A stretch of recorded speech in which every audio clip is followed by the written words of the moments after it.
Is EU cook? I think EU cook. Alright, everyone.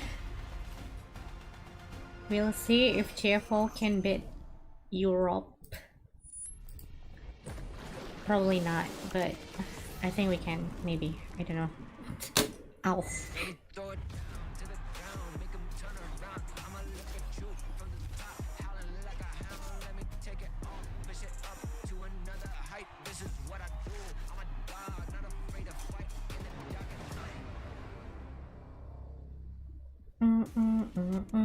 Hello everyone, welcome back to MSI 2025 here on this beautiful Saturday morning in Vancouver. We are getting ready for MKOI up against CFO, and I think the big question of the day is which aquatic animal will reign victorious? Are oysters or koi better as ale? Oh, oysters are probably tastier. Flying oyster. And koi are going to get fed. I've never eaten a koi fish. I don't know if that's allowed. I feel like they're protected species. Bener ya judulnya itu ya? Can we tell Judulnya itu, Cok.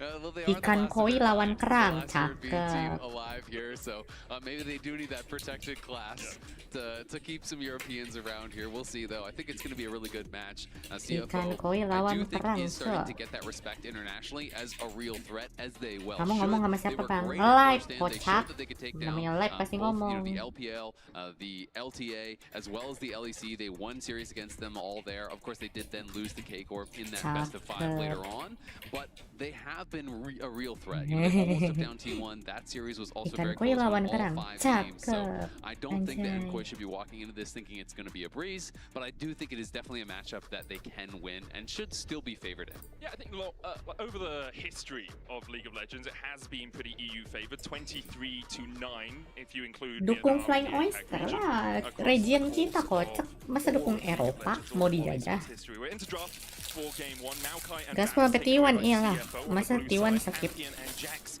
removed by MKOI. Yeah, it is interesting to see both Talia as well as TF up and available. Talia, champion that has been getting banned out very consistently, but I do think Pantheon Ikan is koi starting itu to bisa get more dimakan and nggak more sih? attention. Obviously, it is one of these global champions. You know, they are really powerful in the meta currently, but Pantheon has been looking pretty incredible in most of the games it has been coming out on. So, Vi is Lawan gonna be BLG banned mulu, out. bosan. Does mean that either Nah kan Talia or rosternya TF beda, are ada gonna be Doran. available. Seru Of lah. course, they're not a guaranteed first pick, but I think if Talia is up, it would go through for sure. Talia is going to be banned. Beda roster, bro. Like, we don't want to see the Talia, at least in game 1. Azir is then Hongkyu dapat Azir. Gosh. when you think about it. Talia often used as a counter to the Azir, at least someone that can contain him Hongkyu dapat a little Azir. bit in the early laning phase. Locked in now. Itu main championnya dia tuh. Really interested to see where Jojo wants to go. You know, Jojo for me, you know, is a player who's always been so good at those melee champions. Yone is up and available. Azir I would sama really Rice. like a Yone Sejuani, that kind of one too. Of course, there are many different options that you can go into Azir. I don't think the Mel's going to get locked, but these long-range poke champions can be pretty popular into Azir as well. But to me, Yone Sejuani, it fits Topnya the masih bill. It's the kind of driver. style that Jojo wants to play and is so good at. Paling nanti game Always 2 in his Res, time Mai. in LA, I really did think of him as a melee mid lane specialist. That to me was his biggest strength. Yes, he is a great laner on range champions too, but I think this is his bread and butter. This is how he can really Tapi be a game kayaknya, changer. tapi And we'll see if we sekarang do get itu that Sejuani as well, which match I think could penting, work guys. well with Merwin. Jadi See, kayak Res you know, gak Merwin bakal is one main of these sih. guys who is so flexible, can Sampai bring game out 5. counter picks. You're on red side, and you could go for one Sampai of game those 5 Res double gak bakal melee main kataku. setups on the top side. Yeah, you get good scaling in the Yone. Terlalu Rumble penting. is actually going to be a Okay. pick here for Merwin in that top side, so leaving the jungler for later Match on. kali ini Sejuani terlalu obviously penting, does bro. really fit with these two champs, but if you don't get the Sejuani, you get something like the Jarvan instead, or something with a bit of I want utility. Sejuani. I agree. I want Prioritas Sejuani, pilih but langsung cuma if it's sinetron picked gak takut by kehabisan CFO, cem. unfortunately, MKOI can no longer pick Ya, it. mumpung bisa Rumble di-pick, Yone locked mumpung in gak di-ban. for MKOI. CFO looking towards that jungler and likely their top laner on this rotation, just to answer into that Rumble. Often we've seen the Galio as that top lane answer. Yeah, I think Poppy could be a solid answer, but Xin Zhao is going to be the pick here for Junja. Has been very T1 mah good trolling on it. anjir, itu It's mah just such a popular sengaja. pro play jungler here. Oh, mau Has a main lot of Sena early nih. game Dogo power, can bukan. scale pretty well with the Crescent Guard into the later stages of the game. Also, and yeah, wouldn't be surprised at all to see Just that Galio coming Oh, out. It is driver. really Oh, driver itu underestimated. champion mainnya So nih, that is Sion. the Scion here for driver. Sesuai nama, One of his supir most bus played anjir. most with the Gragas, so definitely looking towards scaling. Already we're seeing two very different styles of composition. CFO are going to be playing front to back team fight, where we're going to be seeing on the Kalau other side. BO5 it's gonna be about fearless dive. And I do actually like the pivot towards sedikit jungle, tidak so balance. delaying, that jungle pick towards 3, I do think paid some dividends. Kalau 620 dapat draft obviously bagus really 2 match strong udah pairing, menang. But when you do see a super tank on the other side, Trundle becomes a tank himself and is really helping to shred through, which I think is super important, especially when you are playing these double melee top sides, where sometimes you're a little bit light in your composition on tank damage. So Trundle can kind of bridge that gap, and I really like what we're seeing here in the first 3. Honestly, from both sides, it's just 2 different styles. Yeah, CFO, sorry, obviously going for a little bit more teamfight threat. They have their front line right now. The Crescent Guard for Xin Zhao as well. It gives you a huge amount of area control when you get into teamfights. Nkoi will be looking to bypass that area control by just getting onto the backline with an Equalizer, with a Fate Sealed, diving in. Wouldn't be surprised if they look towards something like a Kaiser as well for Super, just to facilitate that dive overall. Brawn banned away by Nkoi, MF taken out by CFO. Yeah, Ini the 3 keuntungannya divers MK mereka di red set facilitating bisa dives from counter MF, pick Jin, sih. and the Kaisa, because Jin obviously you just open up, you create that chaos when the Rumble Equalizer comes Jadi down. blue And ngepick I do duluan nanti di think some of counter these kind of sama defensive red supports set. do really make a lot of sense to be getting banned out. Braum as well as Rakan, champions that have that ability to protect the backline, that ability Malam to bang. kind of turn fights around and really are tough to actually fight through, does make a lot of sense here. And we'll see if it is going to be something like a Kaisa or a Jin Dan, because I think those 2 are the ones that kind of I have my eyes on right now for Supa. Tapi Priopi kalau di counter mah susah juga kocak. He plays a lot more Kaiser than he does Jin. He's got 1 Jin game this entire Ini split. kalau misal He is still solid on kayaknya it, but Jin in EU is Jojo not Pion often main seen Rice as deh. too good of a pick. They have. Jadi They nanti have next Kaiser match instead. CFO I would gak select punya Jin Rice. from Nkoi, leave your support counter pick for last. It looks like at the moment though they're going for a little bit of Ada disengagement Yone, with neng. their support alongside some follow-up engage. Berarti If Jojo still Pion wants main to get Yone. into the middle of the fights. Yeah, it's interesting to see that getting locked Doggo in main here. apa ya? Alistar obviously Kayaknya so jangan good, main but Ezreal dulu Alpha, deh. I think was incredible on Ezreal what we buat saw the next other match day. Even kayaknya. in a loss, which I think is honestly really rare when you are playing these hard engage style Jangan champions and Ezreal your dulu team is sih. behind. Often you look bad because every fight is going to be bad because you're so far down in gold. But he was really able to make things Sena work, boleh lah. to be able to find Sena angles Tamkens ya? that really were giving the team opportunities to come back. in some of those Senanya games. Tamkenshin dulu. Ah beneran di Ezreal So anjir. lots of scaling here on the CFO Terlalu side. But I do think we are going to get aduh. engage support because they are lacking some hard engage here. Senjatanya dipakai semua di awal. You obviously maybe are a little bit more hesitant to go towards Rel because that is kind of that common counter. But I do think something like Leona could fit the bill here still, and is going to be. CFO gas berharap 3-0. Amin.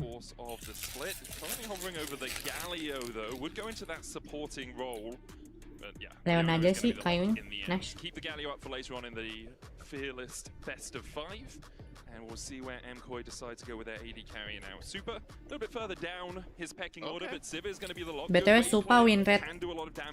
Win rate CP-nya 0, CP-nya 0%. Obviously a different style of kind of assisting in those fights, than something like the Jin that I was more anticipating. Supa win rate But CP-nya obviously, 0%. PLT, you have 4 melee champions alongside you. They're all Itu going to be artinya? boosted. You're hitting people with Ricochet. And I think the other thing I will add to that Itu is that artinya Sivir apa? plays mid Nah. waves way better than a champion like Jin. I think you do have kind of that infinite wave clear. And when you're looking towards a champion like Yone, you often want to play through sides. So having an AD carry here that has incredible wave clear is going to help shore up one of those weaknesses, is going to give you more time to kind of play through those side lanes and find opportunities there. It can also be a bit of that kind of late game win condition, something that could, Tapi ya CFO kalau misalkan menang berarti lawannya you try to come up in auto and Azir kind of just Q autos you and you're at half HP and you're like, well, I guess I can't attack. CFO kalau menang lawannya AL anjir. Mampus lawan AL tuh. Kedua tim ini gak mungkin ada yang bisa menang lawan AL. Mau yang menang MKOI maupun CFO gak mungkin bisa menang lawan AL kata lu. something that we haven't said too often in the past. Kalau bisa ajaib sih. Often they're the first hope of Europe to be eliminated. Mkoi here looking to change the history books as we make our way out onto Summoner's Rift. Yeah, no, I've said this before. We were talking about, you know, the European teams that were qualifying all the time. Bayangin, For me, it's been pick kind of fun main watching MF. feel like I have Pokoknya a tim yang European tim fight that itu now I have Jarvan, a little bit MF, more Galio attachment to, a little bisa bit more, menang lawan Silas cheering. I have dan a home team away from ini home here. apa champion menculik Obviously, always gonna be anjir. cheering for the LCA teams, but it's been Like, fun to how? see Jojopian go over and to see his growth, you know, especially coming into the second split, looking a lot stronger with the team, you know, was really able to step up in playoffs, and they're going to have a tough challenge here as they're going up against CFO, who did look quite good at first, and yeah, in the group stage, they did lose to HLE, but guess what? Everyone did. Kalah That sama entire tournament got komposisi absolutely tim fight blasted by anjir. them. And they did have a very close series against K-Corp in the knockout stage. They did.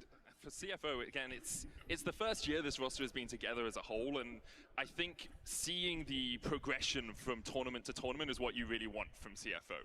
You've got people like Driver, who is in for this game, Rest, obviously, who's on the bench for this game, Hongq as well, the next hope of the APAC region, following the footsteps of people like Maple, who for so long were known as the LCK killers. Iya, You know, Rice-nya back to diambil. Flash Wolves, you look to PSG. Enggak sih, For so apa long, di carry top lane-nya.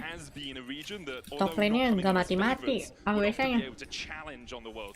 Absolutely. I mean, they were always kind of some of those dark horse teams that could find ways to make upsets happen. Is not quite able to connect the Zenith Blade. Kaiwing trying to get pretty aggressive there, you know, sweeping out that early ward, trying to play in the face here of Supa, but Supa's been able to avoid all the damage and has hit a couple boomerang blades, so Doggo is the one kind of taking the bad Perasaan biasa deh. Yeah, puts a bit of damage back. Kaiwing did take the Oracle's alteration here, that sweeper early to deny vision in the bush. He lands the Zenith Blade, but Super trades back on him. Aftershock keeping Kaiwing a little bit healthier. Jojo Pyun feeling the pain of a ranged into melee matchup in the mid lane. Oh enggak, game 5 mah jungle ini ya? Jungle apa? At MSI. Yeah, absolutely. I mean, it's just going to be Jungle about Jaira. trying to preserve your life total to be able to farm the wave when it's in a decent Apa spot. mati You wannya have tuh? to really know in these matchups. Itu mah what CFO minions deng, do I kebalik actually anjir need? aku What mah. minions can I fight for? Ingatnya Because if you try to CFO fight for anjir. every minion, you will just lose way too much health and you'll actually Hilang get way ingatan less tuh. CS as a result. So you have to really decide which ones are too dangerous to go for. Of course, Salah, he's itu gonna be mah playing Fleet Foot yang Rogue, aku he's gonna be sebutin playing mah second lane, CFO he lawan has the T1. T-shield, so he is as defensive as you can get. And has held onto this potion, but of course also as you get level 3, it gets a lot more easy to trade back.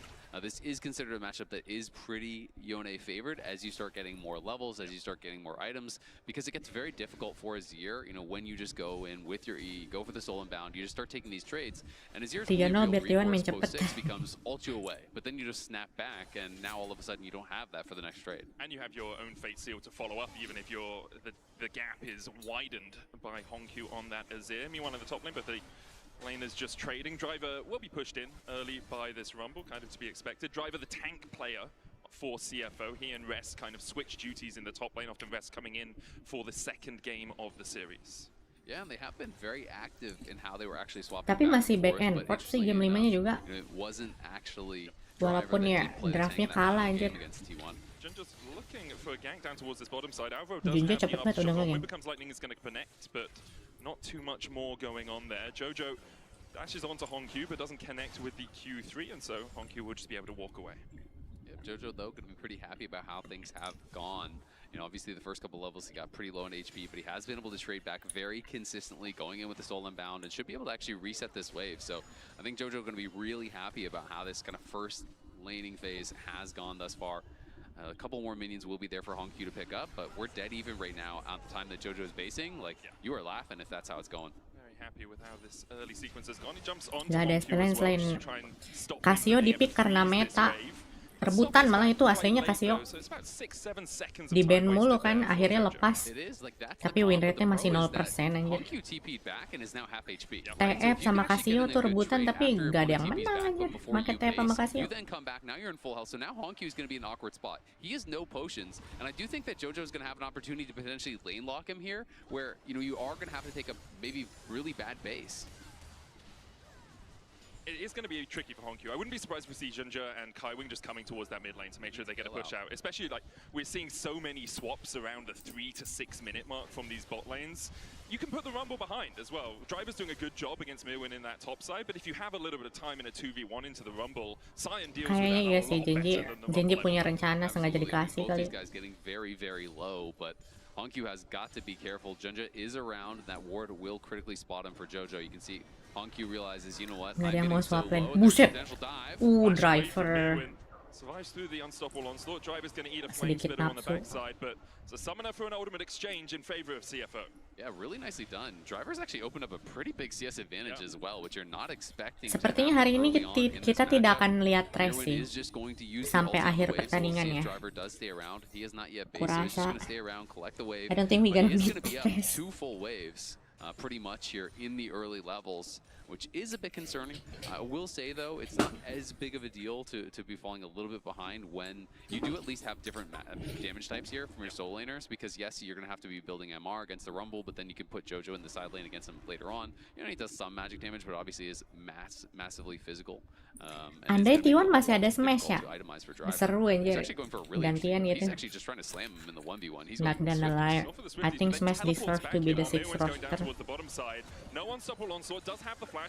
Walaupun champion poolnya dikit. Driver still very healthy, even though he hasn't built any health, just because he's Sion, and he will be able to walk away. Half HP though, and with Elioya on this side of the map, things could get tricky for Driver. Yeah, I think he's going to be regretting the buy now. You know, you go Swifties to obviously be able to shrug off some of the slows coming through from the Electro Harpoons and to really be able to punish, but Aduh, they can easily dive this, I think.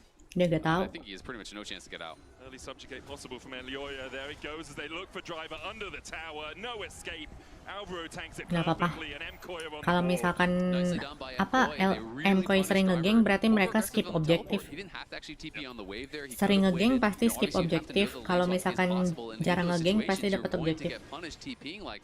Had he TP'd straight to the tower, been at full health, that dive is going to be at the very least much more difficult to pull off. But Mkoy able to punish. They get Mirwin. Ini gua kalau tidur bangun gaya T1 Basecamp nobar di sana. Tidur dulu sih bang, sejam mah kali. Soalnya mulainya bisa jadi jam 6, bisa jadi jam 7. Iya, kenapa nggak tidur di Basecamp ini? Gelar. Even a lead for Doggo on the AD carries, at least in terms of farm, although he is about 150 gold behind because of that first blood from Super. Yeah, absolutely true. I do think mid lane, though, going very well for Mkoy. Of course, it is not a big CS advantage by any means, but the Azir is going to start to struggle, and CFO are going to move their bot lane over towards mid here. I think they want to be in the area for the grubs. They're going to send Azir down to bot. He will not have teleport, but neither... Well, actually, Mirwin does. Jojo's not going to be the one to answer, so Mkoy will have the potential extra man if Mirwin can look for a TP angle, and we'll see if they even want to fight this, because they are a little bit late to show up, and it's going down pretty quick. Yeah, first grub already gone here for Junja. Alvaro and Super trying to come across. Driver is there to defend, as are Kaiwing and Doggo. Elioya on the red buff right now. Kan ada Trundle tuh, nge-slow. But can't find it. CFO seem to be happy with just getting the objective, the feat of the neutral objectives there. Di musuhnya. We'll leave one left up. Honestly, nice bluff by the Mkoy bot lane. They kind of just walked forward, and I feel like CFO was respecting a little bit too much. They don't know that Elioya is still on the red buff. They're just assuming, oh, well, if you're Leona walking forward, the ultinya rest of your nge-slow team kan? is here. They didn't want to try to force any sort of fight. Junja had already used his smite, of course, so didn't want to just stay around, have that stolen away. But at the end of the day, it is going to be, as you say, that objective. Ada Leona, ada Xinjiao, not going to be able to get the Void Mites on, which is always really nice to be able to add in. Does mean CFO are only one objective away from having that objective feat complete. Obviously, yet to pick up any kills. Mkoy currently sitting on 1. Kaiwin looking for Mirwin, will land the Shield of Daybreak, but much ado about nothing as Mirwin can just walk away from that one. Ini Mirwin picknya seru-seru beta. Ini gak aneh kalau misalkan Mirwin nanti game kelima mereka nge-pick kayak Timo gitu, gak aneh sih.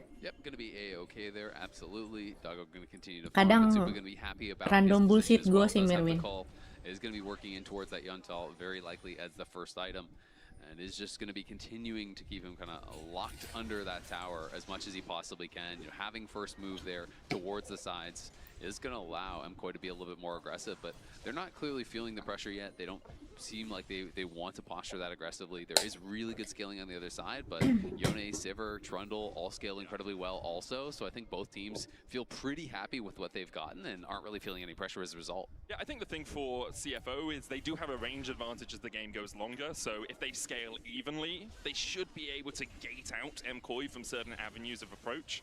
For MKOI though, they do still have the damage if they can get on top of the enemy, right? Yeah, exactly, and I feel like they have really good ways to do that, right? You pop the Sivir ult, someone gets Trundle pillared in, all of a sudden there's an equalizer on your head, there's an Alistar flashing in, there's the Yone ult coming through, so there's a lot of ways to circumvent those issues, but definitely I think it is going to be, front to back advantage for CFO, but MKOI are going to be able to have the opportunity to circumvent that by coming from different angles, by looking for really explosive engages, and by playing through side lane with Jojo, who has that early Vamp Scepter, is going to be working in towards that Blade of the Rune King. Didn't feel pressured enough to sidestep for a Null Magic Mantle or anything like that, and so he is going to be kind of in a really good spot right now in that side lane. I just feel like no one is going to be able to answer him that effectively. You're always going to need some sort of coverage for that Azir if he's going to be the one there. Yeah, really agree with you there. Elioya looking for Driver up towards this top side. Talk about just how powerful he is. Di-cancel nih. Driver having to flash away. Lumayan, tapi masih bisa hilang flash. The bottom side. Not really much going to happen down there, but these two junglers are the two highlight players really for me out of these two teams. Elioya, best jungler in EU, can't say best in the West. Elioya exists, but definitely the best jungler in EU right now. Championship title. Domestically, not as dominant as I think he would like to be. And you Junja look at the pernah other side, menang domestically, LCK the dominant kan force ya? in this region. Junja LCK pernah menang. Well, you sign Junja, and then the rest Terus handles World itself, it feels ranking like. This 2 kan waktu has itu just been insane. He just 2021. wins every single time in the LCP. ADG. Has clearly been the best player in the league, just period, point blank. There is not really much of an argument around it. It's not about best jungler, it's about best player, and this guy has just been so dominant, so consistent for the team.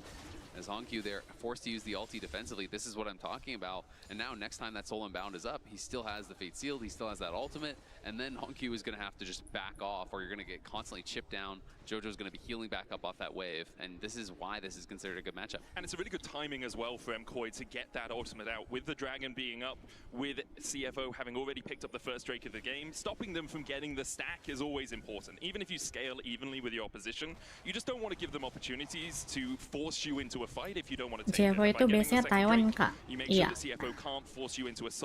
Taiwan, tapi ada player Korea, si Junja. Korea apa Chinese ya? Soalnya mereka pernah masuk LCK sama ini, pernah masuk LCK sama Cina. MKOI still going to be pretty happy about that at the end of the day. I mean, that was Hongq TPing back, dropping the wave bot lane, running straight to the Dragon, but they were too slow on the setup. MKOI had already knocked it down. There was no ability for Junja to actually get in there for a smite steal. Yes, you get the flash out. Yes, you get the heal out. There is some little advantages there, but at the end of the day, MKOI got what they came for. Going to be really happy about it. Keeping the game even through this early game as well. So trading on Doggo here, who again is the arcane shift of the Ezreal. You can be so much more aggressive than on other AD carry. It's about a 500 gold lead for CFO through this early game, coming predominantly through Driver on the top side, who still has that 20 CS lead over the Rumble. Mirwin has now finished his Liandry, so maybe that will start to swing a little bit, but Driver going Force of Nature first makes it really hard for Mirwin to get through him. Yeah, going Force of Nature, not going to be going Kaede Brooker, and I feel like that is much more common in these matchups, so it is interesting. He clearly has his own kind of approach here. It's really but now, movement speed driven. Boost of swiftness, Force of Nature. I mean, it's very aggressive, right? They are tank items, but it is aggressive. You want to be trying to chase him down, be able to stay on top of him and look for those aggressive trades, but now he is going to be laning up against Jojo.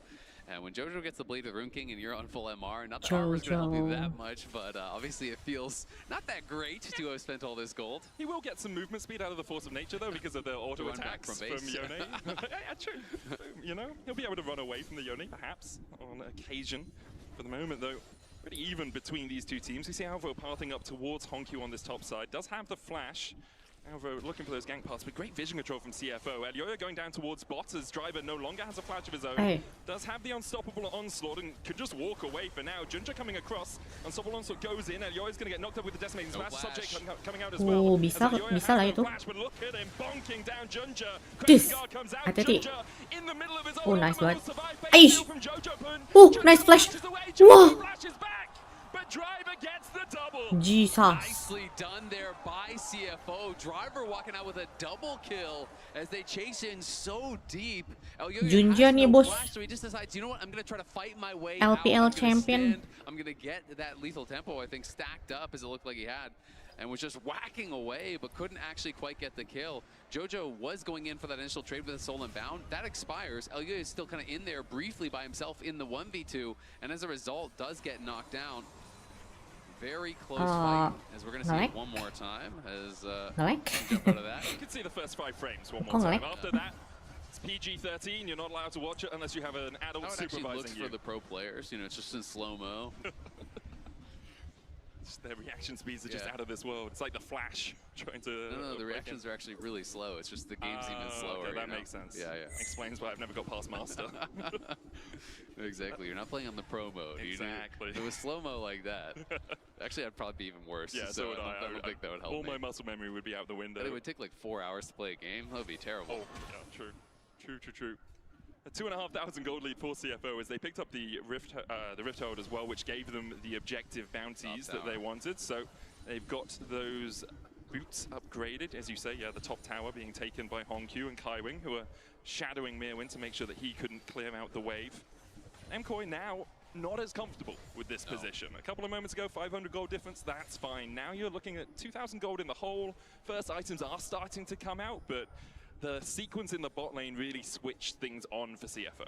Yeah, no, absolutely. And it did feel like it was just a really good punish there, you know, from that missing flash and maybe a bit of an overcommitment there, you know, from Elioya. He kind of stand and fought, and Jojo obviously there to try to back him up. Is going to be able to just snap back. We'll see if he can actually chase after him, though. Nice. Just dead! The Fate Seal, Nice. was still a second off cooldown. Didn't quite come up, and great play from Hongkyu. Ush. Solar Flare's gonna land onto Dapat. Alpha. Nyampe. Ezreal, gas. Kill it now. Go. Anjing, Trundle sakit, cok. Hongkyu coming in from the side as well as Elioya tries to get away. He's gonna No flash. Alvaro forced back to the base as well. Meanwhile, on the bot side, Driver is absolutely decimating Mirwin. Even with the equalizer. Dadah, Mirwin. Goodbye. Wih. Okay. Goodbye, Marine. Waiting out the scrap shield there, cancels his auto, so he's not spending that damage into the shield. As soon as it expires, goes forward, knocks him down. They even have the Herald in the mid lane. CFO is getting out of control now in this game one, playing with tempo so incredibly well. Look at top lane also. Hongkyu is already ahead. He's going to get a tier 2 solo gold off of this. No one is even moving to respond from MKOI. Instead, they're going to head towards the dragon here, but it's only the second dragon, and CFO is going to get monstrously up in gold. They're dazed. MKOI are on the ropes right now. They're trying to find anything they can on the map, but CFO are just landing jab after jab. Driver's going to step in here. Doesn't have the unstoppable onslaught. Jojo jumps onto Junja. The dragon secured. Base seal as well. Gila, ada berapa dragon? Junja's going to die. Ada Kemtek. Mirwin's coming in with his own teleport. Apa lagi ya? The equalizer. Doggo jumps across the wall and has to do arcane Hextech, shift away. Ocean, For that flank, Solar Player flashed away Cloud. from. Hongkyu needs to be a little bit careful. Decimating smash hitting the Zenith blade just short. Apa lagi ya? Yang api itu apa namanya? Terus Elder. 7 ya? Hongkyu comes in a little bit too late My to really Elder. make a big impact in that fight, but he's already on 2 fully completed items, plus the tier 2 boots at 18 minutes. This guy is ridiculously strong. And again, guess what? You get Elder away, but 8. no one's going to be able to answer in bot. It's more solo gold here given over to Hongkyu. He is getting ridiculously far ahead. The soul laner is making all the difference so far in these early minutes of game one. It's a 2.4k gold lead for Driver in the top lane. It is 1.6k now as well for Hongkyu in the mid lane. And it's really been the top side for CFO that is making all the difference, as bot lane's just kind of been a farm fest. I mean, Supa's doing fine, but they haven't really been involved in much. And Hongkyu, like, we haven't seen him much on the international stage, but he was Hongkyu nih bos yang nge-gap Faker. was able to stand tall against him in their series earlier on this week. Now he's showing us just how much impact he can have on this Azir as well, being yang nge-gap Faker nih boys, senggo dong. And that's not from laning itself entirely. Like, Jojo was relatively even in the lane phase, but after that, CFO's movement on the map has just left MKOI rattled. Yeah, I mean, they've been really good with it, you know, moving around the map, and to me, the kind of turning point of the game really was this bot lane play that they look for. Elyoyo going in with Jojo, they try to actually take down Driver, but then Junja shows up, no flash on Elyoyo, tries to fight his way out, they both die. Driver win rate masih 100% ini. Enggak sih, dia kan kalah sekali sama apa ya? Enggak, dia bener deh 100% ya. Yang kalah Res yang main ya semua. Mirwin, I'm pretty concerned for, though. Rumble is not a scaling champion, got very far behind in the 1v1 early, and Driver has just been slamming home that advantage. Driver's been having a whale of a time on this Sion. Jojo dibully chat, dibilang agen NA buat ngancurin EU. Jojo justru paling carry sih dia biasanya. Yang trolling itu si Alvaro sama Merwin. Tapi ini kena gap aja. Hongkyu-nya jago anjir. Hongkyu looking for that flank, isn't going to go for it. Alva has to pop the ultimate, and CFO will get the kill and get the Altacan as well. Yeah, just great vision control, great placement here from Kaiwing, you know, sitting over. It is this ward that really kind of made all the difference up on that top side. You know, he sees Jojo approaching, he's in that side brush, they control the vision, he goes immediately, and Hongkyu's there to follow, no chance for Jojo to get anything done. And MKOI really starting to kind of lose their positioning in this game. Nearly 5,000 gold down now. You lose the championnya Jojo Pion itu sih apa namanya? Price sama Talia. I think this is also the reason that we're so high on CFO as a team. They don't just Yone-nya sebenarnya bagus sih, tapi pas lawan G2 waktu itu. Ini karena lawan Hongkyu kali. Kena gap. MKOI obviously gifted them a little bit with that bot lane play, but that was more Junja reacting really well in my eyes. Katanya Hongkyu mau dibeli sama G2, kataku jangan aja. Jangan hancurkan karirmu Hongkyu. Stay in CFO please. Won't land as Super pops the ultimate to try and escape. Elyoyo in from the side isn't going to be able to find too much more, so it's an unstoppable onslaught. Bukan G2, dibeli sama Fnatic. Hongkyu mau dibeli sama Fnatic, kagak jadi, jadinya Pobi. And now the more of this jungle you deny, the harder it is for MKOI to get back in the game. You can see Elyoyo already about 27 farm behind. Junja has a level advantage, Driver has 2 on that top side. It's going to be so tricky now for MKOI. And I mean, when you're looking at, you know, just more than the gold, you're looking at the item completions. You know, look at it. It's 2 items, 2 items, 2 items, 2 items. Over on the other side, only Supa actually has his second item, right? So, you know, it is going to be very difficult right now. I think if you're MKOI, there's no way you should be fighting until at least you have those second items. So I feel like you should just be giving up this next dragon, which just means the second one for CFO. So they don't have to worry about soul too much. You know, try to play through side lanes, give time for Jojo to get that farm. You know, maybe look for picks. Bayarannya lebih bagus pastinya, tapi kalau misalkan player bagus terus keseringan main di Eropa, skillnya menurun rata-rata.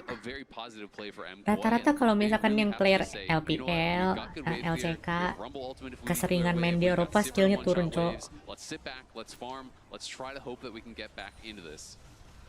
Just need to stall out the game as much as possible if you are MKOI. CFO obviously will have other ideas as Dogger looks for the True Shot Barrage, doesn't land through that spell shield from the Sivir. The Drake's going to be secured by CFO. Second of the game, Chem Soul is the name of the game in this one. And, I mean, will really help with later game fights if you have that extra pindah ke T1 terus Faker ke reduction. CFO. Itu CFO jual perusahaan juga kagak sanggup bayar Faker guys. Budgetnya habis, cok. Realistically, when you're this far behind this early, the way that MKOI would win this game is if it goes really, really long, right? Like we're looking at, you're hoping then for a 35-minute game. You're hoping that it comes down to Baron, it comes down to Elders, it comes down to those later stage fights because I don't think MKOI is going to be in a position to take rame fights coy earlier viewernya. on. Hongkyu 50k. already has a large rod, grabs another amp tome, so he's probably going to be working towards Azonius, I think, which makes a lot of sense when you're looking over at a 4 melee team that is trying to dive.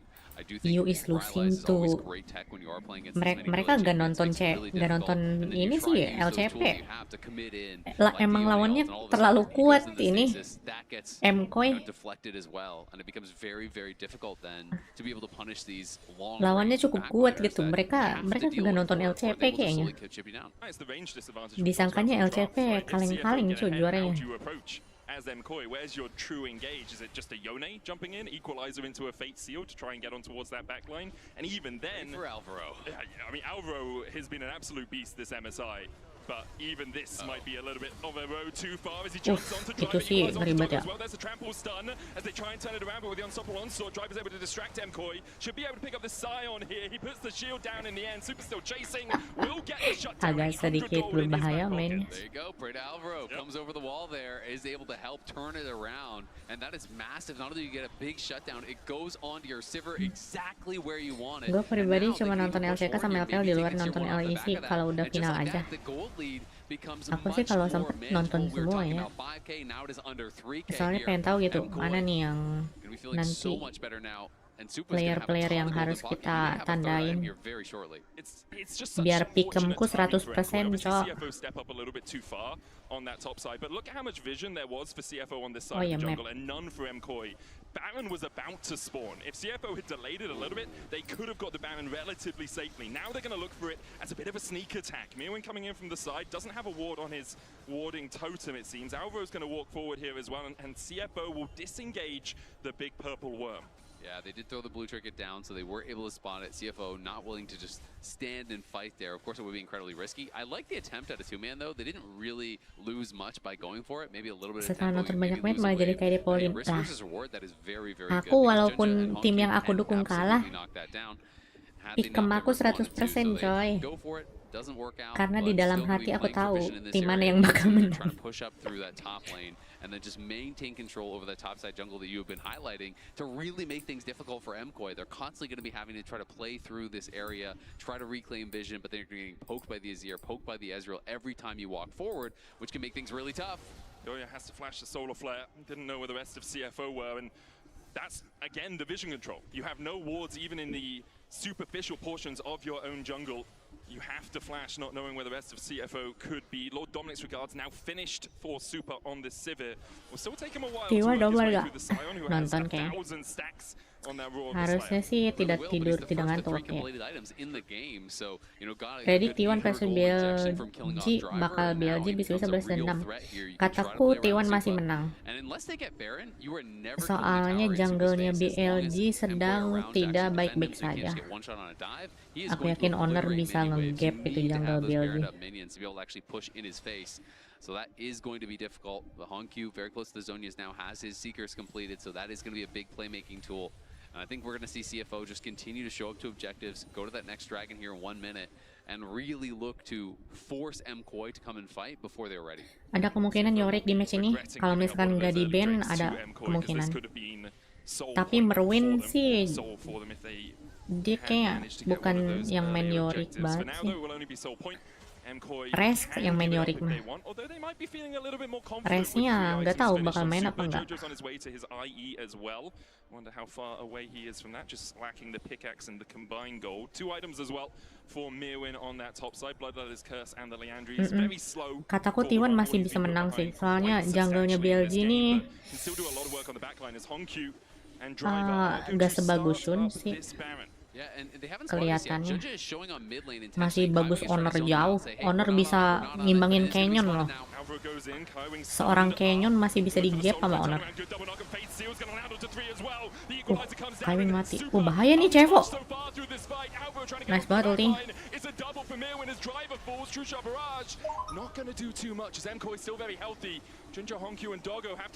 Jojopyun online cuk. Bahaya.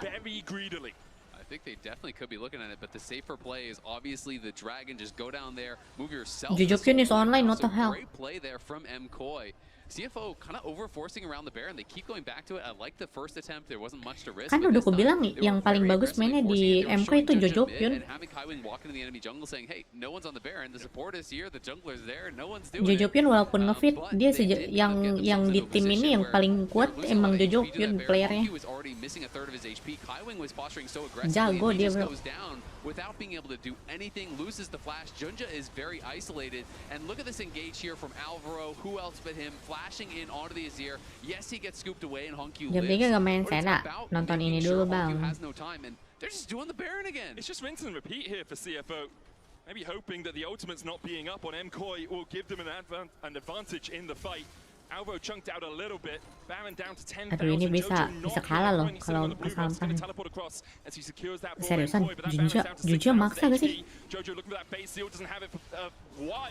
Alvaro hilang, nice banget baitnya. Junja masih bisa loh, masih bisa. 4 versus 5 anjir. Junja, Baron dulu gak sih? Baron dulu gak sih? Sibuk banget nih Baron, gratis Baronnya bro. Baron dulu kata gua mah, bodo amat tim fight. Nice banget.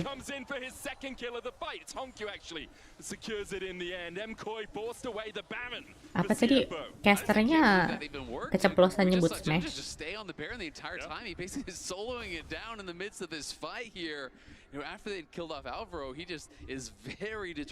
Bro, Sinjau solo Baron 4 versus 5 tuh. 4 versus 5 masih kalah, Cok. 4 versus 5. They still lost. Wow.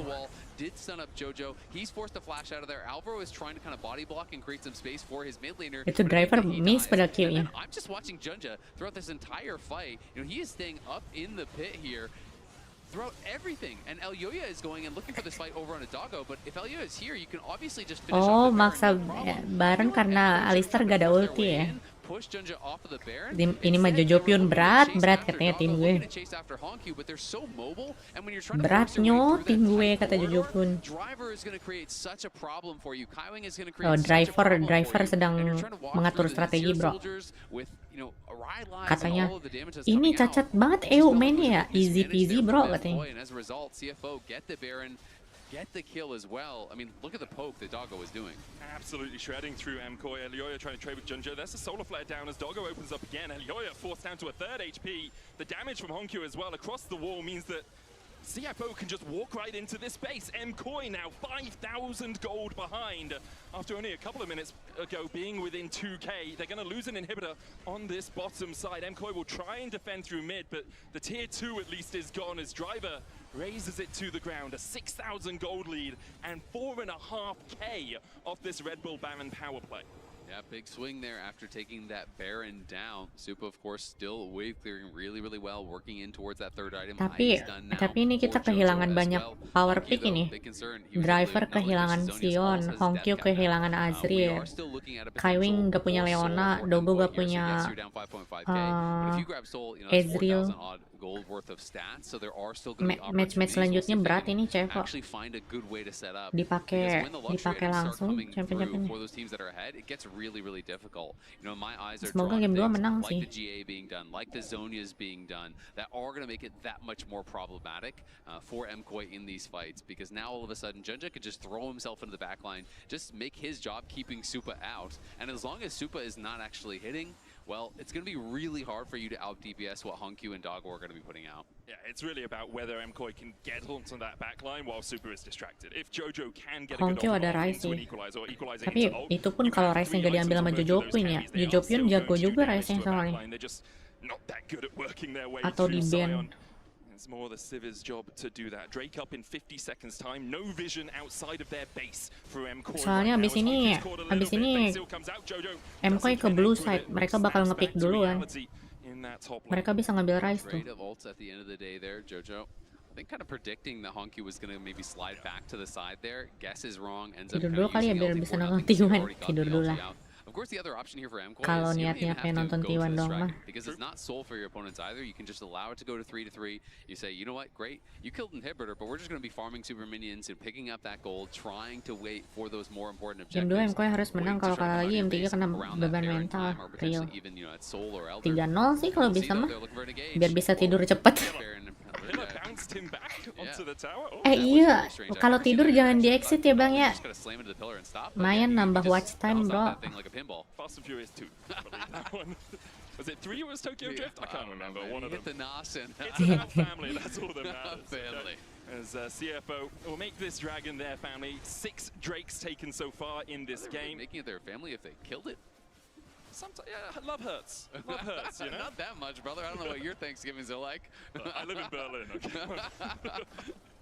Anyway, it's still it's a 4,000 gold lead for CFO. MKOI were able to pick up a few bits and pieces here and there to get themselves onto a slightly more even keel. Ideal, Something welcome we to have membership. seen is that in the early game, CFO's map movement really solid. They played the map really well, but then through the mid game, through like 25 Si Kuro to ikut 35 nobar T1. minutes, they Katanya haven't had sih as much gas impact sih on bilangnya. that. They haven't been able to push through side lanes as much. Part of that is they're just really grouping up to try and play around this SM masih banyak pilihan.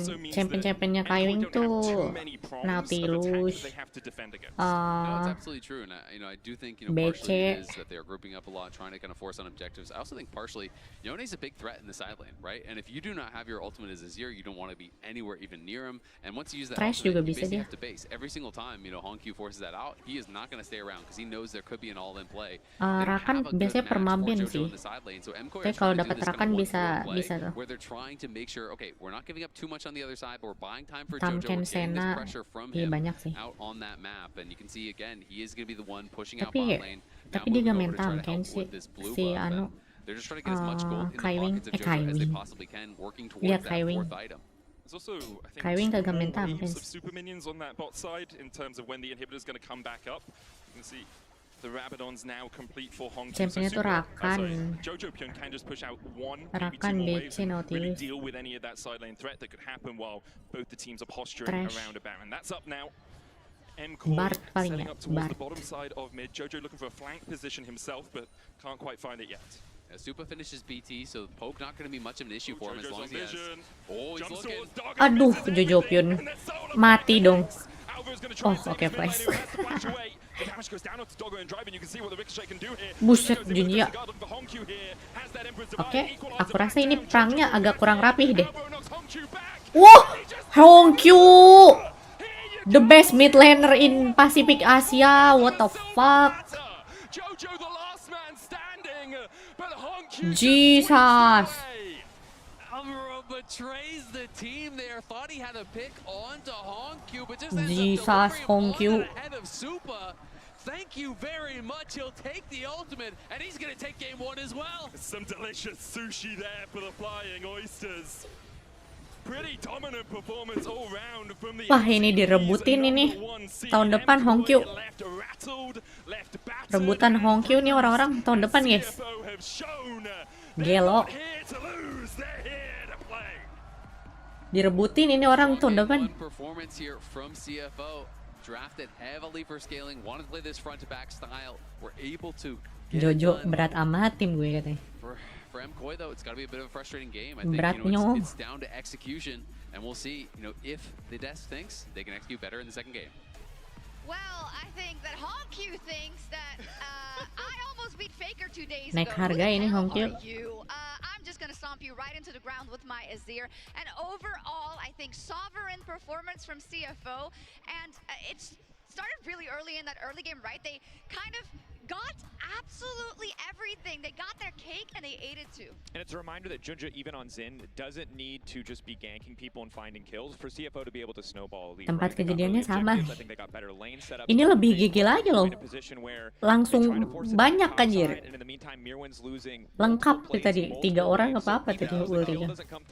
Mana replay? More devastating, and it's something that MKOI being so far behind in that early game macro movement, I just didn't expect coming into Can this I series. ask you something? Because we were talking about this off screen, right? But I saw G2 yesterday, unfortunately, and I'm just seeing MKOI today, and I understand the idea behind giving up some of these early objectives to your enemy, perawatan knowing that kulitnya you're apa ya guys working ya? towards your item spikes in your fights. Mulusnya. But it seems like every time EU is giving away everything and the kitchen sink to the point that they only Mbak have one Jox small ini window in which they need to get back in the early game. Is that a wrong info read? perawatan I think that there kulit. are situations where that's true, but I think the biggest thing here is that both of your solo lanes end up weaker on side. Yeah. Jojo dying solo is a very big deal, and if your Yone isn't stronger, you don't get pressure first, which means that fight that they're waiting for should be easy setup. It should be good. You should have this combo. You should have follow-up damage, but they're always behind on setup because they're not reliably getting push where they should be based on champion names alone. It's an individual player. Jojo ganteng banget gila. Exactly. I mean, Speaking of, it's one of those things where it was looking fine. Hell, even quite Kayak karakter anime, Jo. But my focus was just how they were getting dominated in every individual lane or the 2v2s. So for me, Ini Hongkyo. our HyperX reflex replay is just going to be on how dominant we were seeing this in this case. You yeah, can just I look mean, at driver. Let's just say Driver, that we can start driver. I there. mean, he's put in to play this Scion. They try to gank him 2 versus 1. He says absolutely not, and a huge fumble on the part of MKOI. 100%. At MKOI, they're not respecting item spikes here. Zin is on Sundered Sky. He is effectively unkillable. They learned this the hard way. The second you don't finish the kill, job is over. Jojo Hongkyo kills masih him bocah 50 banget. pieces. Berarti dia umur berapa ya? Di bawah 20 tahun ya? 18? 18 tahun guys, Hongkyo guys. Into the third, but then also just following through, flashing to get the autos off. Like Hongkyo gets this. 30 seconds later, you see this 1v1 happen too. It was just a really horrific early game. It was, and fun fact, Hayden, who works with our team Molecule, you might know him as. Hero poolnya Jojo apa aja? Jojo champion poolnya ada Talia, sama apa Rice Talia. Terus apalagi ya? Yone udah dipakai tadi Yone. Everybody knows his name, and he's absolutely not going to start now, specifically not versus apparently an LEC mid laner. I think the thing is, it's not just that he's playing well again, it's that he's playing even better. Yeah. This man is a force to be reckoned with. Oke, not gonna lie, Jojo ganteng gila, bro. He got so much support and setup in the previous games from Junja, early kills, etc. He didn't get Kayak aktor aja. outplayed individually. Kayak model. He's playing well in lane. Those solo kills that you saw on the top side was great, and then of course you got the food delivery system named Alistar, just being able to send him into the 4-man fight. Like I think Hongkyo has been stellar this game. And I think for Jojo, kayak anime dapat plot armor juga. Oke, Okay, fun fact, MKOI itu justru mereka win rate-nya lebih tinggi kalau misalkan top lane-nya nge-troll. Kalau misalkan top lane-nya nge-pick Nico atau apa ya, champion range di top lane justru menang mereka. Aneh anjir. A very standard double tanky front line in the Leona and the Scion. This is the dream. You start favorable, setup. Yes, there's a little bit an advantage of CFO, but overall it's super close. And the big thing to see here is that Elyoya is able to run rampant, frontline's able to get in, and Hongkyo and Doggo don't really have the space that they need to do damage. But the problem is, this was a one-time thing, because as we jump ahead to the next fight, as we take a look at the setup, this is where we learn very quickly why they need that side lane pressure, why they need that setup. Now, this is going to start a bit unfortunate with the pick on Albro, but the thing I want to highlight is the range discrepancy. Scion gets to hit all the way here. Sivir can't walk up. Azir can constantly threaten from the side. Kaiwin can engage. And also, as we see Ezreal start to come in, there's no way for MKOI to hit backline. In a perfect world, Sivir gets run through. It's a meat grinder. You have your beautiful setup. Oh, Kaiwin stay di situ lindungin backline. MKOI nggak bisa ngehit backline dari situ. Kalau misalkan ngehit backline sama Leona langsung di hit. Kita lihat game 2 MKOI main apa ya. Mereka di blue side sih. Di blue side harusnya lebih enak mainnya. Tapi championnya kena counter nanti sama CFO. No, and CFO also, I want to say, played it out very well. I mean, Junja also says, I'm getting this objective no matter what. I love how steadfast he was there as CFO just plays it out. And I think this was kind of the Kalau fearless draft itu champion yang udah dipakai sama musuh nggak bisa dipakai juga sama kita. Kalau global win pick aku kurang tahu ya di HOK. was just beautiful from CFO. So I want to see this again and again. They won't get the Azir, but I think their setup and objectives are quite nice. Tapi aku suka format Hauka tuh yang waktu pertandingannya Kagendra dah. Jadi game 1 sampai game 4 itu global ban pick. Tapi pas game 5 bebas gitu nge-pick up aja. Itu seru gak sih? Jadi di game 5 semua tim bisa all out gitu loh. Harusnya gitu gak sih rulesnya? Seru itu. Pas game 5 all in. Semua champ balik lagi.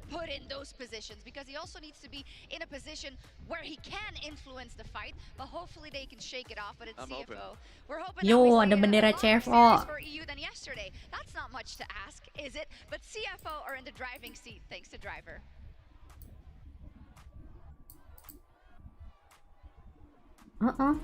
Itu seru banget sih formatnya kayak gitu Hauka. Pas game 5 semua champion bisa dipakai lagi.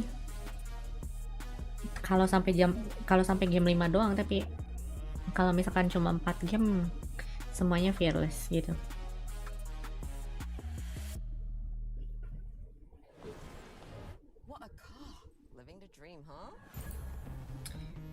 Copyright.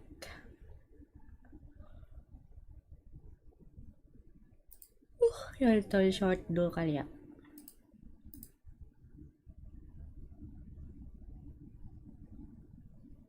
Ini kalian subscribe gak nih Sendo Yuhi? Dia caster juga tuh loh, tapi orang Jepang.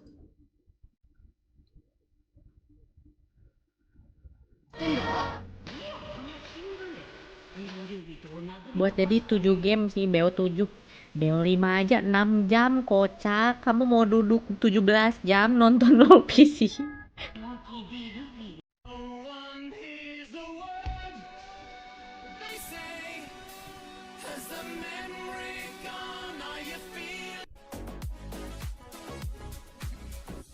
Ini orang masih kayak gini ya? Bottom G.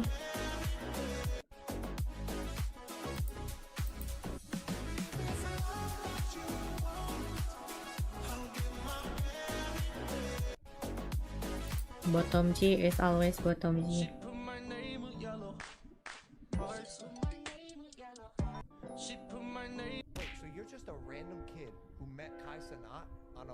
RU di Twitch dia mah live-nya. Yang itu nonton nggak? Yang VTuber main apa? Main Poppy.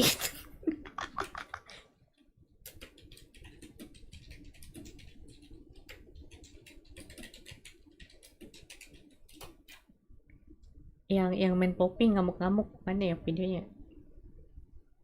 Lucu banget itu aja. Mana ya videonya? Gak nonton yang main Poppy. Wah itu sampai teriak-teriak, cowok.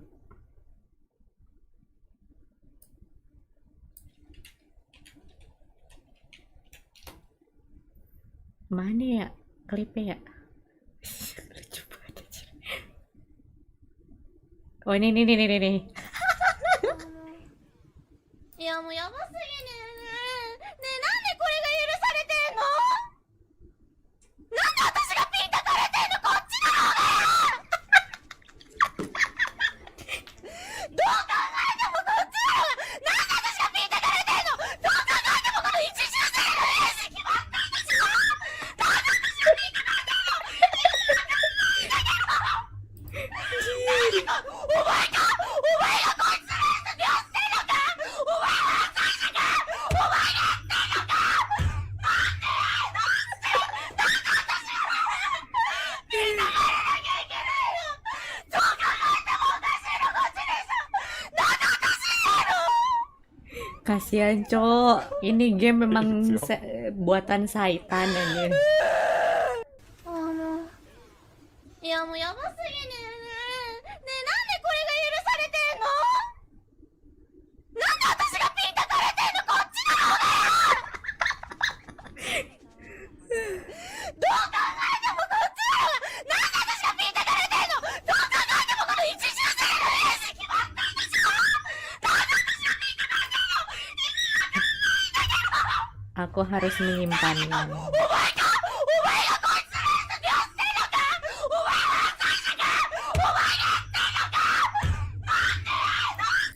Jadi ceritanya dia main poppy top, terus semua timnya ngefit kan, ya dia main topnya ke gap juga sih, tapi masalahnya yang ngefit midnya ngefit, tapi dia yang di blaming, cok. Dia gak ngefit banget sih, mati 4, dia kill 4, mati 4, midnya mati 10, ngekill 1, tapi yang di blaming dia anjir gara-gara main poppy top. Kasihan, cok. Anjir. Sedihnya. The defining moment of game 1. Let's get ready for game 2. Was a big play from Alvaro. It was, look, if Safe Farm Assist of the Week still existed, just gonna put it out there.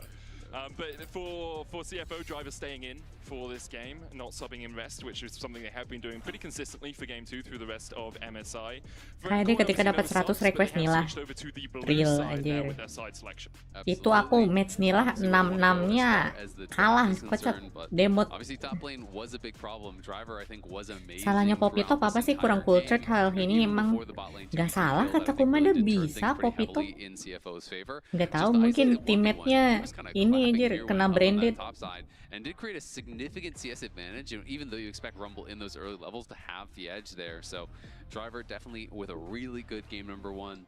But a lot of big comfort picks obviously were taken in that first game, and so it's always interesting to see how teams will adjust and evolve as we go further. And we'll see which team can kind of get the edge here in the game number 2 draft. Do still have a lot of power picks available. Varus, obviously Talia, the Vi, Maokai, something. Iya kan, Poppy Top mah aman-aman aja perasaan. We'll see. We'll see where we go. It's always interesting to see different teams' approaches to pick ban and fearless, because some Bayangin teams kayaknya main sampai kayak gitu, pernah aku. And some people feel like it's actually Semua jenis kebun binatang ku sebutin aja.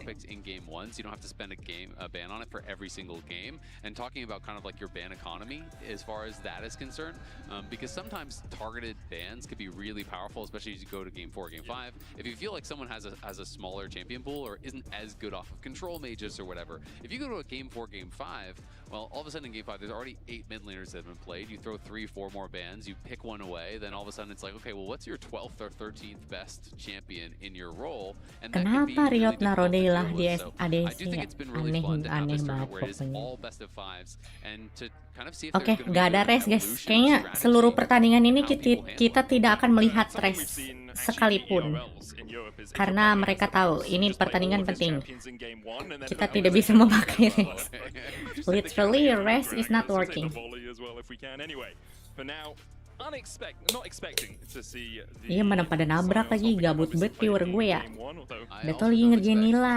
Yeah. because it was Nabrak played terus via menang, SSL, bangga so anjir. played. Nabrak That does orang make lagi sense. main Nila. It is it's a very true statement. Jackson family found away by MKOI on the blue side. Don't expect Vi those to be picked in and this game Talia. now, too. I'm not expecting it at all, Zale, I'm gonna be honest. Oh, there's the Gragas, There's though. the bow spans right there. Gragasnya driver di respect. I'm sure there's a lot of fans who think the Lost Returns could have done better than EU has done so far in this MSI. Gragasnya kena respect, cuk. Tidak ada yang hamil hari ini. Looking towards their last Varus available is something we saw banned out in game 1. Conspicuously absent. Yeah. I would say I expect him to be banned, but we'll find out if that is going to be the case or if CFO are going to be willing to leave that one up.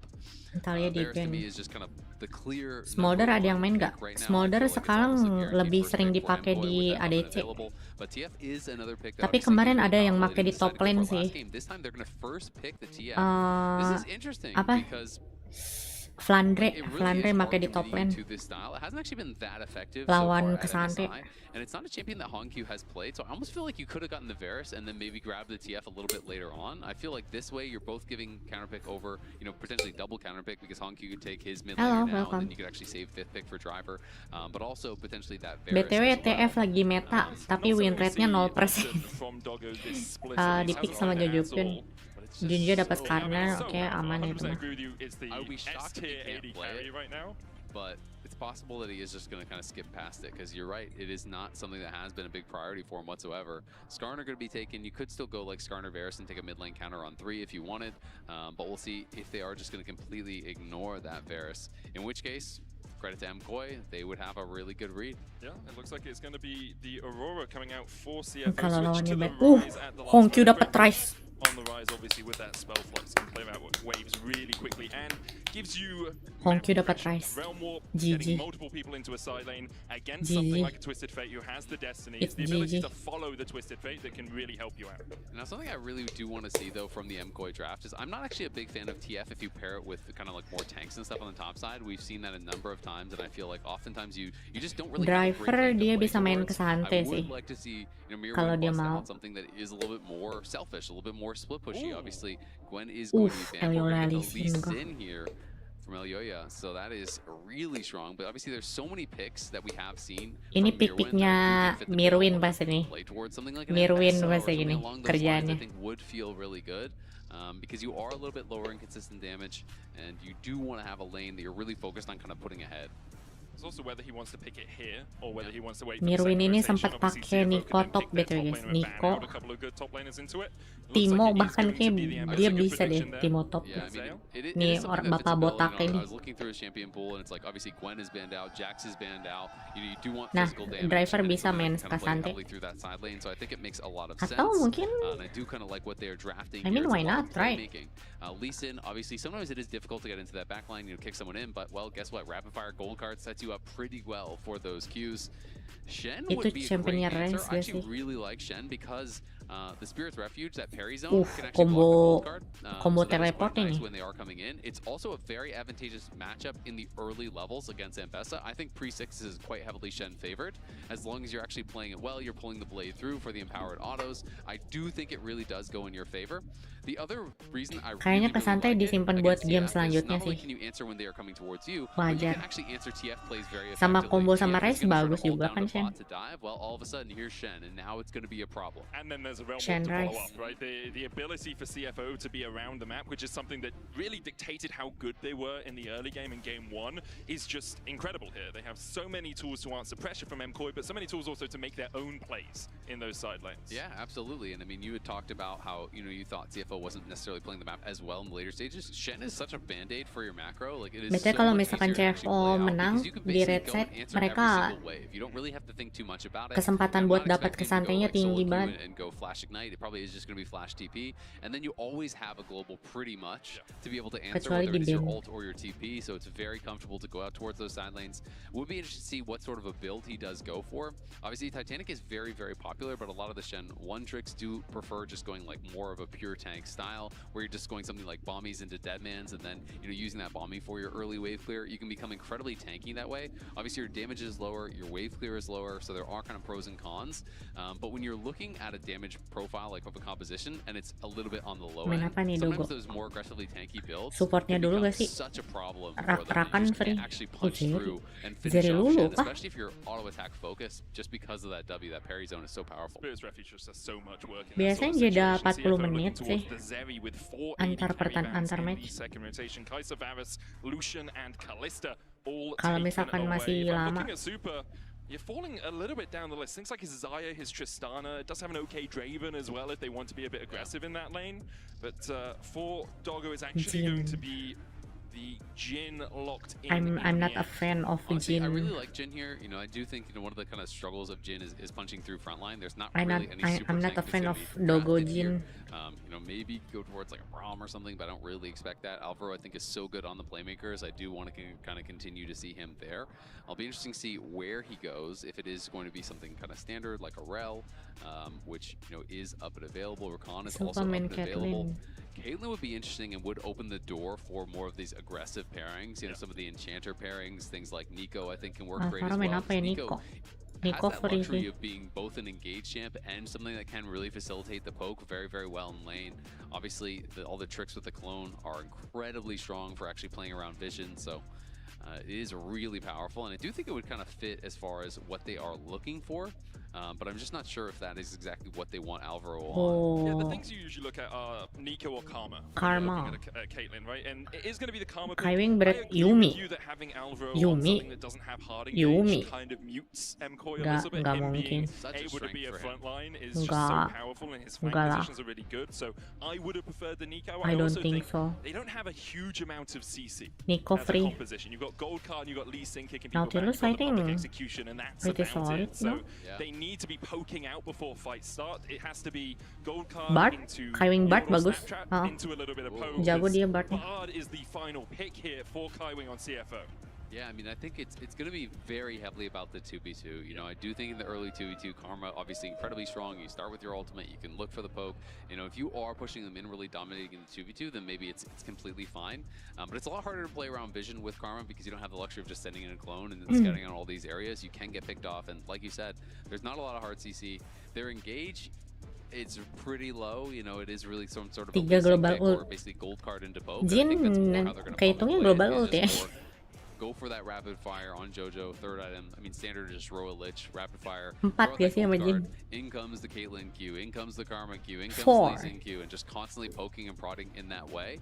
And then only committing once someone is chunked down with the public execution, with Lee Sin going in and try to actually get that kick back. But it can be difficult when there is quite a lot of peel over on the other side. Also really difficult when you fall behind into tanks. If there is a Shen and a Skarner who can just walk up towards you and say, okay, gold card me, it's really hard to play into that if you're behind because they're just going to be so tanky, for the whole time. Throw And the gold card, Skarner presses W. exactly, right? And they also have long range, non-committal engage if they want it for CFO. The Bard ultimate, that tempered fate, you have some Let's mobility go, on CFO. MKOI, but TF Lawan isn't going AL. to be able to get away from that tempered Good fate luck too lawan easily anyone unless he's legend. popping flash. Absolutely. And it always does sound a little bit funny to say, but when you are playing these split push comps, I do think it's actually so important to be able to get the early dragons. If you can get an early dragon or two, it buys you Gimana so much menurut time to play the analisis map game 2 later. MKOI rada nanggung So kah? we will see. I mean, if they can actually do really well in this bot lane too, Justru I think damage-nya that's gonna open sakit up sih options for MKOI, them tapi massively. di If we see CFO Supa and tanknya Alvaro banyak bringing an betul, advantage, ini being ada able to 3. utilize that to get an early dragon or even 2 early dragons, well, all of a sudden then you have so much time to play the map, to look for plays. There's not pressure on you to actually walk in and try to fight CFO if you don't feel the setup is there.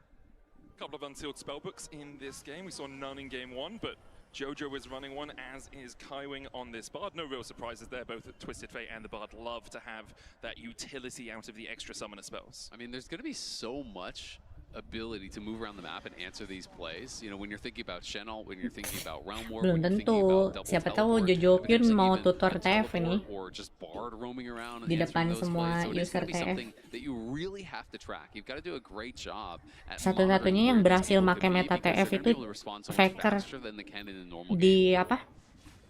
Di final LCK kemarin. Bad start to MSI, although against BLG they did have some signs of life. In that Final game apa semifinal ya? came out afterwards in an interview and said, we were just playing scared. They were over-respecting BLG, they were overthinking, they didn't really play the map the way that they would want to play the map, or the way they would domestically. In game 1 here against CFO, the map was not theirs at all. CFO absolutely controlled everything on Summoner's Rift. So for MKOI now, if there are a few nerves, if there's a little bit of anxiousness, you really need to focus up and get locked in for this game. You absolutely do, and it's kind of easy to say, but it's hard to do. It's one of these things where it's like, yeah, you know you need to play the champion, not necessarily the player, but it can be very hard to separate the fact that it's like, I'm just playing against a Jax versus I'm playing against Bin's Jax, right? You know, these things really do weigh on you, and it's hard to not sometimes overthink, you know, especially for players. These Western players go up and you get to play against some of your idols even. You're playing against like a Gen G, and it's hard to think, well, Chovy's going to know what we're doing, or Chovy's going to answer it, or they're going to be able to stop us, and sometimes that does lead players into overthinking and not being able to find those opportunities. Even in a series like this where CFO, they've got great players, but they're not as well known as a Gen Udah G or an habis AL or a snacknya. T1. From MKOI, they're the last Nanti hope of pasti Europe. Wan nyeduh That's an kopi dulu sih expectation placed kayaknya. on them coming into this, and when you lose game Tidak 1, mungkin aku masih a little bit more punya kemampuan untuk melek. overall. As Super and Alvaro are able to get the push early on in this bot lane. Also worth noting, Doggo going for a boot start here, so definitely a lot less popular. This used to be meta, you know, quite a long time ago. We have seen it, I think, once so far this tournament that I can recall. But obviously, when you are playing against a lane that is really heavily skill shot reliant, sometimes people do it against Varus. But obviously, Caitlyn, the Q connects there. But between between Caitlyn poke, Karma poke, you really do have to dodge a lot of this. So Doggo really is valuing the extra pots as well as that additional move speed here. But he's already chugged through every one of those potions regardless. And I think he's going to have to maybe give up that cannon too. Tradingnya sama Rai sih kelihatannya tidak worth it ya. Buset, Bang Driver. Could have been a great trade for him, but shadow dashing underneath that turret range makes it a little bit trickier to get the damage down onto Mirwin. It really does, and I think he's going to be able to get the crash either way, but it is one of the great ways to play against Shen is because Shen has really crap wave clear. Like, you are so bad at pushing in these waves that is why you almost always need to Driver mungkin lebih jago dari Res ya, tapi Shanks emang championnya Shen championnya Res sih. Res on Shen is pretty good. So it can be a way to really play effectively against the Shen. And for Mirwin, it really is just all about being able to just kind of survive the early pressure that Shen is going to be put on. You are going to outscale. You know, when you hit Eclipse and you get level 6, you're going to be in a really good spot. Kena itu anginnya. Even pop the cripple part of the E, that Tempest belum ada ulti. Wih, nice banget Junja. Nice banget. Dua gak sih? Satu lagi. Buset. Bang Dogo. Supa tries to block there, blocks the root, but the problem is it means Alvaro's just going to go down anyway, and then Supa becomes a target here himself. It's about sending message, bro. With the 4-shot, they finish them both off, and this time both the kills go to Doggo. That is such a problem. Early Swifties even going to be able to buy some more damage on top of that. And this Jhin going to be a problem. That's the playmaking we've come to expect. Ya, 3 game yuk, pengen nonton T1. I think they were feeling a little bit too comfortable, thinking, you know what, it's Skarner early. Yuk, bisa yuk 3 game. Gila, langsung di situ ya. Terus dia jalan nge-flash ke belakang dulu anjir. Hilang flash worth it lah ya. 2 kill.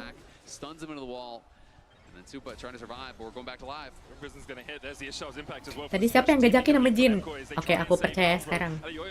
I trust now.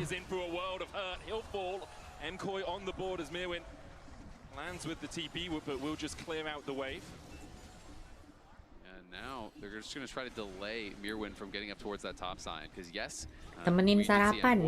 Sarapannya cepet banget Bang Jhin 3. Makan malam kali itu mah. The advantage for CFO is that no one is answering top lane right now. So that is Doggo that is getting this farm up on that top side, trying to catch up as far as the CS is concerned with Supa. And just, you can see, he's very slowly pushing this out. It will eventually stack and push away, but he's going to deny probably an entire wave. Wah, mati dong Honky.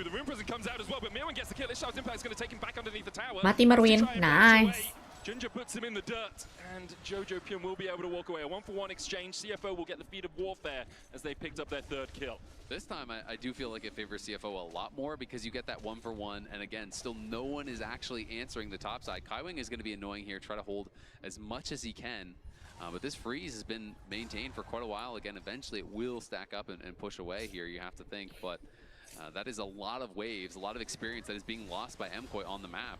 The whole time, Driver has been mid lane. You know, Honkyu gets out, or rather, he's been bot lane. Honkyu gets back out to mid lane and will pick up that wave. So it is going to start showing itself as far as the experience is concerned. You can see Doggo now already hit level 6 here. So he's up with the solo laners as far as experience is concerned because he's been getting solo XP on this top side for quite a long time. And just now, finally, feels like a couple minutes later, Mkoi is sending someone up towards that top side to answer. Supa's going to go up there. I'll be matched by Alvaro in a moment's time. Love to see that wave and see if it's still frozen by Doggo and by Kaiwing. No, it looks like it's slowly going to start pushing out towards the Mkoi side. So with the freeze broken, should be okay for Supa just to stay back underneath his tower until that wave pushes in, with Alvaro still working his way through the jungle. Honkyu doing a good job against Jojo Pyun here. Masih menang, levelnya sudah di geng juga. Went double Ruby Crystal to start, gets Catalyst of Aeons now, so isn't going belum for ada ulti Bartnya. Immediate damage spike that you can sometimes go for. Yeah, definitely the most common build these days is just going to be Roa, Lich Bane, mau Rapid team Fire, pack so nih. kind of expecting that. They are looking for a potential dive Wah, here. ini kejebak. Berarti ambil tower. Kalau mereka pulang ambil tower, plating. Nice banget, Bart. Set. Oke, hilang flash, man. the end, CFO will just settle for the fact that they denied 2 full waves of minion. 3 grabs dong, main. Exactly. Like you said, they have this kind of freeze over by their side for so long. Doggo's getting a solo experience. They lost probably 2 waves or even more from that. Then MKOI is tapi able gak to bisa crash ya? this wave. And while they're crashing the Pulang wave, gak ngambil yes, grabs. it is just a trade of summoners and things like that. They're looking for Jojo though. They're going to be TPing in as well with the Bard. Junja and Hongkyu coming in, and the Stand United Wish. is everything invested Jojo to Pyun. make sure that Jojo's Selamat tinggal. buried on home soil. Jojo goes down. The Avengers main 2 assemble. grabs. 4 members from CFO show up. It's a Harusnya TP Elyoya agak from maksa the sih. Bard. It's the Shen ultimate. It's the Realm Warp with 2. 4 members just materialize on your screen, knock down your mid laner, and now they're over here trying to take down these grubs. Elyoya looking to see if there's an angle to steal one away. Enggak sih. So this would be Gak ada the smite. second Ada for smite dia MKOI. bisa They ngambil. get it. Wah, They 2 do grabs. manage to sneak it away in the face of CFO. So that's the neutral objective bounty over to MKOI. You also have the first dragon of the game. Ini mah bener-bener 0% win rate RTF ini mah. for the feats of strength. Yeah, it is looking that way for sure. As Doggo back towards that bottom side. Just kind of chilling here against Mirwin, who is not out to the Eclipse yet. That I feel like is where you really start having to respect what the Ambessa can do. It just feels like a completely different champion what it is once it is completed. And Driver is going to be working towards that Titanic Hydra. So is going to be having really high upfront damage, you know, as well as some really powerful wave clear. So even when you start losing out on some of these matchups, one of the real advantages of playing the Titanic, it's like, yeah, you're going to get outscaled by the Ambessa, but you just show up and you one-shot the wave of the Titanic and then you walk away. And you're saying, you know what, I'm never going to fight you, I'm just going to fight the wave. And then it allows you to kind of nullify some of that disadvantage that you do have. Yeah, you'll slowly lose your tower, but much slower than if you didn't go for that wave clear build. Next Drake up in a minute and a half. Once again, CFO's vision control really solid on this bottom side of Iya, the cuma map. They have Faker yang trouble bisa here, maintain. in towards where the raids Kemarin are. So they'll GG. spot the fact that Elyoya is there. Hongkyu lying in wait. Bukan will take kemarin third sih, of pas Alvaro's LCK. HP. Doggo just about a level 8 here. You can see Kaiwing just about level 7, so almost a full level advantage for both that bot lane. That is the fallout of what happened up on the top side. As well, Bard obviously getting a little bit of experience from picking up all of the meeps and everything everywhere. Loves his chimes. There's a good Bard.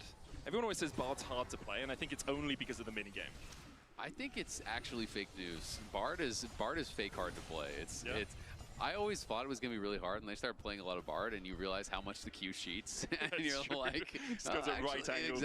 exactly. But then once you start playing it, you want to keep up the lie, so you can maintain that aura of like, True. you're right, Bard is really hard to so play. I'm hard just to so play. skilled.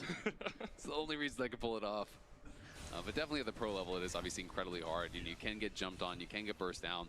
The ultimate, it is one of the only ultimates that not only can it help you, it can actively hurt your team. So the timing is incredibly important. And you do have to be on point in these kind of games to be able to have any sort of an impact. I mean, we've learned that supports have a lot of tools to actively harm your team from game one as well, haven't we? So obviously it's just a support Here thing doesn't have all flash, around. let me help him out.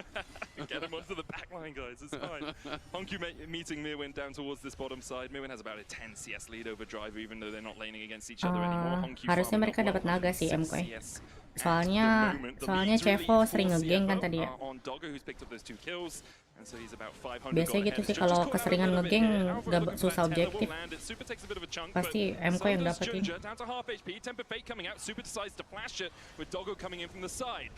Kecuali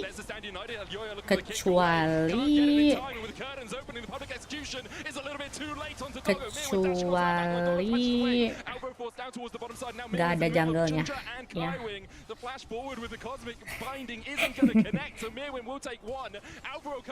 Riot, Ambessa, Riot. Alvaro now needs to run though. Rooted up with the Rune Prison. Destiny comes out from Jojo. Gold card locked in. Hongkyu slowed up, and MKOI will turn the fight around. Yeah, we saw the Shen ult coming through. It actually got interrupted Riot, by a gold Ambessa, card from Riot. Jojo, but then he elected to never teleport. Once Jojo backed off, Shen could have actually TP'd in and tried to join the fight. Decides not to do so, stays up on that top side, and again, because you have no wave clear pre-Titanic, he's not even able to crash the wave or anything, so there's no sort of a punish there, so I am kind of surprised that Driver didn't elect to join the fight. There was a lot of low health bars there, and the extra member really could have made a difference. We see the beginning of the fight obviously going pretty heavily in the favor of MKOI. Dari mana sih tadi dia Ambessa? Down there on a Junja, but then a great ulti here Itu from ultinya Bard juga kena terus. Hongkyu says, you know what, I'm going to Set punish. Hongkyu Super walks nge-stun. back in, they go with the Realm Warp. This is where the Ultinya gold card is going to di-cancel. interrupt here.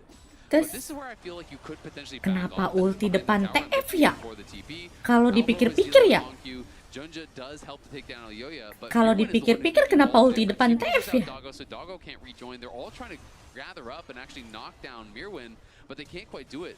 The Impale is sidestepped by Mirwin. Hongyu looks for him, but he's going to get avoided. And then finally, Jojo does arrive and gets a kill. On the back end of that play, CFO do grab the dragon, but nicely done there by Mkoy. Temper Fate again, there's the Shadow Dash for the taunt. Deadly Flourish coming out as well. Jojo has to flash away. And will manage to survive. It's a race for the first tower as well as Hongyu continues to push in the bot Kenapa ulti side. depan Super's gonna stay TF? up top Beliau as well, lupa kah keeping that TF bisa turret nge-stun. remaining. CFO backing away from mid.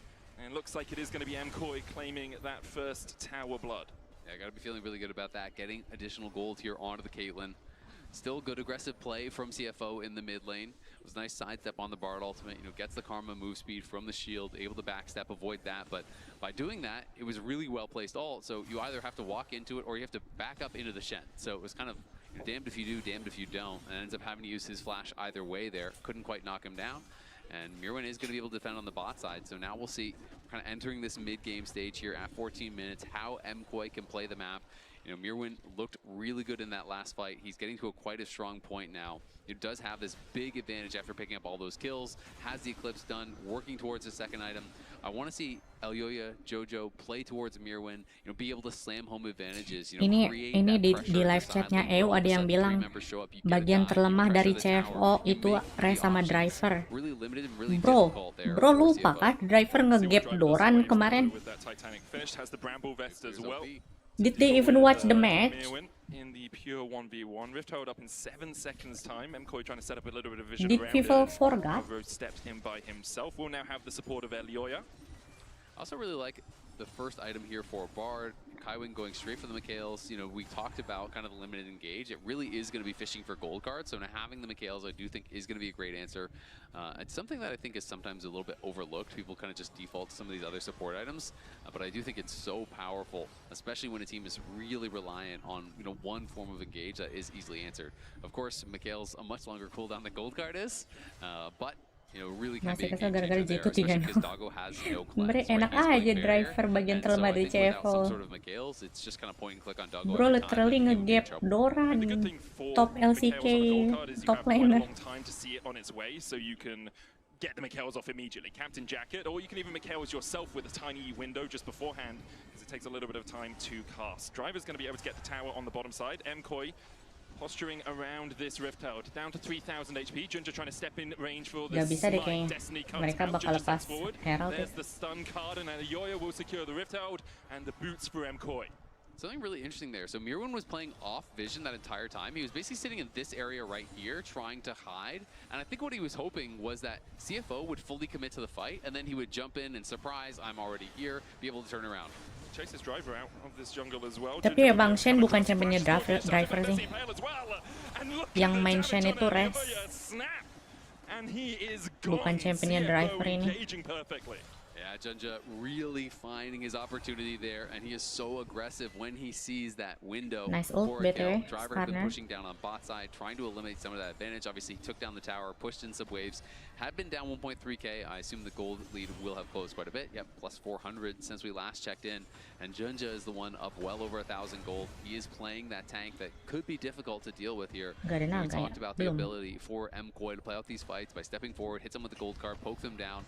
But when Junja is getting really strong, it is going to be that much more difficult to have that poke really stick and to be able to actually deal with this front line. It's also just such a good moment to do it, taking the entire bot side of the jungle away. It's basically a 6-camp swing. You're getting 3 camps and your opponent isn't getting 3 camps. Also gets the score Tenang, kali ini Jojo tidak sendirian. Ada Ambessa.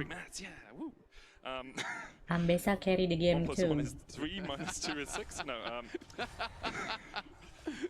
Anyway, no other neutral objectives to do. I did a little bit. Look, man. Man's not hot. Now we're back to Fast and Furious. We need to get Freak back here. I remember the good old 2017 days, eating Taco Bell at 3 o'clock in the morning while in the LA studio. We had him back for a playoff game. Yeah, it was good. Yeah, solid caster. A little bit bolder than I remember him, I think. A little bit bolder? Yeah, he's lost a little bit more hair than the last time I saw him. Fair. Yeah. Happens to the best of us. Yes, it does. I'd like you all to know the medic stared right at my bald head after I said that. It's the reflection from the lights as well. I can't avoid it. Next rake up in 20 seconds time would be the second of the game for either of these two teams. Driver trying to shadow dash onto Jojo Pion, who doesn't have the teleport currently on this Twisted Fate. Running the heal and the flash. Alvaro flashes immediately away from Hongkyu. Kena The dong, chase mati. continues as Ginger finds Nice, his man in bisa the naga. jungle. Alvaro with a great mantra there to get Ush, another masih extra sama tuh. health back. Super tried to open up on the Terlalu Hongkyu. over ini, terlalu over commit. Terlalu over commit. Flashes away himself. Udah, udah. Gold card locked in, temper fate hits two. Woi, ambesan SO tapi Gak ada flash, gak ada flash. Udah. Wah, bullshit Ambesa.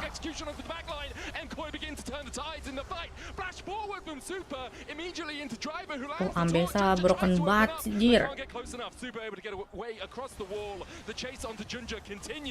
Nice banget. Terlalu over commit sih itu. Yo. 4. Nice. Not able to actually grab that last kill. Really messy fight though. Back and Gratis forth. naga dong. Looked like it was going to Baiklah. be really positive for MKOI, and then CFO, they hit this great Bard ulti and you're thinking, oh, Elioya is MKOI gonna trolling. get cooked here, but Kaiwing throws Okay. out the binding way too early. The Impale is not there. You know, everything missed time from CFO, and then they had to go into this fighting retreat.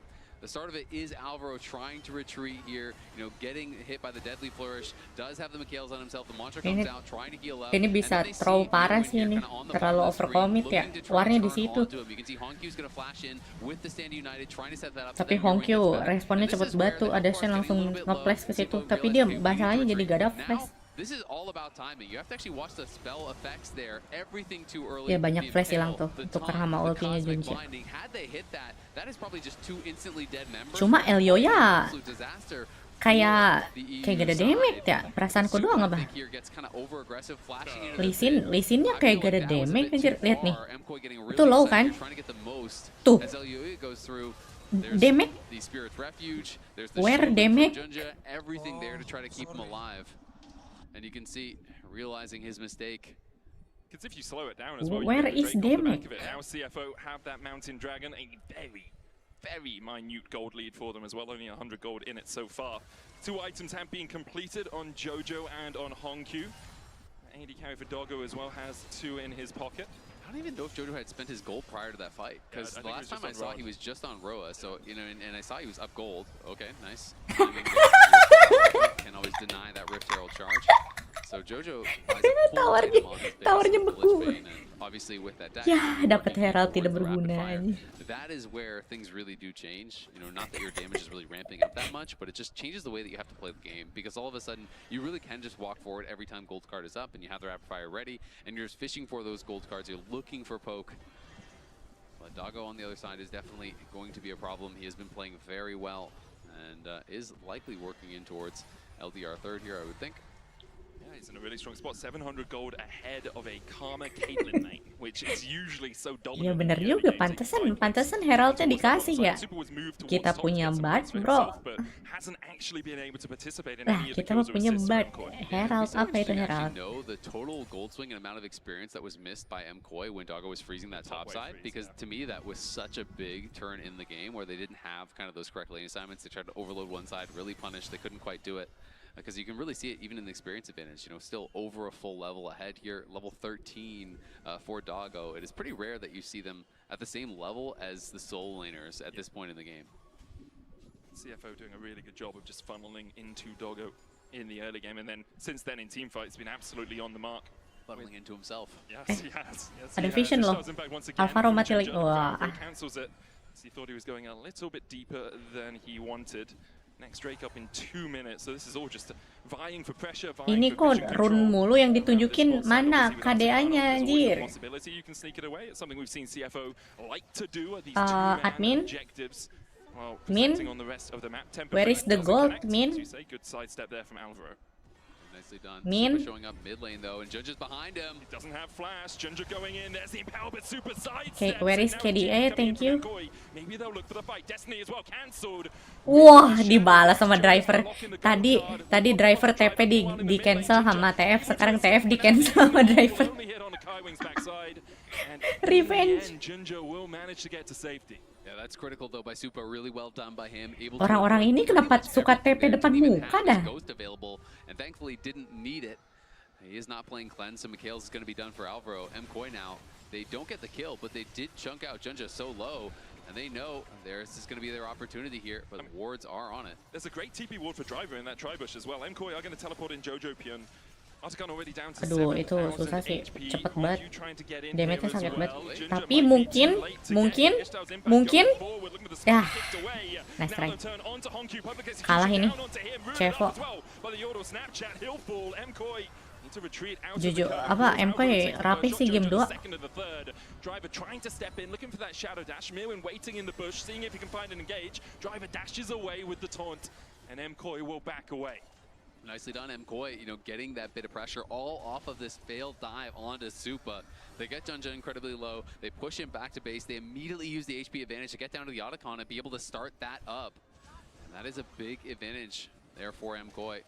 Unfortunately, they have not really had the push, so they don't actually have Ini that bakal many flowers. So kemenangan TF pertama lah. But of course, any you're getting for the rest of the game still going to be TF bonus, first win. and you do still get that proc on kill, which is going to be potentially game changing. We can really help. The CFO, they won 26 petals to only the 16 of MKoi. How many flowers per petal?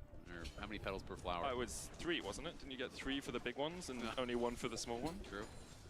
So maybe when you pick the flower, some of them immediately die. So it's one of those rare commodities, Can't cook them all, did you say? Collect. Oh, collect. Thought it was some sort of tea thing. I'm much more experienced in that than Ambesanya sih bahaya banget ini. Siapa yang bisa nge-kill Ambesa ya? Kita nggak ada burst tuh. Jin paling. Tapi Jin pasti di ulti sama Ambesa, Tar. Ambesa kesantai nih, meta banget. Driver, Jinju, and Hongkyu acting as the 3-man squad. Jojo Pyun is just behind the team right now, does have the destiny. If he wants to go in, we'll land the gold card. You can see the extra range from the rapid fire cannon there, helping out. Kalau Ambesanya gak ada yang bikin sibuk susah sih. Udah pecupa. Udah, nice. Mati Ambesa. Nice, shutdown. Oke Bang Driver. Oke Bang Driver. Dis hilang. Baron. Clean parah. Towers clean. I mean, not only to get a 5-for-0 ace, they're going to get Baron, they're going to get Dragon, they're going to move to Soul Point here. That is huge. Soul Point? Just like that, they blow the game. Driver mau solo naga anjir.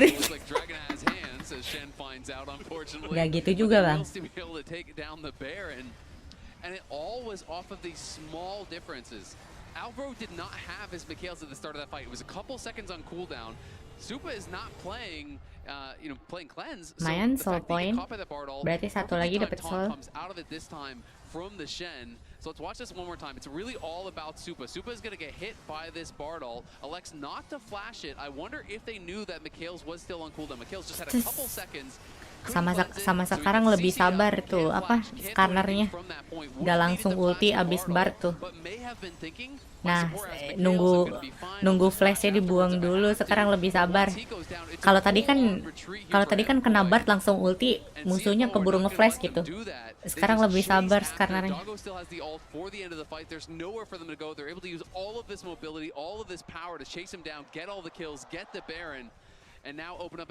Tumben nomor VTuber nomor turnamen game BTW sama kenal Kak. Halo.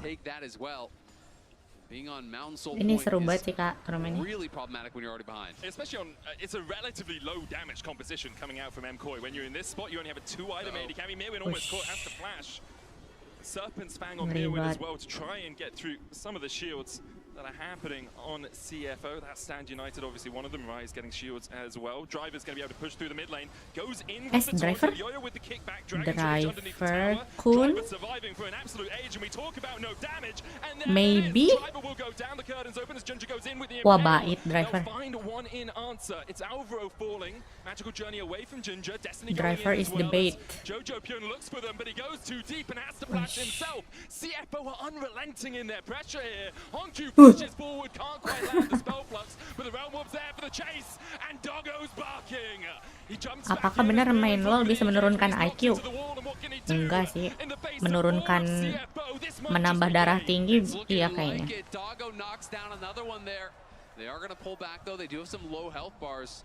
Driver got very aggressive, goes for the taunt flash in the 1v3. Is not able to make anything happen, but he does at least get Mikhail's out. He buys a lot of time for the rest of the team to come over, and CFO with this gold leader just so confident to continue the fight here. Posturing so aggressively, we saw very many summoners being used, and now they're for Jojo, they're just TPing. He steps forward immediately, TP, there's the Tempered Fate as well. Climbing teleported in Jojo Pyun? with the unsealed spellbook to hit the Tempered Fate, and Jojo CFO Pyun? are not giving MKOI a moment to breathe.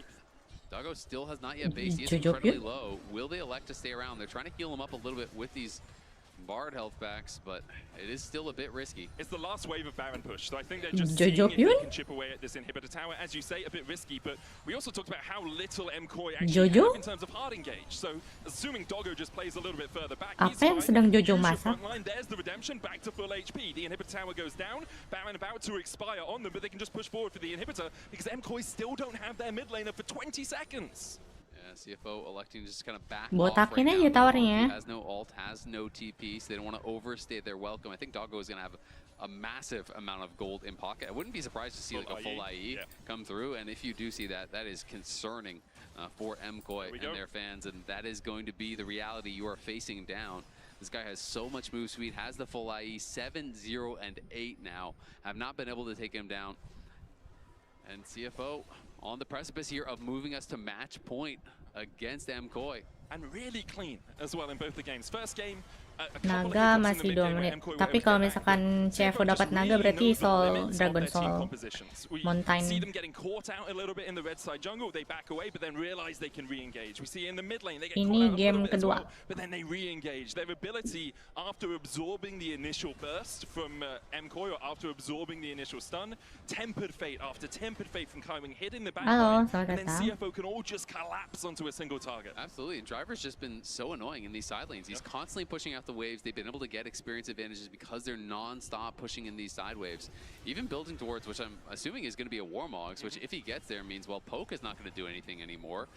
That is going to be really difficult for them to deal with. It's already so hard for them to actually knock through these front lines. It's really all up to Supa, and CFO knows that. Every single fight, they're just flying at Supa. They're sending everything at him. They're not allowing him to stand in fire and actually get that damage out because they know as long as they're putting the pressure on Supa, Jojo's not going to kill your tanks, and Mirwin is going to take way too long to really be able to do it by himself. They were so reliant on Supa with this composition. Kalau nggak Faker BDD sama Faker yang cuma bisa main TFK.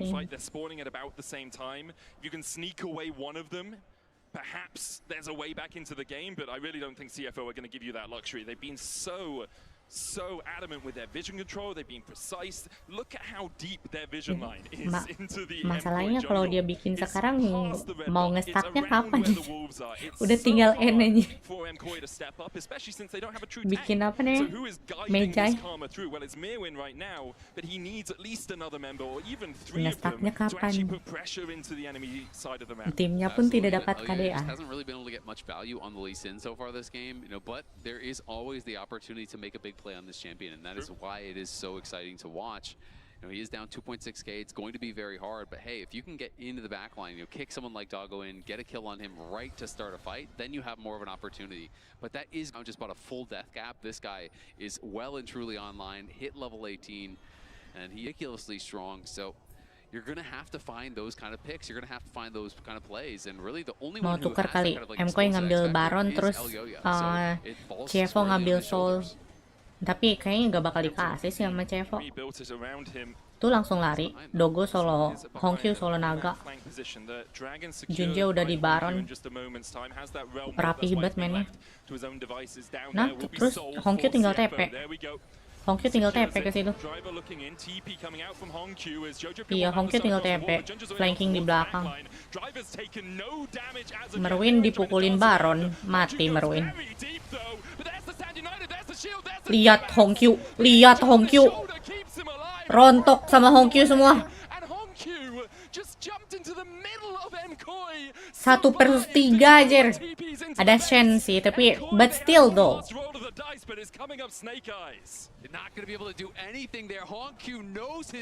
Hongkyu 1 semuanya.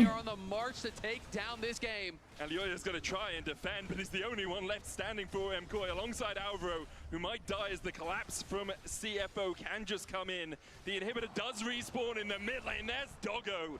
10-0-8. His bite is worse than his bark. And CFO pushing. Alioya trying to defend.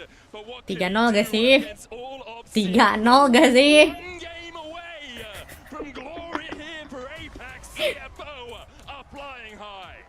Twisted Fate win rate 0%. Bro berpikir bisa mengalahkan tim yang mengalahkan T1 aja. Really playing well in this series. Doggo has been a standout. Junja has been creating so much action. I love the draft. I love the answers here. The early pick TF so well answered by the mobility that CFO has gone for. The Shen, I think super Main aja dulu. pick. Really great into the Aku juga gak once you jago. play the map. And it's been so exciting to see them make these adaptations alongside the spellbook bar that's everywhere, the Rise. They have been playing great. What do you think, Desk? Is it a sweep? Kalau 3-0 sedih sih. Sweep. But my day's a little bit better because we have a very special guest here, Cloud9's Vulcan. Welcome. Thank you. It's nice to be here. Yeah, it's Cloud9? great to have you. I wish it was under better circumstances from Mana? the EU camp, but I think you're really happy to see that. Yeah, I am also. I mean, unfortunately, our last hope of NA, not last hope. I guess FlyQuest is still going strong, but Yeah. Jojo. I'm very let down by the fact that the four European players Bro datang untuk menonton timnya kalah. That's what I was about to say. In fact, if you were here earlier, you were his good luck charm. Where the hell have you been? I just got here. I don't know. I mean, now you should be good, right? I just Yeah, I arrived. mean, Surely. he was missing CS and stuff in lane in game 1, so I'm glad you're here. Keep him accountable. But nothing was his fault. I'll say that. It was a team error, and Glad we agree. especially CFO being extremely Ada extremely C9 good. So what I Vulcan. want to do, since you missed the game, since you were in the car, most of it, I want you to blind react to a few things. Fundingnya The lama first thing banget. is a draft, and I'd love Main to yang know from mobile your aja, professional mobile lebih opinion, cepet. how Aku juga kalau main you yang thought PC the early lama game would banget. play out 6 when you jam see, cuma the 4 draft, as game. you will in just a second. And there's one pick in Tidak particular worth that it. you're gonna love.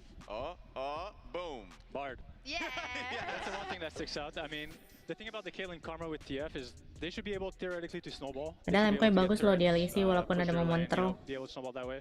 But I really like the Bard pick 'cause G2-nya even though sih your yang lane is lagi hard, jelek with the sih. W, you can. I always like to put like 2 points in it. If you're in a pretty difficult matchup, you can heal through it. The other thing also to point out is that they have Rise and Shen, who both have globals. Yeah, so they're able but to get some help. It's kind of it's hard sad. for Caitlyn Karma to really always be pressing, always be pushing up in the lane when they're playing against globals like that.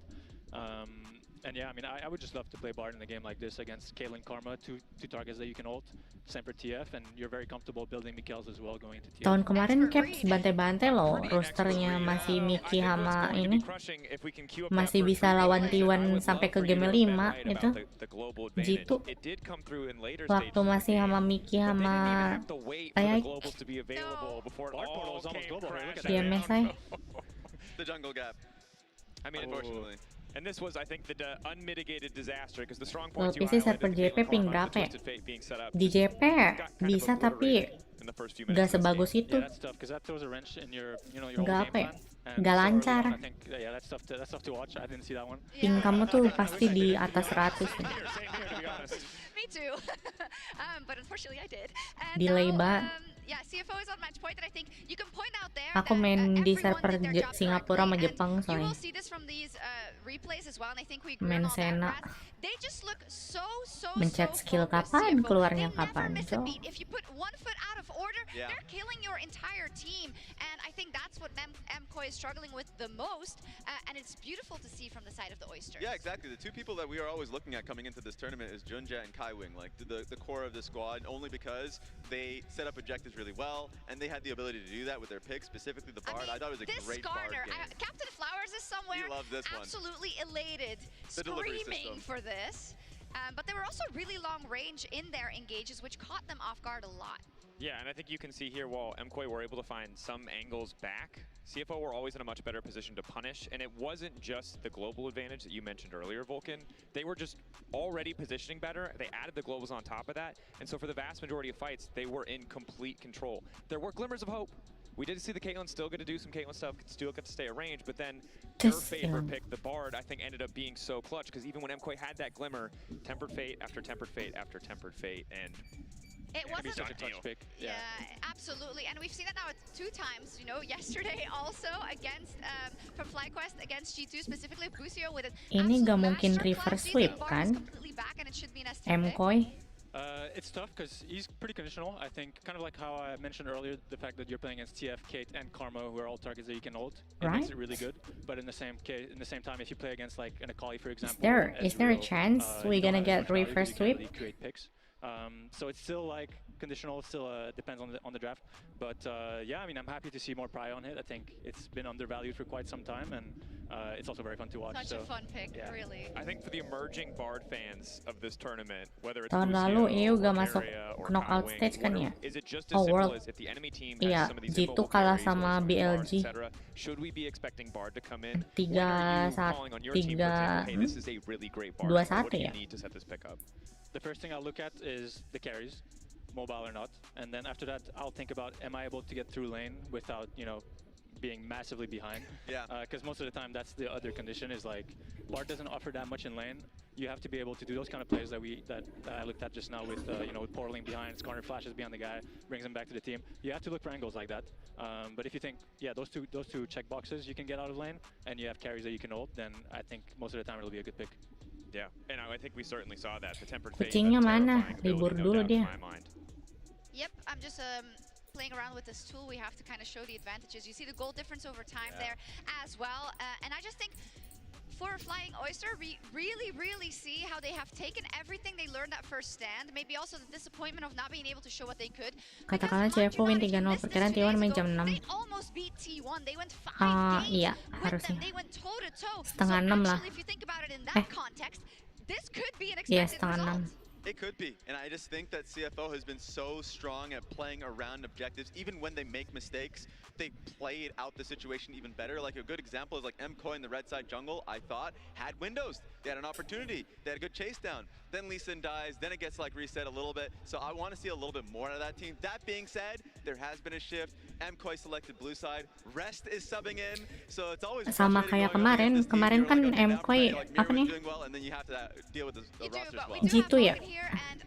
G2 kalah cepet, jadi dicepetin nggak jam 7. What do you want to say about this next game?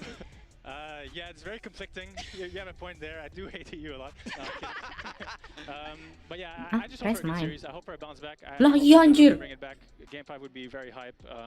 Yeah, I think obviously Main apa, Res? we've shown, you know, yesterday. I think NA is a lot better than EU. So I think itu apa nih?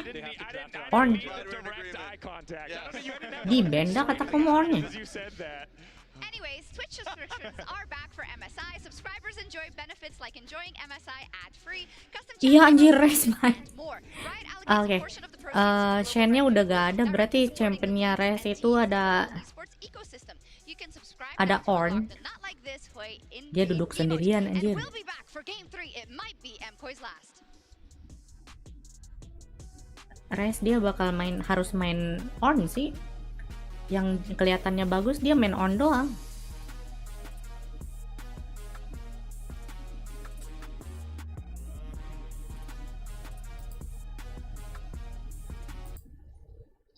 Baiklah, nonton short lagi. Ting ting ting ting ting ting.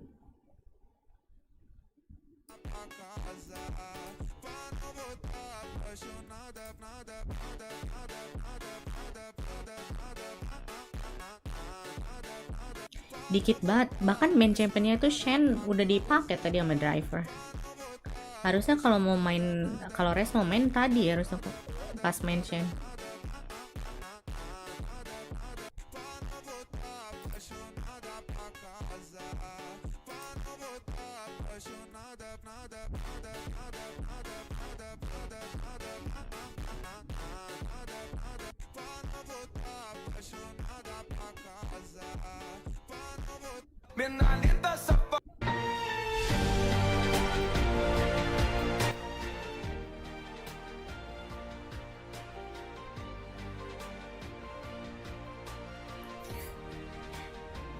Tetap ngeri dah. Dikasih kembang ya, scene terakhir ya.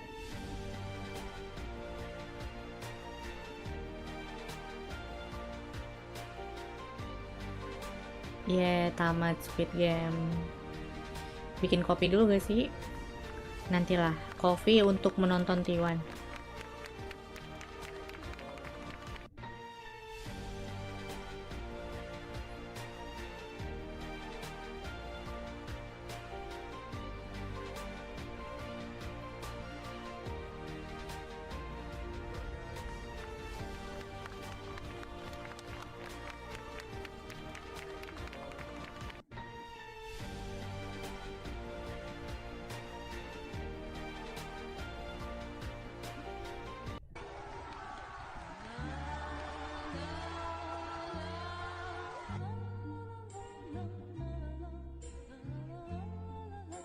Nempel.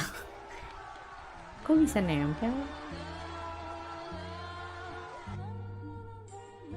Pastanya kering apa? Pastanya pakai apaan itu jadi bisa nempel gitu?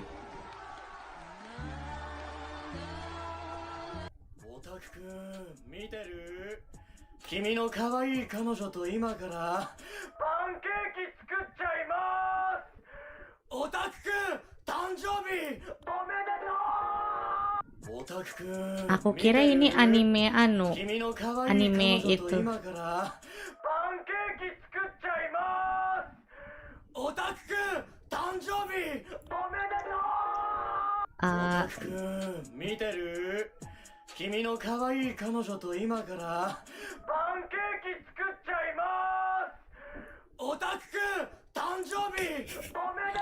Kirain anime atau itu.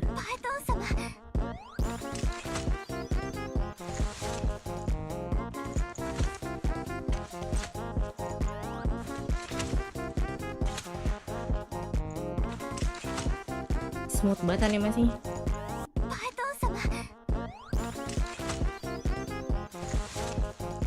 Gede banget sih size-nya, males mainnya.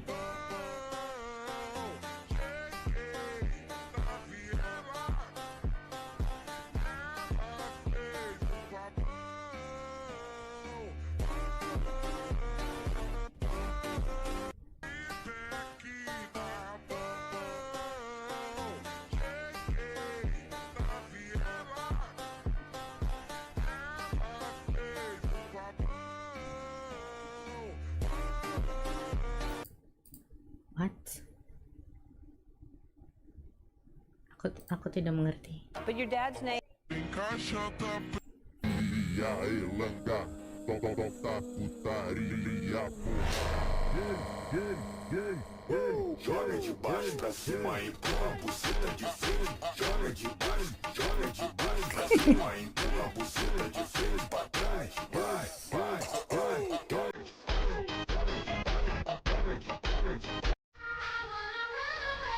Hey, Rich. Yes, sir.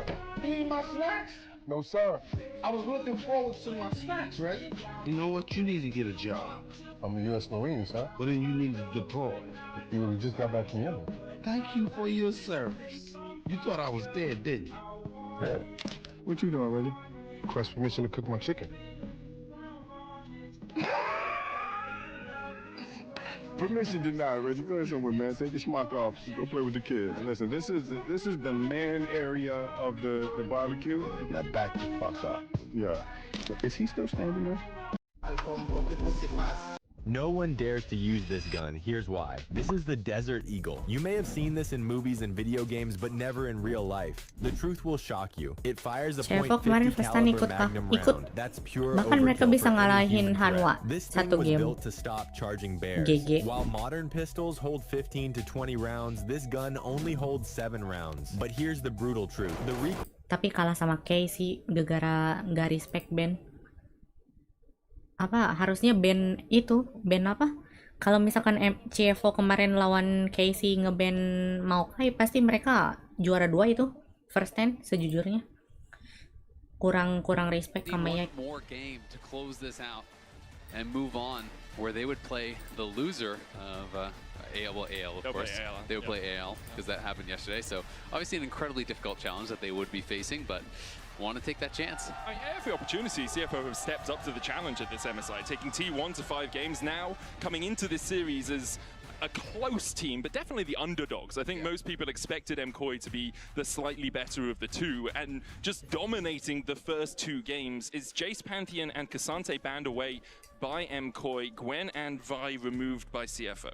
Yeah, so Jace, the most played for Rest. Cassante, 3rd most played for Rest. So clearly trying to throw something at what his expected champion pool is. Going to be curious to see where Rest does go, because you'll remember back towards Game 5 when they were playing against T1. He came in, he was actually playing the Ornn.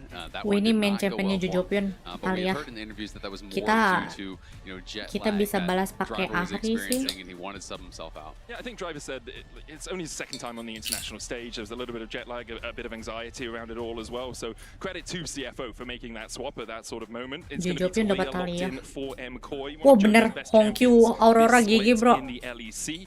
CFO are looking towards the Aurora. Iya, as ada well, so Aurora it's ya? something we have seen quite a few times Why not? over Let's MSI, go. and that will be locked in as well. Yeah, I mean, Aurora has been looking very strong so far. A lot of Hongkyu these players on are showing Aurora up, is really fire. showcasing Yorick why. immediately. Wow, Yorick blind. Wah, ini to me. championnya I Res. love the Res champion, just so dapet. not a fan. We'll see Res what dapet the Yorick, answer aman. is going to be for Mirwin, because Mirwin is one of the guys that he can play everything, right? So I would be almost most scared. There it is, finally. It's the best counter. This to me, I Merwin played a lot of GG Yorick. BTW. This matchup is Top lane unplayable. carry-nya. This is the worst matchup, like one of the worst matchups I've ever played, not just for Yorick, but of any champion. It is truly horrible. Merwin top lane carry-nya GG BTW. Just info. Stacks up the passive. It is so hard, even from ahead, to actually be able to win this out. You need your jungler. You need your jungler to be able to 2v1, put you in a position where this Aurelia is just slammed into the ground, because it is so tough. And this is a matchup that I've almost stopped talking about in Pro, because no one wants to play Aurelia, because it is such a risky pick. Aurelia has to be flying in, playing aggressive in those side lanes. Kayaknya MKOI bisa menang deh di sini. Throwing yourself into a position where you're easy to gank. Pertama, Jojopion dapat Talia. Merwin main carry. Kita lihat bot lane-nya deh. Supa main apa ya? Supa kalau misalkan main Kaisa, mereka menang parah sih. Kalau misalkan Supa dapat Kaisa sih, game 3 menang sih MKOI. Yeah, no, absolutely. I mean, it's going to be really interesting to see how they actually plan this out. To me, this game is already almost entirely about top lane. Both of these champions are extremely impressive from ahead and absolutely useless if they are put into the ground. So we have to see drafts, I think, that have really kind of bot lanes that can just work on their own, that don't necessarily need a lot of jungle attention, that don't necessarily need a lot of help. I would really be thinking about, okay, how can I actually play this out to where, I have Supa strong waves kayaknya mau here, main not gonna be Kaisa threatened deh. in the Atau dive, diambil but sama be able to Dogo just mungkin chill on an Kaisanya. island here so my jungler can play for top side, because I think that is where this game will be No. decided. Draven would absolutely not be it. To me, it's No. Senna, I think, is a fantastic pick that would actually allow you to play towards that side lane that is pretty No. good at actually sustaining on your own, especially when paired with a stronger laning support. And as soon as you get the static shiv as well, it's really easy just to sit in that mid lane, push out the waves. You put something like the Nautilus alongside it as well, it gives him a little bit Nah, of ambil. safety. Bagus. This is gonna be the pick. Bagus Kaisanya ambil. A little bit of safety herself. Jangan kasih Supa main Kaisa. A bit of damage, but as you say, full dive really seems to be the name of the game for CFO. MKOI are going to have to watch their flanks when it comes to this paranoia coming down. And I mean, Nautilus is still up and available. Obviously, one of the really common pairings. Rakan is still up and available too. I think Xayah Rakan makes a ton of sense here for MKOI. It's a great Alvaro answer to a Xayah full Rakan. dive comp, which is what we're Berarti obviously showing from Kaisa CFO. Does mean that you'd be giving the Nautilus Kaisa over, but Lulu? honestly, who cares? The counter engage, I think, is fantastic from the MKOI side. Instead, they are going to be going in Xayah towards Rel. the Rel, so grabbing up the Rel for themselves here. Very Rakannya di interesting. sebelah, It does selingkuh leave aja. Rakan, Oh, as well as BC Kaiwing is as so good, options BTW. for CFO.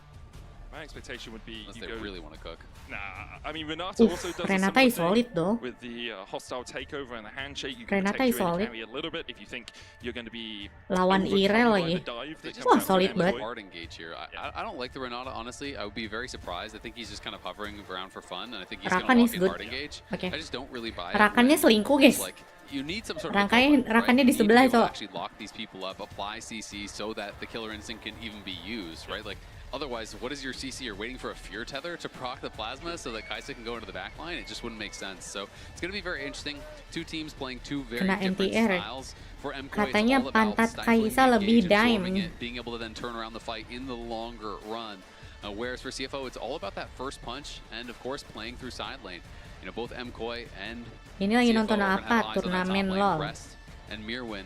The fate of their teams, I think, really will be Bisa on 3-0 their Jojo pakai shoulders hero here. pool. Huge amount of weight on Mirwin's shoulders. The last time we saw her was back in 2023. Mari kita berdoa Hongkyu carry the game. Hongkyu on Aurora is pretty solid.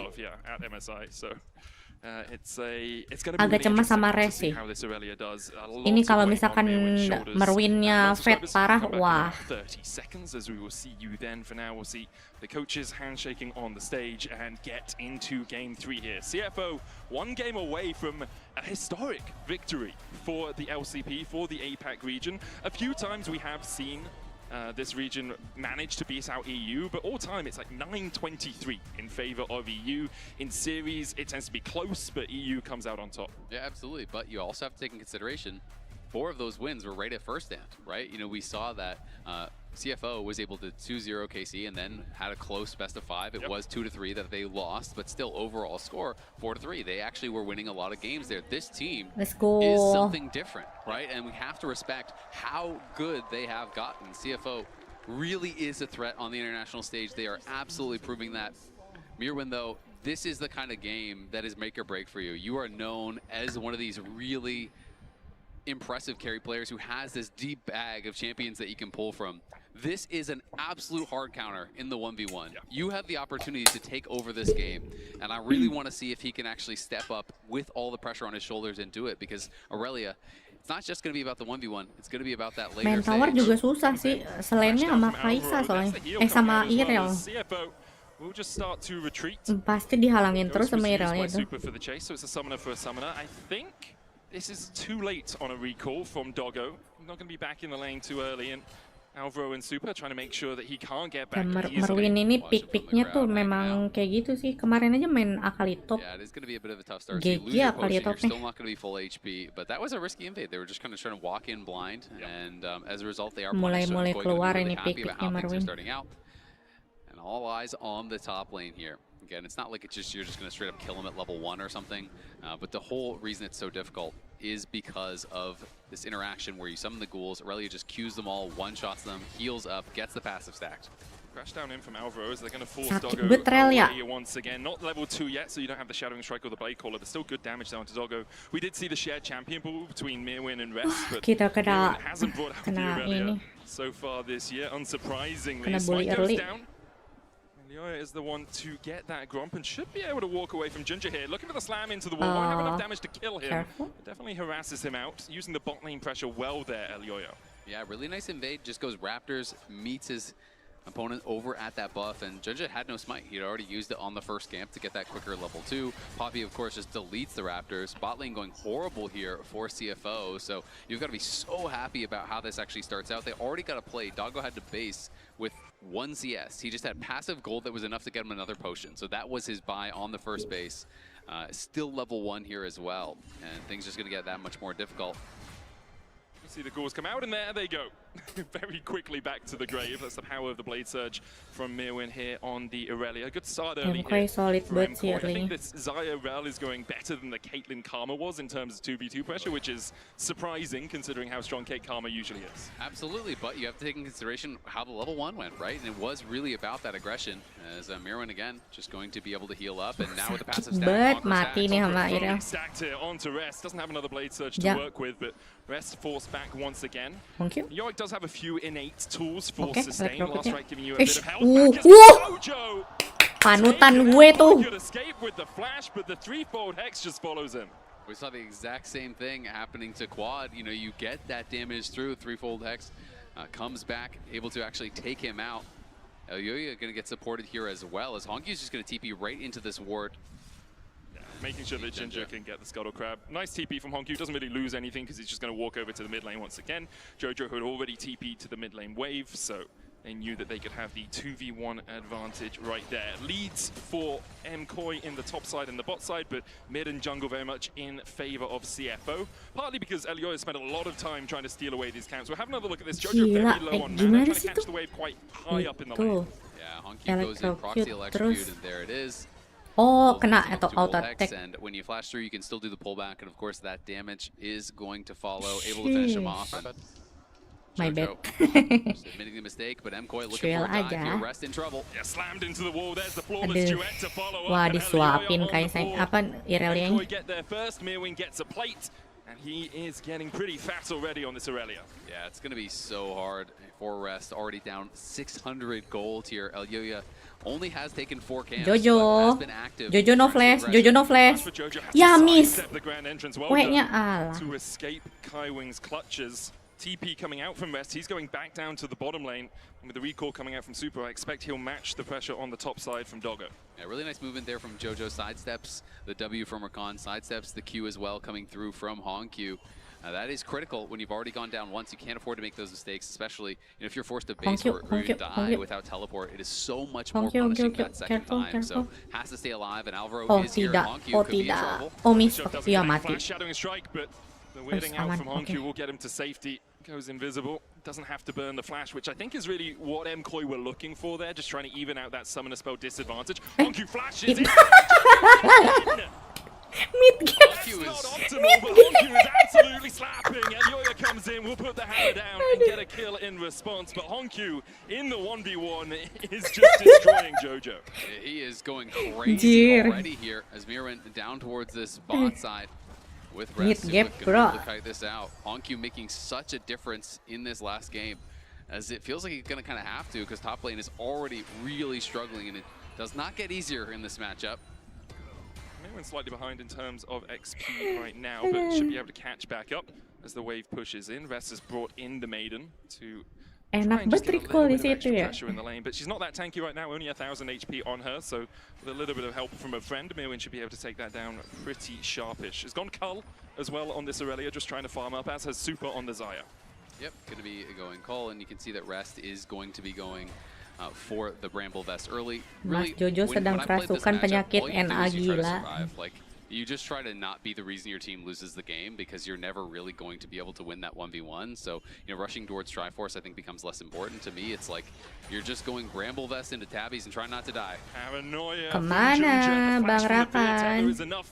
To keep Super safe. He was actually positioning up because that plate was about to fall on the top side, so he wanted to get gold from it. Elioya now coming down towards the bottom side. Rest does have his flash available, puts down the cage, but I don't think Rest is able to escape this. Meanwhile on the top side, Alvaro and Jojo still fighting. Jojo Pyun down to a 3rd HP as Rest falls on the bottom side, able to escape. Kaiwing and Hongq coming up on top in the mid lane. Nicely done. Mirwin able to get another kill there with the help of Elioya. Doesn't even have to use his ultimate as well to add insult to injury there. Able to just chase him down, get the kill. Will be able to get a good base here. And when you get to Blade of the Rune King, any fun that you were having is already going to be well and truly over here. Jojo just trying to survive mid lane against Hongq. The rest of the map is doing really, really well. So Jojo just gonna sit back, chill. That is the 1 point of power Mohon right maaf now Bang for Res, ini CFO. mah Jojo at the very least did get next Ghost game Flash driver aja gak sih? The ultimate cooldown early on is so long on Nocturne. You really want to be able to cash in on that first kill. Especially when you're doing it against a Xayah and you get her flash out, but she's about to hit level 6. Yeah. It's like, well, I have more tools at my disposal to be safe. I have that Featherstorm now. So even if you come back in with the Paranoia, I can at least delay for the follow-up of the rest of my team. It's the first time in this series that we've seen MKOI with a gold lead in the early game. About 1,200 ahead right now as CFO are going to claim the first tapi driver belum main Gragas kan? Masih ada Gragasnya driver. Super early, and the grubs are up, so we'll see if anyone's going to make a move towards those here pretty quickly. But it feels like Elioya, you know, has been very active, got some kills, wants to just go back and keep his farm up, because even though he was up in gold, you know, he was quite a few camps down. You can see the KDA for Doggo has yet to die across those first 2 games. This guy has been stellar, really pumping out the damage, positioning well. He is just such a talent, and really is so fun to actually watch him. And Emily was just telling me about an interview that he had given where he was saying this MSI is so important to him because it felt like it was the first time that he had earned it himself, you know, actually getting there himself. Of course, he had subbed in before in the past on loan for another team, but this is, him earning his trip here and really wants to perform well to show that, hey, I deserve to be here amongst the best in the world. I think there's a lot of people as well who have only watched him in the LPL as the Nice, paranoia goes nice, down balas. onto Mirwin, who has Ambil, no kasih flash crash. and no Nice. escape from this. Rest gets the shutdown, and Mirwin just a little bit too greedy on his own in the bot side. Yep, that is a really nice play there from Junja. You have to depend on your jungler in this matchup. And Junja is a very dependable jungler, so gets down there, is able to get the kill. Mirwin didn't have flash, and now MKoi trying to pressure on the other side of the map. You can see Junja, though, running up there with Kaiwing, is there to cover. Shadowing Strike doesn't hit. Alvaro starts to run away. Hasn't invested too much in this right now. Spamming the emotes, man. He really is. He's going to be able to walk away. Junja here for the cover as well. So MKoi punya 3 grab sih, jadi not quite take the plate, but should clear out this next wave. I was saying about Doggo, I think there'll be a lot of people who only watched him in the LPL where he underperformed and think, oh, this guy is not actually all that. But when you watch him in the LCP, he's just so consistently one of the best AD carries in the league. And you've seen him here as well, unkilled in this series, had a great series versus T1 as well. He's just such a good player that we don't get to see enough of. Yeah, absolutely. I mean, mechanically, he's extremely impressive. So definitely a treat to watch here. Has been performing incredibly well against some of the best in the world. I mean, you go up against T1 bot lane, you're laning against Keria and Guma, and you perform well. Like, oh, okay, you're pretty good. I don't think it gets much harder than that. So we'll see if he can kind of continue that. Mirwin obviously did go down, but is still significantly ahead in that 1v1 on the top side, working towards that Blade of Rune King. 30 more stacks on the call. And we'll be in towards that. And Elyoya, with all this early pressure that he's put out, already is on the Sundered Sky, so is going to have quite a bit of damage here. Of course, Poppy, is a tank, but so much upfront damage if you can actually get that wall slam comes out with this build, and that's why it's so popular. See Rest just trying to avoid every matchup that he can into this doang area. yang jadi. He's done pretty well. He's going to push out this wave, and with the Maiden, your wave push is MKoi actually rapi sih ini relatively game quick, 3. especially if you get the Eulogy down and get those extra ghouls. So Rest can just, take this tower back away. There's a possibility of a Weaver's Wall from Jojo, but with Rest walking all the way back to his tower, no gank attempt is made. Yeah, no one answering that bot wave right now, so it would be a cost to it if they wanted to go for it. Oh, Alvaro. Kaiwing or Doggo here, steps into vision. There's a flank as well here from Elyoya. Januar di situ. Nice banget ultinya Nocturne. Super begins to open up between worlds, goes Hongqiu. Udah. Buset. Masuk. Alah, Junja. Ngeri banget, kocak nyawa segitu masuk. The weirding coming out from Hongqiu is going to do a lot of work as well. In the end, neither team will have anyone fall. No one falls there, but it is the flash off Elyoya, the Bermain dengan api, Junja. The recon, the cleanse off the Kaisa. So a lot of big tools were spent there. It was a great ejection from Elyoya. He knocks the Nocturne away, but then is able to just use the ultimate to just come right back in. Alvaro is behind Hongqiu, but quite low on health. I don't think that's a play that you're going to want to look for, as Hongqiu is quite strong here. Aku PTSD Junja Pantheon gamenya T1. If that ever did materialize, everyone's on half HP. I got PTSD from CFO Pantheon. MKoi holding back of it, and I'm sure Europeans around the world are taking a sigh of relief at the fact they didn't decide to go for that play. Plate falls in the mid lane, but no one's near it, so no one will pick up that extra bit of gold. Leads in the top jungle, bot, and support role for MKoi, but a sizable chunk of change for Hongqiu in mid. 600 gold ahead. The Malignant's already complete. And there's the Blade of the Rune King done for Mirwin, so bad news for Rest. Matchup already very difficult. Did get that relief, and the shutdown gold critically went to him, so has just been playing it very defensively. You can see he's pushing out waves. He's just trying to move away from the Aurelia, really not interact whatsoever, which is absolutely the correct choice in this matchup. And the question is, can Mirwin utilize this advantage to either start farming plates and towers and get an edge there, or if he has to go into the team fights, we can just take the really dragon. on the team fights on Aurelia? Because Elyoya udah sering really nge-ban nge-gang to tadi. play out this matchup, honestly, in the 1v1, Setup it's not that naganya hard. It's harusnya very, very kita Aurelia favored, lebih but it's really hard to pilot this champion effectively in a 5v5 and really be able to get something done. So that's where I think Mirwin is going to have that big test.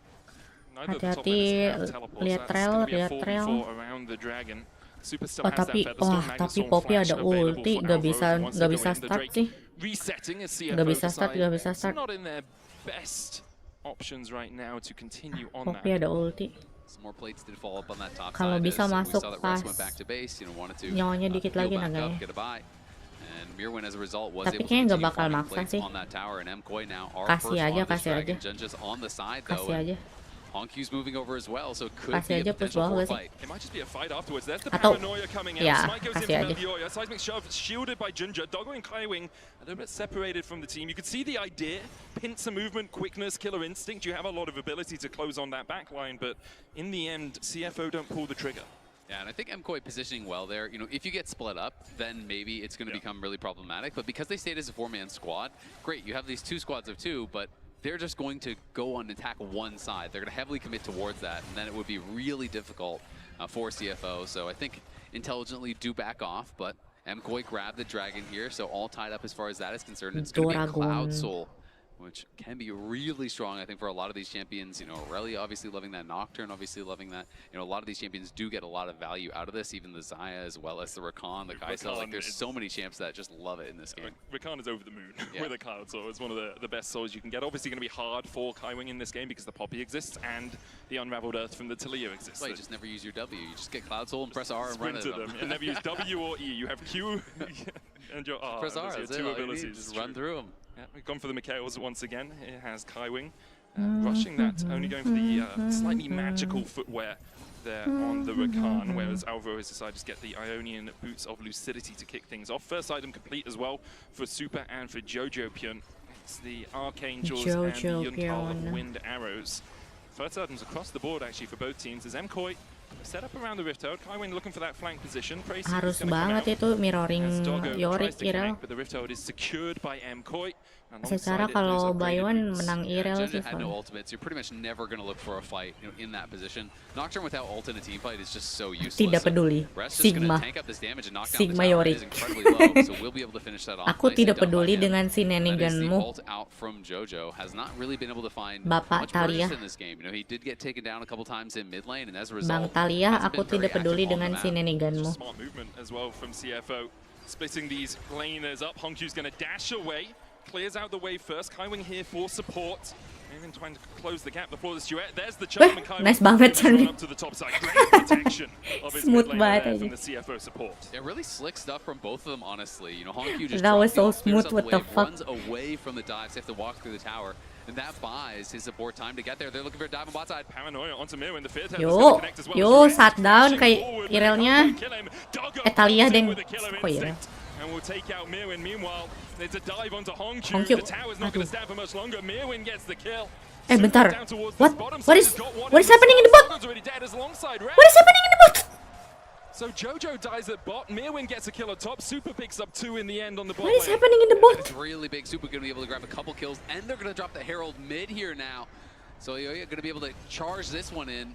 Maybe finish this off as well. It's just the support in the area, so should be able to finish it off. More gold going the way of MKOI. Over 3,000 gold ahead. Going to be able to get a second charge in also. And Kaiwing's getting low. He's got to be careful. Meleng dikit, double kill itu. Does have that unsealed spellbook, but yeah, he used Spellbook Smite to actually try to kill the Herald before it actually crashed, but Xayah. couldn't quite finish it off. There's about 14 HP left on it. A 3,000 gold lead now for MKOI. As we have a moment in the action. If you're watching the action of Hold, keep an eye out for exclusive drops just for tuning into MSI. All you need to do is be logged in and watching on lolesports.com. Ini Jojo Pyun cuma pengalihan isu kayaknya. Like Carry sebenarnya Irel ini. We need to be careful about Irel, guys. Ini Jojo Pyun pengalihan isu ini. The only way I think I'd be able to beat Yeah, most of the kena, players here. Between worlds from Honkyu, he's going to look to try and dash away, but can't get to the edge of the ring. Alvaro still chasing. Leoya looking for the keeper's verdict, doesn't connect. Honkyu jumps back with the weirding, but in the end, Rapih MK who's now 3-0 with a 1.4k gold lead. Yeah, nicely done, CFO though in the area, thinking about looking for an engage. Paranoia. Ginger goes in onto Ginger? Super. Who doesn't have the Feather Storm. The tower will fall. The dash in is stopped by the Steadfast Presence, but the charm's still going to connect. The shutdown with the Grand Entrance. Alvaro now on the front line as Doggo begins to open up. And Leo doing what he can. Jojo coming in from the side as well. Ginger's going to fall. MKOI turn it around and get 2 kills in response. Nicely done. Are able to knock down that tower there too. And Mirwin now pushing through mid lane here. He's got his second item, and Rest is going to have to be careful, but Kaiwing is in the area. Yeah, Weaver's wall though. Mirwin just has to survive for a couple of seconds. Kaiwing dashes away, but the chase comes in from Mirwin. MKOI menang ini. TP in from Honkyu. He's Game lost his 3. support though alongside his top laner. CFO unable to defend them mid tier 2. Mirwin getting a kill back, and now he's spamming the emotes. Didn't take kindly to Doggo spamming them all to him. So he's letting him know with the penguin dab there. Mirwin really struggling at this point, has the hull breaker, so clearly he wants to commit to that side lane. I do think it is smart. You know, we know Yorick wants to live in that side lane. You're going to be able to do it as well. And now that you have the hull breaker, the amount of damage you can actually do to these towers is incredibly high. Again, you can just focus down the turret, stack up the passive on all these ghouls, hits the double ulti, you know, has the W to buy time here. And then Conqueror is just fully stacked, flashes in. Kaiwing does land the CC, but it just doesn't matter because he has another Q to follow. Late on in the game, so hard to actually escape from. Really is. MKOI smiling as they are 5,500 gold ahead in this game 3 of the best of 5. The domination that CFO had in the first 2 games, a not too distant memory, and we've seen MKOI take a few fights in game 1 and game 2 that have swung things in CFO's favor. So it's not all done yet, but they are in prime position to close this one out and take us at least to a game 4. Paranoia coming out.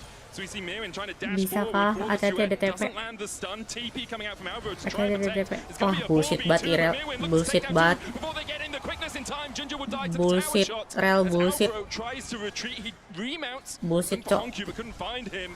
Bang, And bang there's the base-nya knock bang. on the grand entrance. Kaiwing Bang. tanking it well. Alvaro Bang, base. down to Doggo. Bang. Memang on the bot side. Elioya, Jojo, and Super are pushing in. Rest doesn't have the flash, but the stun doesn't connect against the wall. The keeper's verdict, though, will keep him in place. And Super brings back Bang, the inhib, daggers bang, to get the inhib. kill.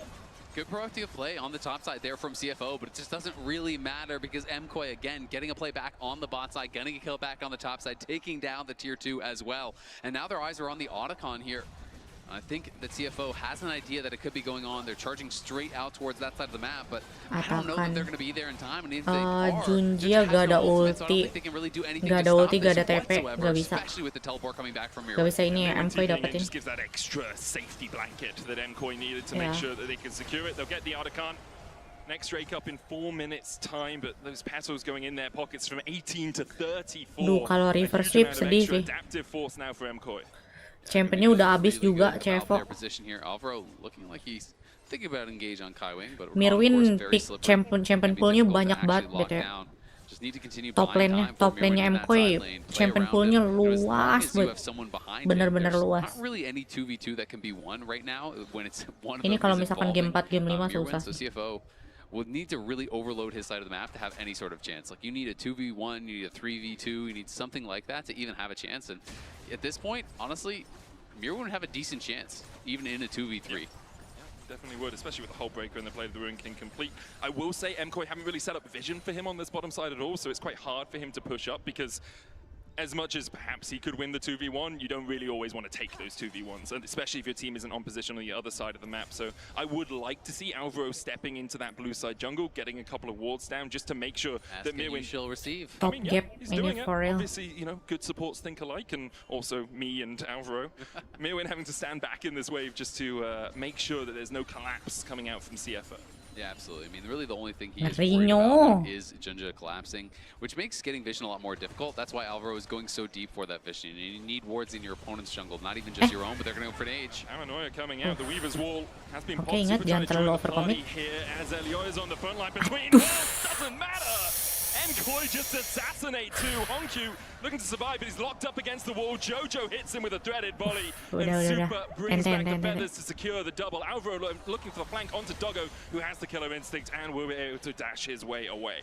Yeah, anticipates the Shattering Strike there to hit him. It actually misses, but he uses the cleanse anyway. So they get that cleanse out, they get the ult out. So critical tools now missing for Doggo. Demen banget perang di tempat sempit just ya. trying to overload one side of the map, constantly looking for picks, but MKOI Panik ini ya, you know Cevo. what? We can group up too, and we have the Panik gold lead mereka. here. So when they are running into these even number fights, they are just getting crushed. They don't have the damage to finish off Elioya. Jojo hit a really nice multiple man seismic shove. They're able to finish off a couple kills there. Now 7,000 in the lead here for MKOI. It's going to take a miracle for CFO, but it's really hard to see them being able to come back. There's so many good tools that MKOI have to be able to actually absorb the engage. So as long as MKOI are playing respectful, are making sure that they're getting vision in the right spots, you know, not walking in blind, I think they should be absolutely fine. There's just so much disengage from MKOI if they want it.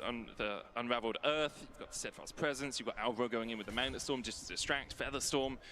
Mirwin unlikely to be with the team for the next few moments. We'll just want to continue that side lane threat. The problem is the vision that was now on that blue side has been cleared out. Ginger Nocturne-nya dari tadi belum kerasa impact-nya. Nocturne-nya sih belum kerasa sih impact-nya. But this is great. I mean, you know, MKOI see, okay, we lost our vision on the bot side, so what are we going to do? We're going to move into the top side and try to reclaim some vision here while we're pressuring up to this side. You don't see any Nocturne there, so guess where he is? He's going to be on the other side of the map, so that's why Mirwin is just farming his own jungle camps. He's still only just now going to start showing on that wave so much longer that he did wait. You know, really playing it safe, has this big advantage, is working towards a wit's end.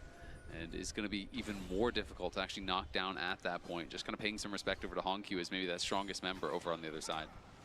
Next dragon up in 15 seconds time. It would be Soul Point for Soul Point buat MKOI. Here, trying to steal away this blue. The Weaver's Wall will separate CFO. Paranoia coming out. Wah, Junja nyangkut. The wrong side of dodge, and he'll be Dapat taken out naga udah straight itu. into that Soul Weaver's Point. Wall. Jojo secures the kill, and now with the jungler down, Baron becomes a little bit of an option. Baron 30 detik lagi up. Tapi bareng sama Junjia sih. Thinking at least about getting vision on that top side, but I think for now just take the dragon here. It's already up and available. They have full push on that bot side, and they're just moving around the map really, really well. It feels like Kaiwing is doing a good job at re-establishing vision control as soon as MKOI do exit, but they're always kind of being reactive, right? It's MKOI now that are on the front foot. It's them that are playing much more aggressive with this gold lead as you want to see them do, and they're working in towards this soul now. A teleport coming out. This is Rakan here. Yeah. Just made me a little bit nervous with Alvaro in the area that he was going to immediately TP and get caught. Very Kaiwing, don't get caught, wants to switch over to that flash for the Jangan next perang di fight, so tempat he sepi. uses the teleport, gets a little bit of vision. One of the great things about Rakan is how much you can wrap for vision. You can be behind enemy lines, you have enough escape tools to get out. If you really need to, you can pop the quickness, but with the Mikaels as well, you just have so much utility in your kit. Lyoya stepping forward here. A 3-item Kai'Sa is nothing to be sniffed at. Nash's, Ginsu's, and the Kraken finished. Hongkyu going in, the quickness from Kaiwing as well for the Imagine if we win this fight. If we win this fight, maybe. Flashes out, Alvaro uses Magnet Storm and jumps his way away.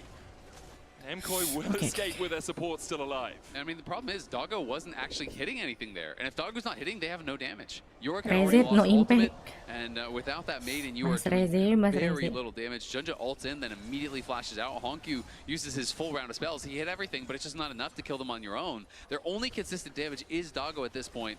And Doggo knows, I cannot just ult into the middle of their team. I will get instantly CC'd and die. So he couldn't really follow up. He wasn't in a position to do so. And as a result, CFO spend a lot of their big tools here and don't get much of anything for it. Kaiwing, critical to note, is on that smite. You know, looking for some sort of an opportunity, hoping, hey, maybe MKOI start a Baron, we can steal it away. These are the kind of things that you're thinking about to try to come back in a game like this, because Junja any gak sort punya of ulti. normal run of play, you're No going vision, to lose. no vision, no ulti. Starting up the Baron though, smite from Lyoya already used. We'll be back up in about 7 seconds time. TP coming out from Rest as he looks to join the frame. Poppy masih ada ulti lagi. Ah, diambilin udah.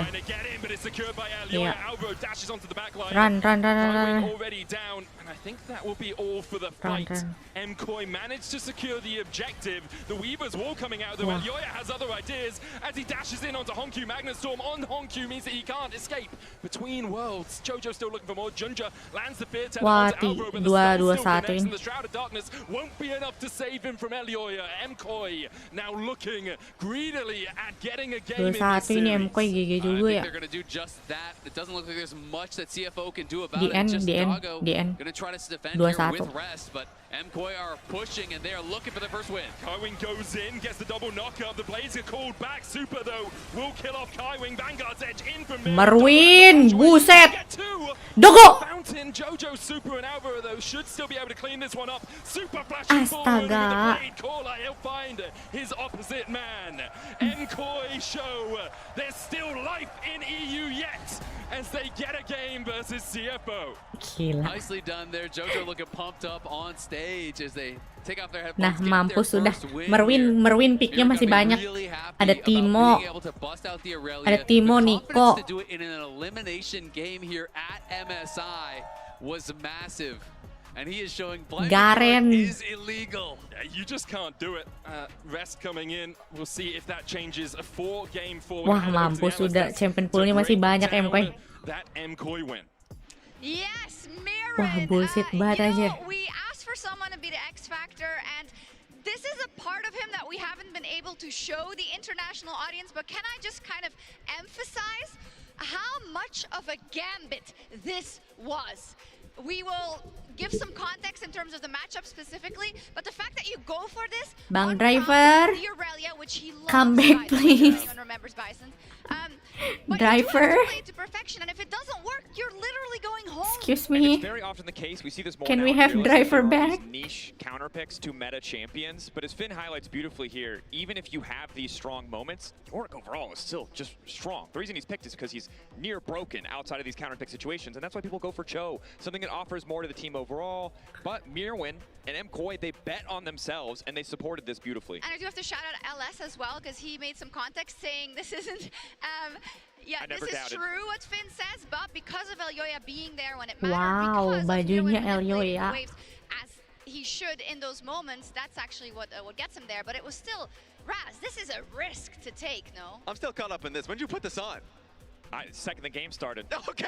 if I'm on camera again, If we only get one game, I'm going out biased and I don't care. If we only get one game and it's with Aurelia, sure. But these are the games that I'm promised with Mirwin. The picks that he has, that he takes to Gambit. It doesn't matter if he's playing in Vancouver or Vegas, he's betting. And I love the fact that he makes it work. Because back in North America, by the way, back in LA, like, the only Aurelia we got was a catastrophe. And if you see this composition, you're playing against Rakan, so you can't really engage if he's going for a fight. If you see how playing on sides, you're playing versus Nocturne, so the side lane is Harap really trouble. punya driver sisa Pak, masih ada Gragas.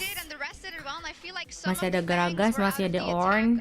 For Junja, for instance, right? We saw he couldn't have the same impact, and where we called out CFO's manipulation of kind of the map in a very apt way in the early game, I feel like here they lost the plot a little bit once that they started getting caught out. Well, I think for the first time in this series, they didn't have an advantage coming out of lane phase, and Junja lacked a pick that can kind of come back gracefully. Ambessa udah di pick ya tadi. Famine if you're not getting kills on those first few ultis, and it really goes back to what the bot lane was able to do at level 1. Gak ada Ambessa, berarti itu dua tuh. Game, stopping the back, getting that early chunk. Kayak main umum musuhnya gak baru rilis Inggrisnya. Not dying, belum nyoba. God, and then Yoya on the Poppy.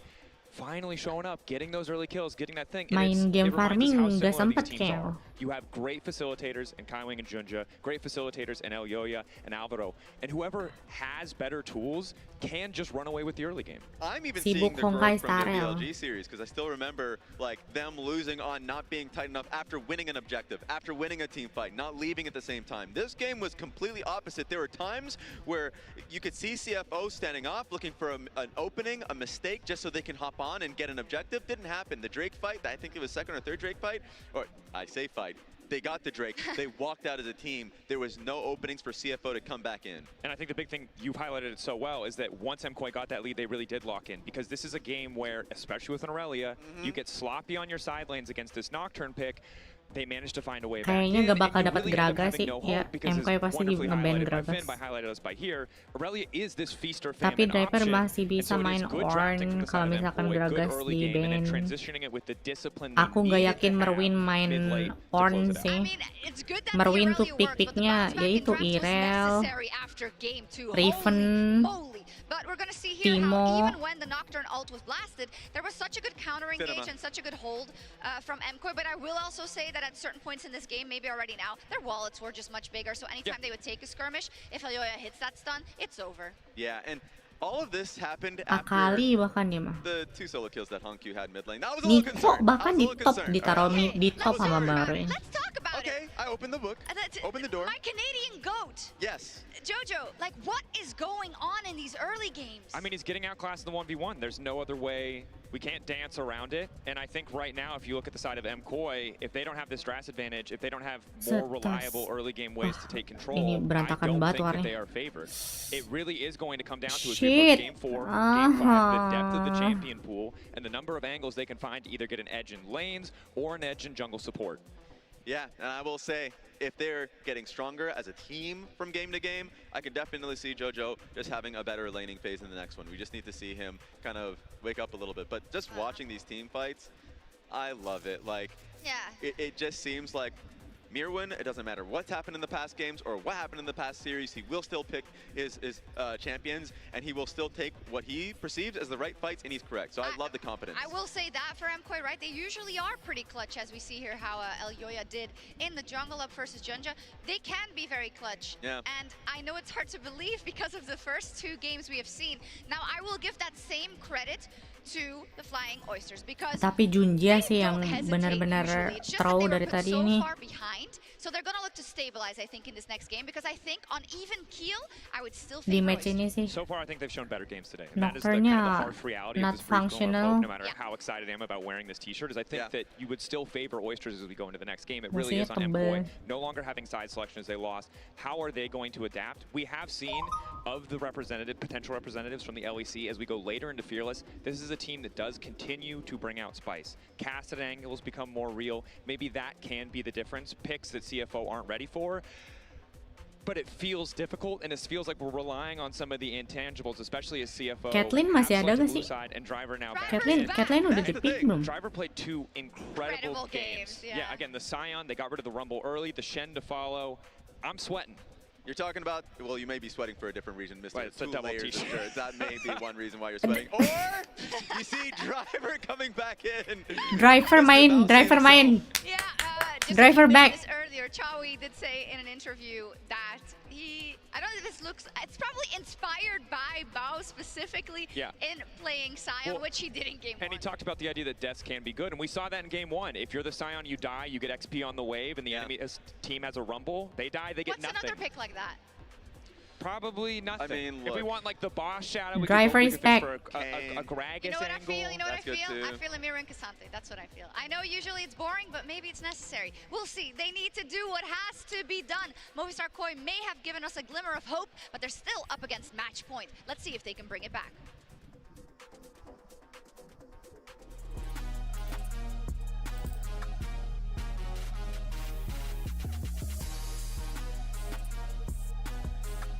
Kalau tadi game 3 dari pemain setidaknya ada harapan Cevo. Padahal bisa clean 3-0 loh itu kalau dari pemain.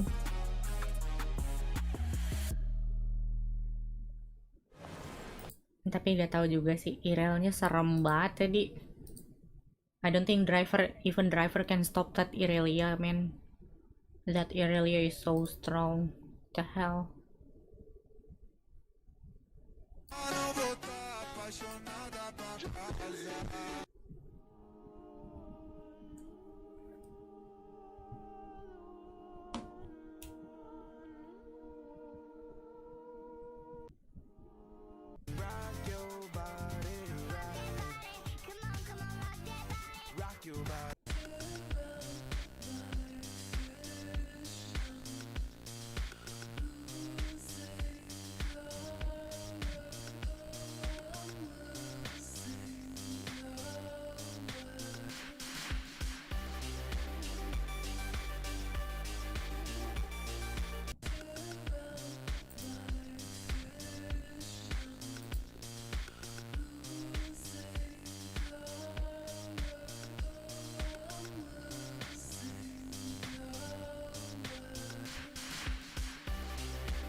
Kangen banget anime ini. Ini salah satu anime favorit aku nih, Bakano.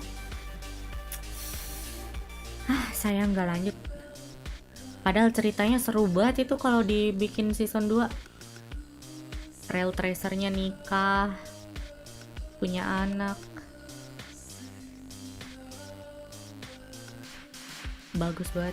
Tapi sayang juga sih, ini sebenarnya ceritanya terlalu bagus karena kalau dibikin anime Bakano tuh, kalau dibikin movie sebangsa Hollywood gitu kayak bakal laku dah.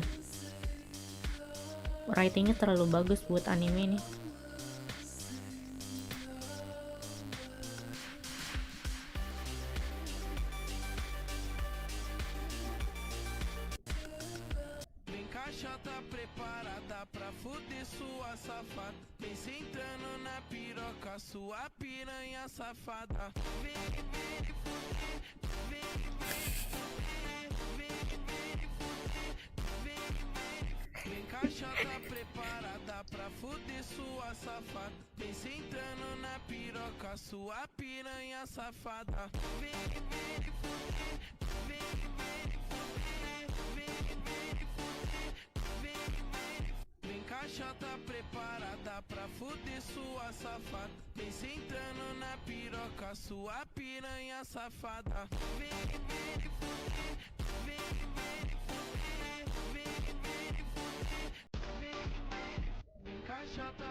Jeez.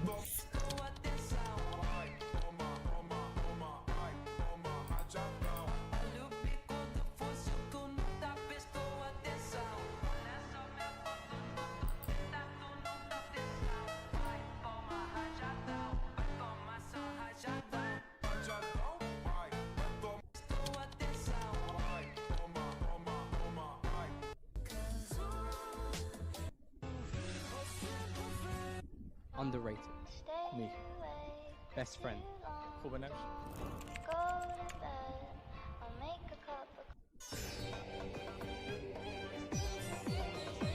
Skin baru Firefly. Agak kecewa sih sama Firefly. Harusnya pas battle tuh form dia yang ini. Terus pas ulti baru jadi Sam ya gitu sih. Ternyata full Sam pas Groot. This one change took me a year. Let me explain. Last year I started a series about making a roguelike game, and the whole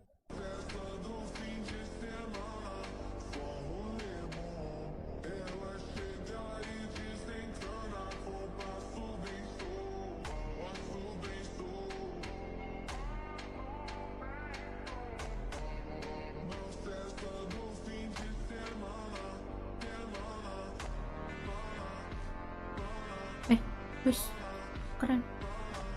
What?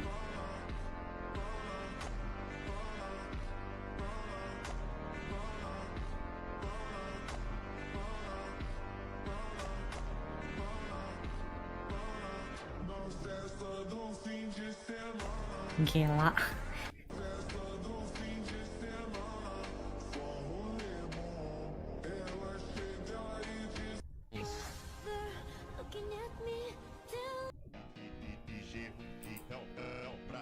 Mulai. Gragas langsung di ban anjir.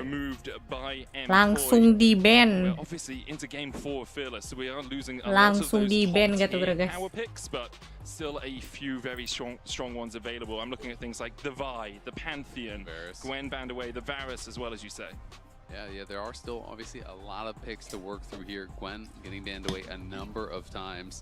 They're going to be throwing some of these targeted bans. You know, we can clearly tell that MKOI is very prepared. They are targeting some of these top laners. Last time it was Cassante, you know, as well as Jace that was getting banned out. This time the Gragas is going to be banned out. The Jax is going to be banned out. Sion was already played, so that is his top 3 already gone. Rumble was already played, so that's his top 4 champions already gone. Shen was already played. counter. So, you know, out of the champions that he actually has played so far this split, it's apapun yang just direncanakan CFO pasti di counter ini sama so he MKOI. is definitely being pushed as far as the champion pool is concerned.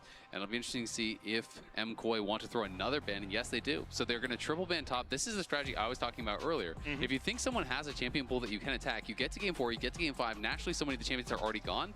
Now you really pinch it, and all of a sudden, the only champion that he still has up and available that he's actually played this split is a set. And do you really want to blind pick a set? No, you probably don't. But guess what? You're on blue side, so you're going to have to bring something else out, or you are going to have to be in that position. Junja on Pantheon is you leave the Pantheon open, and we've seen just how strong this pick can be, especially teamed up with something like an Ari if you want that pick potential. Vi coming out from MKOI, they're going to lock in the Kalista, yet to win here at MSI. Yeah, I'm really not a fan of Kalista. I don't think that, you know, it's a bad pick by any means, but people have really kind of developed this strategy of basically just playing, okay, wah, Kalista, we're going to pick Kalista and we're going to outrange you, and the 2v2 all of a sudden becomes very, very difficult. Kalista has gotten a number of nerfs over the last couple of patches. matches, which have really brought down our Please power as jangan far as Ani. some of the Please damage, jangan some Ani. of the HP, Please or jangan tankiness and Ani. stuff, and survivability. So it's harder to force the all-ins, which really was the way that she kind of came back No. in some of these matchups. No. where you are outrange. So to me, champions like Ashe become really, really high priority. I think that Nico becomes really high priority. Victor because win these are rate the kind of picks that 0%. really make Kalista struggle. And yes, you can still have that team fight impact, but it is very hard when you're getting heavily outranged. And Victor, I think, fits alongside that. You know, if it were me, I would be thinking towards, you know, Nico. Kesante driver, gas. It's going to be the Nice. Kasante locked in here for driver. Usually we see rest on this champion for CFO, so obviously MKOI's target banning has pushed driver onto something he hasn't played this Ini split. I'm Merwin sure he's pasti main comfortable on it, aneh-aneh but nih. when we saw rest play Keluar nih, something jump usually scare driver Timo. plays, it was not a Timo pretty nih, jump experience. Misleveling abilities on the Ornn, building in a questionable fashion.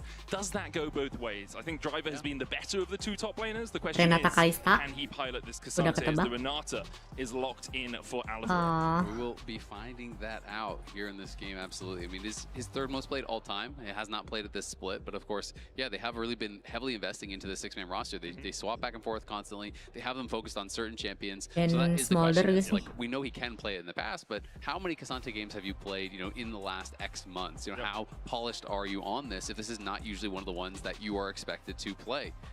So it is going to be interesting. Lucian being banned away, so concerned about the potential of a Lucian Nami or something along those lines. I mean, Nautilus is still available if you're looking for an engaged support here for Not- CFO. Obviously, the Renata kind of mitigates that a little bit with the hostile takeover, with the handshake, with the bailout. Kalista Renata, a pairing we see very often. Senna will be the second ban for MKOI. It's an Ari taken away by CFO. No real surprises there. Vi Ari is a tale as old as time. The pick potential from that combination is just too powerful. Yeah, that is absolutely the classic. Ari You know, with the ban. Senna as well as the Lucian getting Yone banned out udah again, gak I ada am ya? thinking Yone more gak ada. about champions like the Ashe.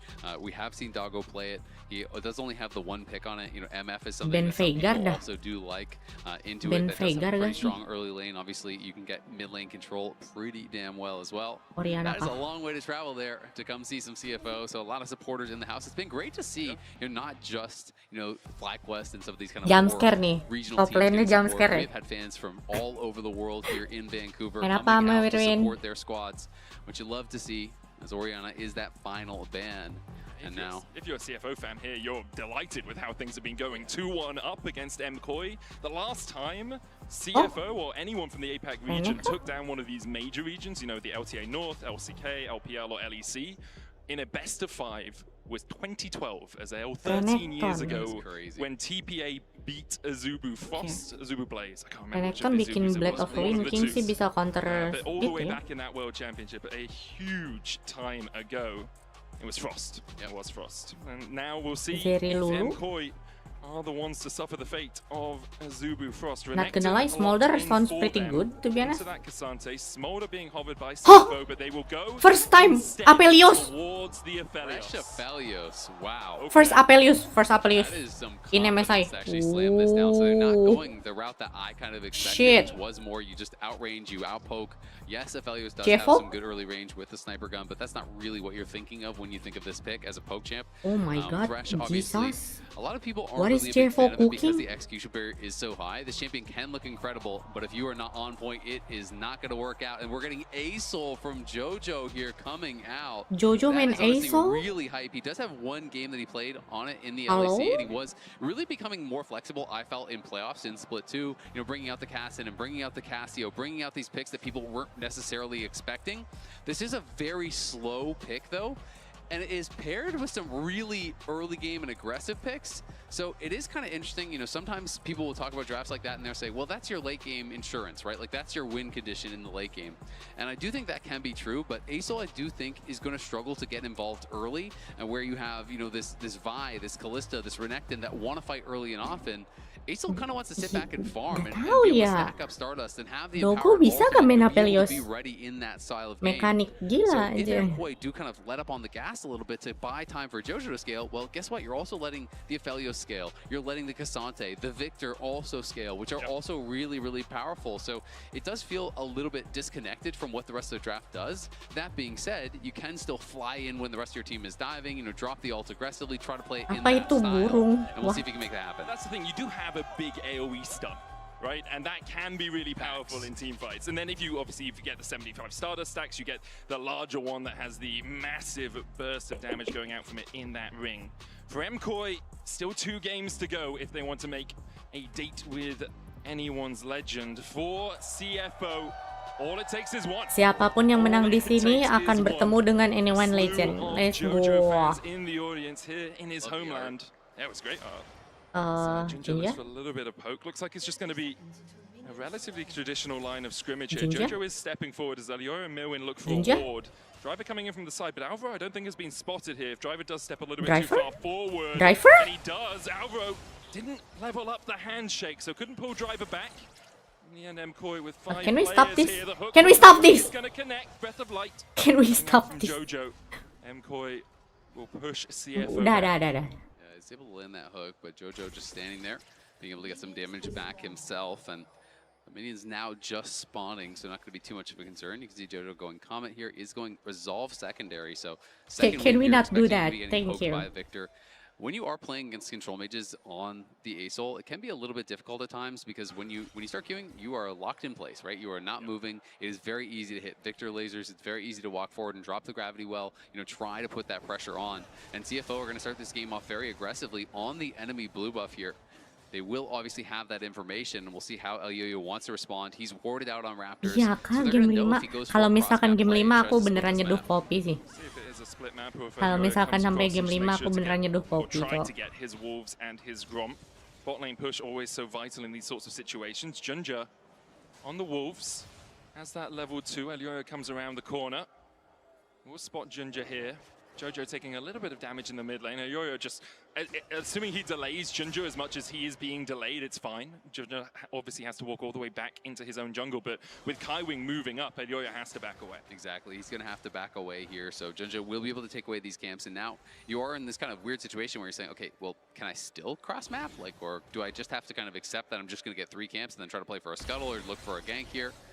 As Jojo will be constantly getting poked out here. Doggo and Kaiwing did get the push here early on. And Doggo utilizing that early range with the sniper gun, just constantly auto Supa. Every time Supa is trying to hit a minion, Doggo is standing in the minions and hitting him because he has that additional range. So playing that out really, really well. Range-nya jauh banget ya. Alvaro getting over there, spotting that Junja is still in the area, but Junja will be able to finish off that camp. And now the question remains. Jojo has to walk away from the Siphon Power. Singularity trying to get the stacks, won't get any of the minions as well, which will be disappointing for the MKOI mid. So Elioya is going to go try to get in this cross map here. And now the question becomes, you know, does Junja actually try to defend his top side, or does he just accept, hey, I'm going to take these 3 camps and then back off? And he's clearly going towards that top side, so has pings on it. Knows that they could be over there. Elioya does not have smite, neither does Junja, but it looks like the camp is going to be dead before he gets there. Bentar guys, sorry guys. Apa tuh? Will be able to secure this blue. Apa itu? Sees Junja and Saweria decides to tadi back kenapa? away. He's not going to contest around the Gromp. Ada yang ngirim Saweria apa? Would be able to get back on the map pretty quickly. Elioya seeing if Junja goes in here for the Scuttle Crab. Junja can just pass down towards the bot lane because his bot side is still pushing in. So will be an exchange of crabs, but Junja about 2 camps up overall. Yep, going to be feeling pretty good about that, but not honestly that big of a deal for Elioya. Yes, you lost some of those early camps, but at least you got Scuttle, you stole 1 away, and we will see, you know, his wolves and whatnot respawning relatively soon. So we'll see how much of an advantage Junja gets and what he can really do with it. But early play, wow. Yeah, really nice play there from Doggo and from Kaiwing. Yo, Doggo might be Aphelios guns. really good at Aphelios, no? The Graviton really nice into the Tapi emang Callisto as well. Kalisma champion late sih. But we're kind of good. Down here. I think they're looking for a gank. Will we see Alvaro commit for a Q flash? Flash away from Kaiwing. Alvaro was trying to time it at the same time as the death sentence was coming out, so that Kaiwing was locked in that animation. It's one of Thresh's main weaknesses, is the fact that his animation is quite long on that death sentence. So you can manage to catch him out while he is stuck in that animation. Elioya passing through the mid lane here. Looks like he's just trying to help Jojo get the push out so Jojo can go back and pick up probably a bit of a stacking item, maybe the tier early on here on the Aurelion Soul. Yeah, we'll see where he wants to go. A lot of the ace souls that I've been seeing recently haven't really been feeling that they need to go for mana items. Okay. So they have been going, sometimes just straight Leandries. I've been even seeing sometimes just straight Rylai's and things like this. So there are a lot of different options. We'll see where Jojo wants to go here. But obviously the Raptors have respawned, so Elioya going to be able to grab that. Now the Wolves, the Gromp going to be back up, so he is going to be cycling through this. Junjo will be ahead a couple camps and is going to be feeling quite good about that. Should have the earlier level 6 result. I mean, speaking of being ahead, Doggo has almost twice Super CS. And this is Kalista Renata, which is known bener-bener for gak its early pressure in the lane. Doggo and Kyrene having a whale of a time down here. The 500 gold lead buat obviously Supa facilitated by the fact farming. that they were able to get one of those plates early on in the bot lane.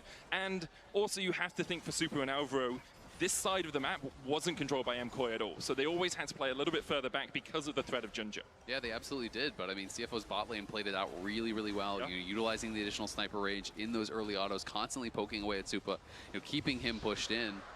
And as a result, it's been very difficult here for Supa and Alvaro. We'll have to see, when you hit 6, sometimes you can find an all-in that just kind of turns things around as this sort of bot lane duo.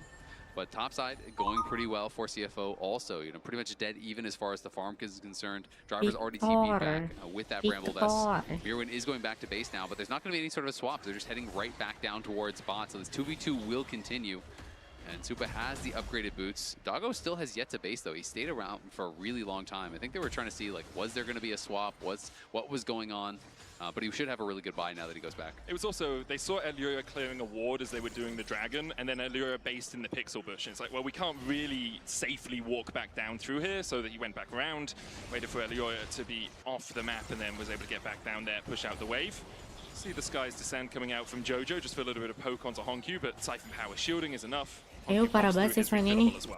Yeah, it's not going to do that much damage early on, so you can just use it also for Stardust. Every time you hit a champion, you do get 5 additional Stardust there, which is obviously that permanent scaling on all of your abilities, so it's quite powerful. Amerika does lagi help you just push out that wave. It's one of these things that you see in a lot of control range matchups, whether it is, the Orianna using Shockwave early, or Victor ult, or even Annie, and all these things. Annie with exactly. just chucking out for the wave control. And Elioya looking for mid here, yet to hit that level 6, about halfway there. Junjo has just ticked over to it, so we have to be aware of that grand starfall, see what he wants to do on the map, where he wants to be. Bot lane seems like a key point to go towards. Doggo now has the Moonlight Vigil complete as well. That level 6 ticking over for him. And it's MKOI who are initiating the lane swap. Amerika mah bagus suhu fly. Lah kan gak ada lagi rosternya. rosternya. That's also going to be dropping the wave to do it because they didn't actually enter our bot side. They didn't have TP when they make this swap happen. So Mirwin is going to miss, I think, at least most of that wave, if not the entire wave, as he goes down bot to collect it. We can see Doggo is going in for the collector first item, so he's going to be more towards that spellcaster style build here, where it is a lot of that burst damage. We can see a lot of different builds these days for Ophelio. Sometimes people are just going more auto attack focused, things like the Untal, more towards the scaling with Jojo. Astral Flight out from Jojo, flashes first, then gets the Astral Flight, gets himself to safety. Always a risk with Ginger there. Cease and desist from Elioya available, but don't really want to jump onto the Pantheon without the rest of your team there to follow up. Grubs up. Jojo's ultimate still yet to come off cooldown. Arcane Storm used by Honku to clear out the wave in mid. Elioya's going for it. Tidak, Honku don't die, Honku. Honku don't die, Honku. Wah, sakit banget. Alvaro survives the last tower shot and MKOI on the board. Gilok, cok. Honku getting a bit disrespectful there. You saw everyone on that side brush and he said, no, it's fine. I can just clear this out. Meanwhile, though, Doggo is getting plates topside and they're denying that CS. So, honestly, not that bad for CFO, but kepedean sih. Honku going to be unhappy that he did go down there. Cost him his flash as well. We need to be more careful. Driver, but it's a Cassante. He should just be able to walk this one out. Still has the all out as well if necessary. Mirwin just slices and dices back towards the wave. Falling Star coming out as Doggo with the Severum and the Crescendum combination. Just trying to force Jojo low, but doesn't really get too much damage out. Does still have the Moonlight Vigil, which when you use it with that red gun gives you a big health explosion. If you use it with the white, obviously you get a huge amount of chakrams that can do quite a lot of work in a team fight. But pretty accelerated is Doggo, 84 CS, a couple of points to his name as well. Got 400 gold ahead of Super right now. Moonlight Vigil just short of clipping Jojo. Ultinya missed. Just trying to push out this wave and we'll be getting out of there with the lantern. So was looking for a bit of poke, couldn't quite find it. Jojo did go for the early lost chapter here, so we'll see where he wants to build. If it's just going to be Blackfire Torch, Blackfire Torch Leandries can be relatively popular. You could go for a late tier, but I'm not kind of expecting that at this point. And we'll just be going for heavy scaling. His driver's going to take a bite. Goes all out onto Mirwin. Slice and Dice has already been used. Mirwin does still have his flash, but so does Driver if he wants to follow up. Sakit banget ya. Solo kill gak sih? He took the fight. Solo kill. Jangan terlalu. Bang. Aduh. Udah. Lari. Driver trying to survive through this climbing. Almost there. Almost in range again. Oh nice. Oke, let's go. Solo nice. From Doggo is superb. Okay. CFO turned the fight around. Dogo is online. Come on. Yo, Kesante adalah champion terbaik di league gak sih? Pretty easy solo kill to me. Yo, just dodging back and forth. Kesante might be the best champion in league, no?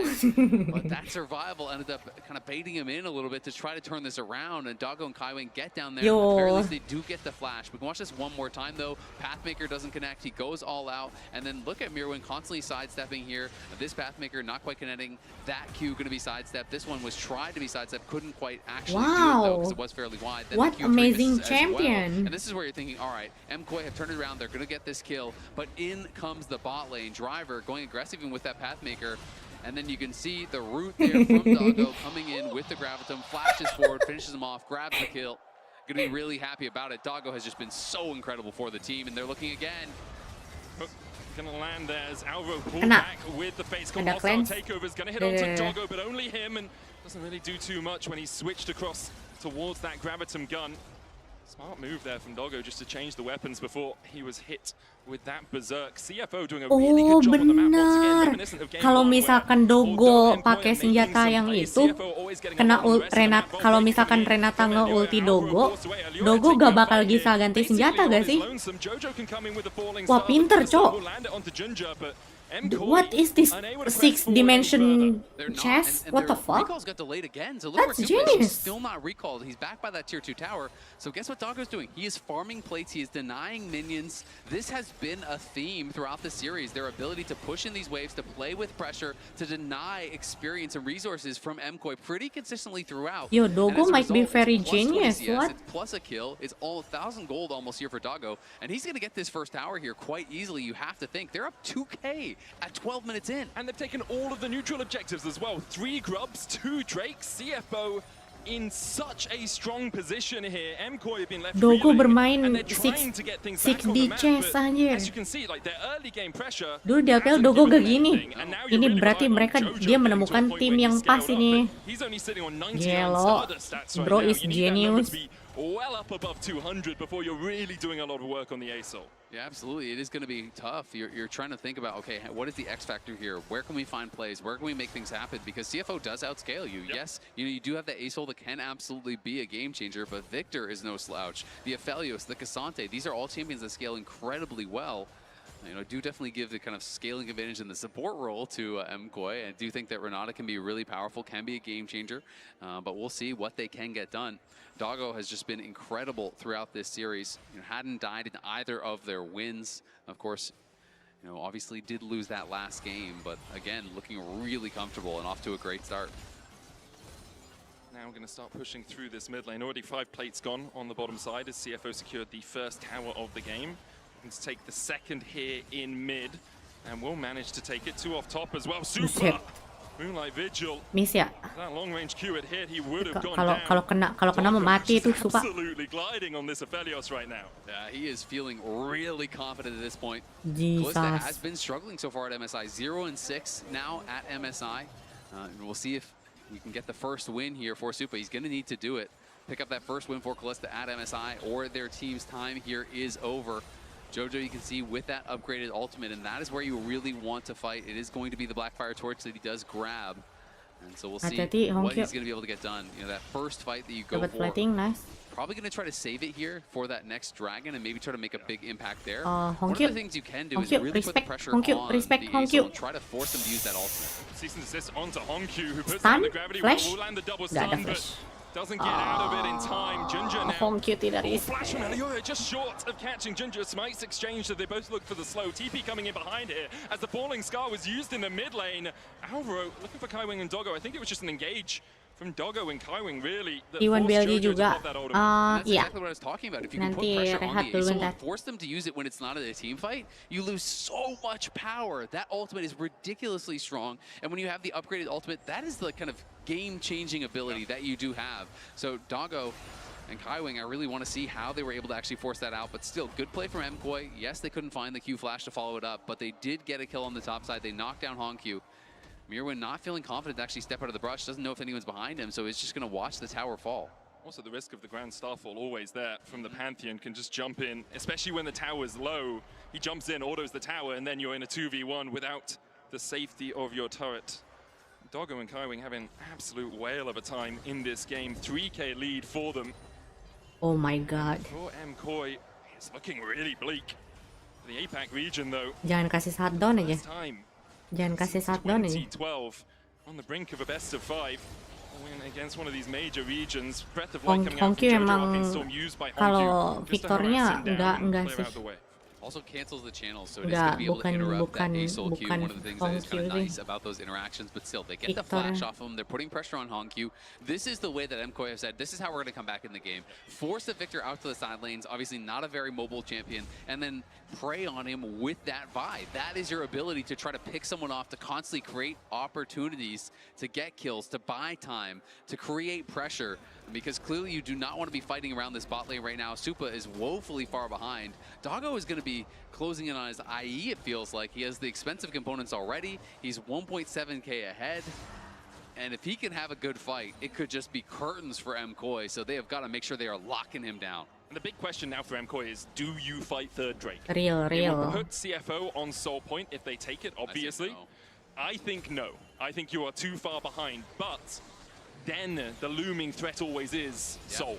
They can just force you into every fight, every 5 minutes around that dragon. It's so hard, right? It is a really difficult answer, but like Ocean Soul for Cassante, well, you're probably going to lose the game. But at the same time, if you show up this far behind with no power Ace ult, it is really, really tough. Bully kayak ush. Hati-hati, Dogo jangan sampai kena lock. Dogo jangan sampai. Wah, ada ulti.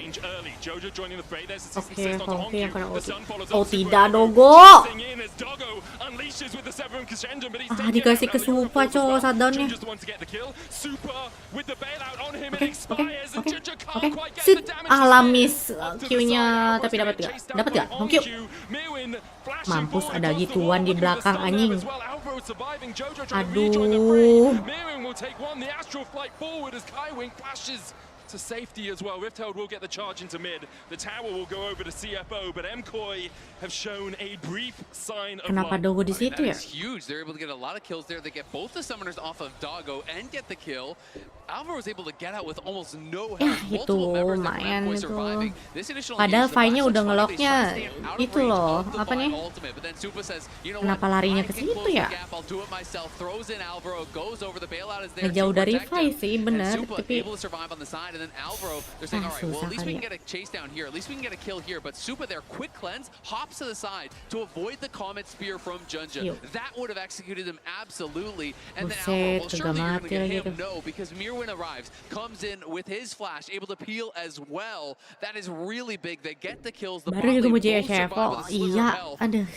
And now MKOI back with a new lease Dogo on life, melakukan but they sedikit will still be throwing. losing the dragon, and that looming threat is still there. Doggo has the IE now as well. Tapi pace kita masih menang gold sih. Yeah, you're still not in the game. You are still massively behind as MKOI. You need still another winning the couple of fights like gold. that if you're going to get back into it.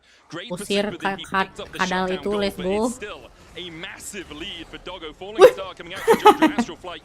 We'll get him across the wall and out of driver's clutches. The mid lane tier 2 very low here for MKOI. They've already lost the tier 2 on the bottom side alongside Soul Point. And even though MKOI have just won that last fight, the gold lead extends to 3.4k for CFO. Yeah, just the pressure on the map has been relentless for them. Every time they get Sudah ahead, mulai they terasa really ini. are playing the map well, moving around, pressuring these towers, denying resources, stealing away jungle camps. You know, Driver even being able to get up towards that top lane and defend the tier 1. Used the all-out a bit early, though. You definitely wanted to save that interrupt for the Astral Flight to try to interrupt that. I think his thought process was, you know, I could immune the stun from the ulti with my all-out and then maybe get him with a Q3 to try to interrupt there. But Jojo does get away and is critically close to that 200 stacks. You have to think having that empowered ultimate pretty soon again. Yeah. And does have a second item now. So he does have the Rylai's in, has hit level 13. So Jojo definitely the hope here. And MKOI gonna need him to step up in this big moment to try to turn things around, right this ship somewhat. Taking on a lot of water right now. Good thing for MKOI is they have a little bit of time before that Ocean Soul rears its head for CFO. The Artican, though, up in 25 seconds. And Doggo still a full item ahead of his opposite man. Honkyu farming up on the side lanes. Game hasn't really been about him. He has had a really good series, but he's doing what he needs to do. Staying relatively even with Jojo. Is about 500 gold ahead just because of the passive gold that CFO have picked up across the map. Even though he is slightly behind in farm. Has that Seekers as his second item, but isn't going to go straight towards the Zhonyas. He will. Usually you build it after you pop the Seekers. Like, if I use that in the fight, well then I'll go up towards the Zhonyas, but no point upgrading it until you actually use the initial. And I think in a game like this, getting an early Seekers actually makes quite some sense because they know, hey, if we win this next fight, that could be game deciding, but MKOI don't want to give them the opportunity here. They're starting this up. They do have the Kalista. They're going to try to secure this. They're even TPing for it. Both TPs coming in. MKOI can just turn on the TP. They're going to look. Oh tidak, oh tidak, oh tidak, oh tidak, oh tidak, oh tidak, oh tidak, oh tidak, oh tidak, oh tidak, oh tidak, driver.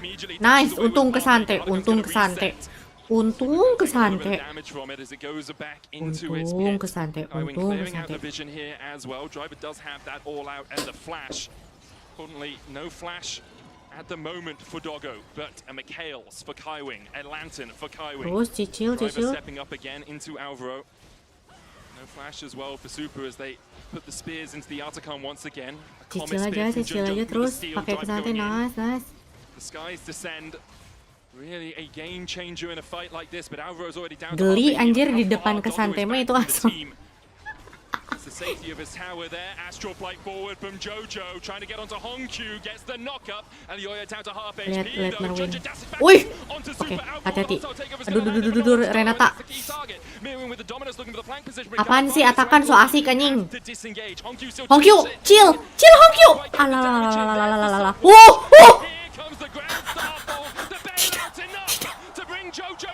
Wow, nice banget, ultinya kena. Wow, ultinya double kill. Nice. Nice ult, Apelios. Nice. Doggo, my god. Over the Otacon with the empowered Asol ultimate, but they cannot make it work. They lose multiple members here. 3 fall down. They lose the Otacon, and CFO will even be able to reset in time. Let's watch this one more time. As Junja goes in here, he flashes out. The hostile takeover comes over. Serangan jantung aku lama-lama, Wak. Anjir. Mirwin constantly looking for an angle to flank here, but he's kind of separated from the rest of the team. Can't really find a way. Itu Honkyu berani banget sih. Buset, ini sih. Junja trolling anjir. Untung ultinya kena. Untung ultinya kena. Honkyu nice ini loh. Of this game.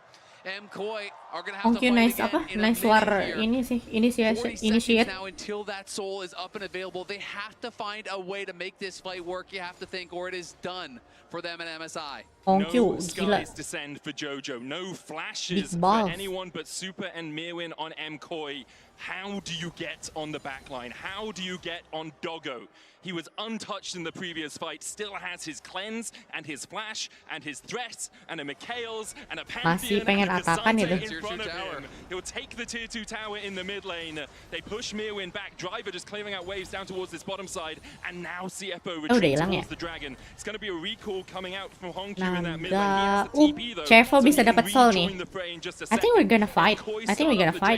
We're gonna take this soul. Yeah, they're starting it up, and it's going to be all down to this driver trying to threaten the flanking position here. Kayaknya Avelius counternya Renata deh. Ini cocok banget aja. Does have that up, but no flash for him. Mirwin forced away towards the top side. CFO take control. Tadi Honkyu dewa banget sih open war-nya. Gila. Mirwin look at the flank position. The falling star comes down. The hostile takeover is going to hit on Doggo, but immediately cleanses away and Super's already down. Jujukin dead, nice. Dragon Soul, let's go. And there's the soul, and the soul of EU. Diambil sama Junji. Right out of there, I think we can end. I think we can end. No. And looking for the Grand Starfall to make it the ace. Comet Spear just wide. Ginger can't see over the wall. Mirwin with a slice and dice. Can we end? Kaiwing with a lantern flash. And Mirwin will not be allowed to survive. It is a clean ace, and the question is, what more can they go for? Elyoya critically during the bailout stole the dragon, so Soul did not go over.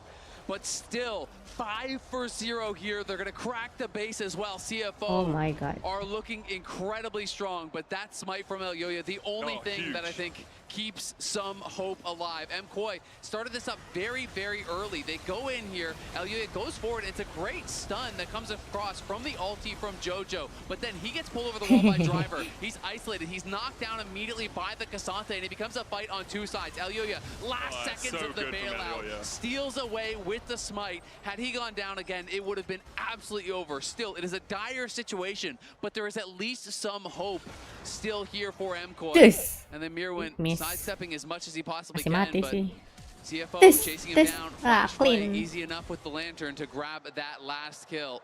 I was so sure in the moment Goodbye, the CFO managed to get MKOI. the soul there last second from Elyoya with the smite through the bailout, but still, Sorry, an MKOI. 8,000 gold Goodbye. lead for CFO. Elyoya has that cease and desist. Doggo still has his flash, only had to use the cleanse, and now has the Lord Dominic's regards complete as well. I mean, Doggo is just a monster. This guy Not is the gonna problem. lie, You Smash, have to kill Smash Doggo. That dibeli is EO the sih only way keren you're going to sih. be able to win a fight. This guy is ridiculously strong, and this is the last time APAC, now LCP, actually won Hongkyu an jangan, UNA Hongkyu. or Hongkyu jangan pindah. Chinese or Korean team in a best of Hongkyu, five. please Taking down one of stay those on teams in a series like TFO. this would be massive for them. And CFO looking to try to do just that, looking for this upset, and to try to prove that first stand, not a fluke. This team is here to play. This team is here to play with the best. Yeah, caught out by Driver here, and Tofu's go wide for that Q3. Flank position from CFO again, but they've done this so well in the games where they've had a lead. Just deny vision out of this topside jungle. Make sure that around the Baron, MKOI are in total darkness. Sky's Ascend available to Jojo. G2K kan kagak ada budgetnya kocak. Ginger looking for Jojo. Kemahalan beli Kenyon. Ginger forces Mirwin back towards the side. Hongkyu with a stopwatch. Also takeover coming out, but doesn't hit onto Doggo once again, who has Severin Pistrendum. Great guns to fight. For the moment, I'm not going to be able to go any further on it. And with no ultimate, they're going to go straight to the Baron here. All it got was the zonies off of Hongkyu and a hit Driver. That was really all it accomplished. And now MKOI are going to have to try to get back in, find a way to win a fight without their key ultimates. Jojo showing on the bot wave as well. Would have to teleport up here. They're going to go for the battle. Smite Elyoya trying to go the long way around to look for a steal. There it goes. The smite secures it. Ginger will get the Baron. Aman aja. Terus kita bisa dapat soul. Ocean Soul. We can take the Ocean Soul and we can win the game. Nice, nice, nice. But there's no way he's going to be able to actually finish off this tower. He knows it. He has to just go back to base. They have to try to go bounty hunting, try to find some way. Yang bisa dibeli dari Genji itu cuma Duro. And again, the biggest problem is that it's so Duro sama Ruler. This guy is miles ahead of where Supa is. I don't think Kim gonna go anywhere. It's really the key member. All you have to do as CFO is protect this guy. Kim Make Canyon, sure that he can stand and fire. Chofi itu trio guard udah bakal pindah. As well. Driver with the all out. Ginger can jump in with the Grand Starfall to distract the back. You've got the Lantern as well coming out from Kaiwing alongside that Mikhails and Redemption. For MKOI yet to pick up a tower in this game. That's part of the reason they're so far behind. They just haven't really got any of that standing gold off the map. Whereas Doggo has just had it injected right into his veins. Jojo trying to farm up towards his third item, has the fated ashes and the floating guys. So Leandri's just cresting over the horizon. If he can get that little bit of extra gold, CFO are denying everything. Tapi aku dukung N1 Legend sih. Abis ini, CFO bakal lawan AL abis ini. Kalau CFO menang di sini mereka lawan N1 Legend. Aku dukung AL sih. They're able to actually have this spawn. How do they get over there? How do they actually try to defend? Oh, Jojo teleports in. Driver looking for that flank position once again. The singularity out from Jojo will hold the wave for now. Breath of Light as well to try and clear out some of these barrened up minions. Driver in the mid lane is on that inhibitor. Mohon maaf, pindah kubu dulu. Sakit banget Apelios wa, anjir. Ini champion yang jarang dipakai itu, bro. Sakitnya ultinya. From Doggo made me think of Aphelios of yesterday. That was like 300 years. Ini champion yang jarang dipakai itu, Wak. Oh my god, what the fuck is that damage? CFO, just a single kill away. You have to feel from this best of 5 victory. They'll take down one Nexus tower. Elioya still looking for the flank, but he's marked. Merwin dashing in. Jojo forced away by the Arcane Storm. Doggo, he knows Elioya's there, and he's not even the one pushing in right now. Jojo goes in with the Astral Flight. Mikhail's away on Honkyu as he flashes. The Nexus tower down to half HP. Doggo still just waiting for Elioya. The Nexus tower, they can't clear the minions quickly enough, so it's gonna fall all out. Comes out, there's the falling star. Terlalu dalam.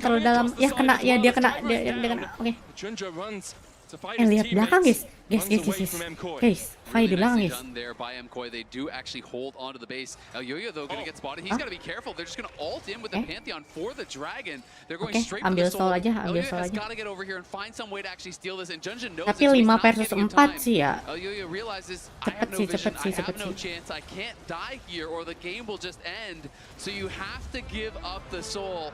Yeah, Doggo is playing so far back there, and the reason is he knows it doesn't matter if Vi ults me. If no one can follow up, I'm in no danger. So he was just kind of marking the Vi, not allowing him to come in for any sort of a play. That was the MasterCard priceless moment of the game as CFO secure the Ocean Soul. They have a teleport on Driver, none on Honkyu. There's a ward in the base and pings towards the Nexus.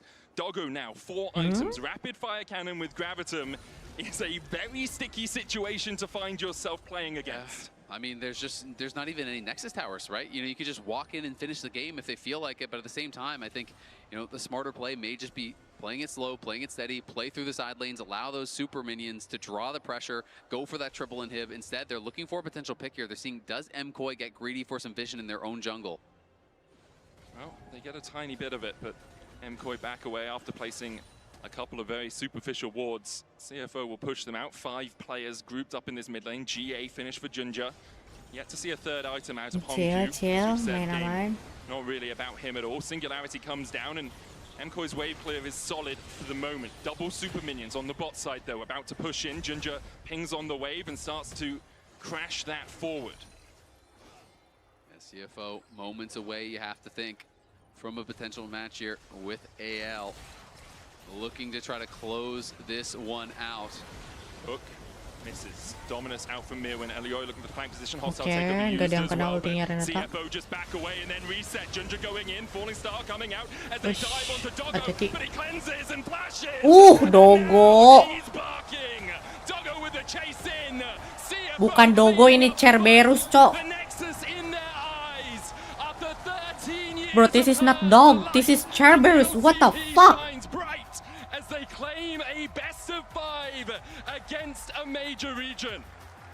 Gila. An impressive Gila. performance from CFO. It began at First Stand. It continues here at MSI. This team is so damn good, showing their strength here against MKOI, taking down the #1 team from the LEC.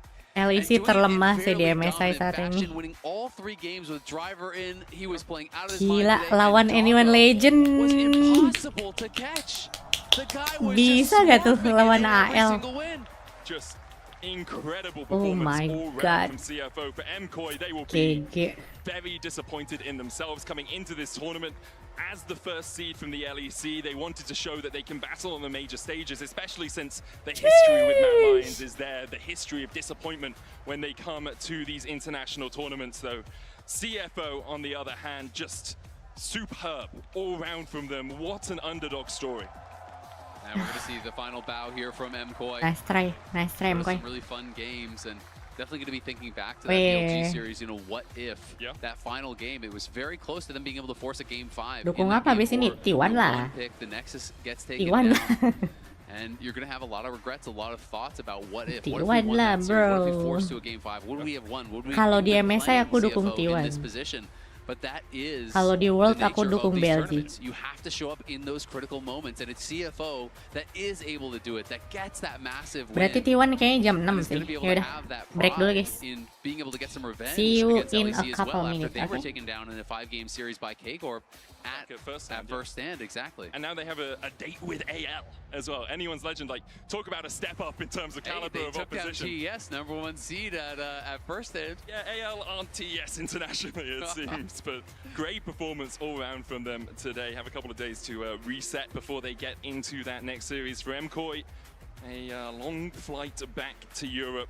And FlyQuest obviously going to play up against the winner of the loser, sorry, of T1 BLG later on today. I will say, BLG have never lost to T1 at an MSI. They played 3 times, and T1... And now they're going to lose because you said that. Well, that's fine. If I have that sort of caster curse, why am I not using it on European teams? You know? Well, that's a good question. Maybe you should answer that. MKOI, though, this was, of course, their final stand. This is always going to be an almost impossible fight to win against Seoul, against that big of a deficit. I do think the additional engage actually quite good on Doggo. You're probably not going to get much better than that. The Ace alt lands, the Vi alt lands, the Renekton is there.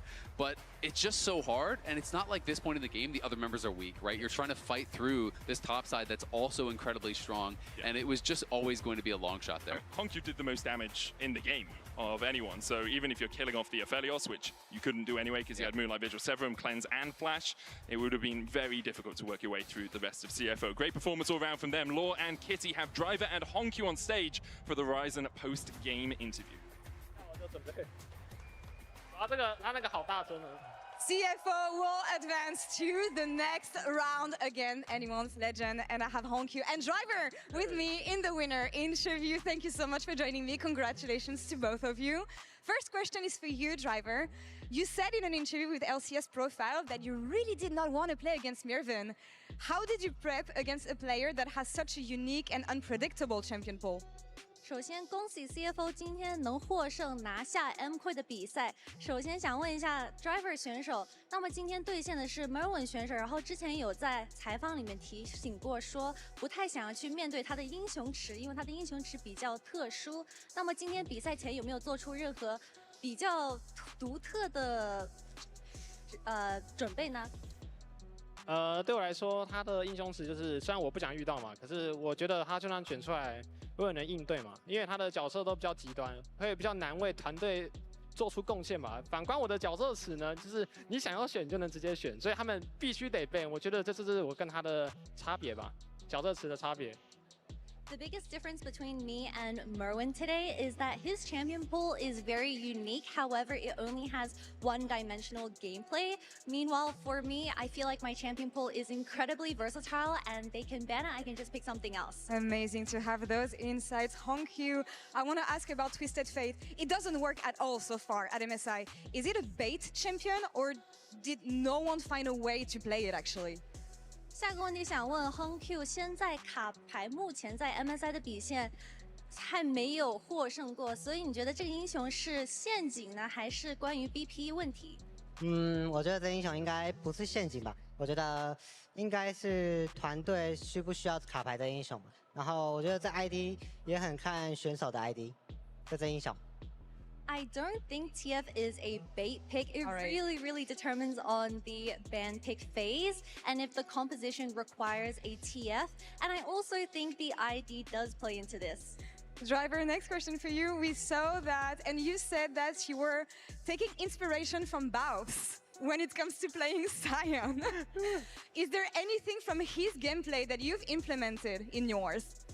那么大家也知道 ，Driver 选手是 The Boss FFS 的粉丝，想问一下，你有没有从他的游戏或者主播直播中有没有拿出任何灵感来今天打比赛给大家显示出来呢？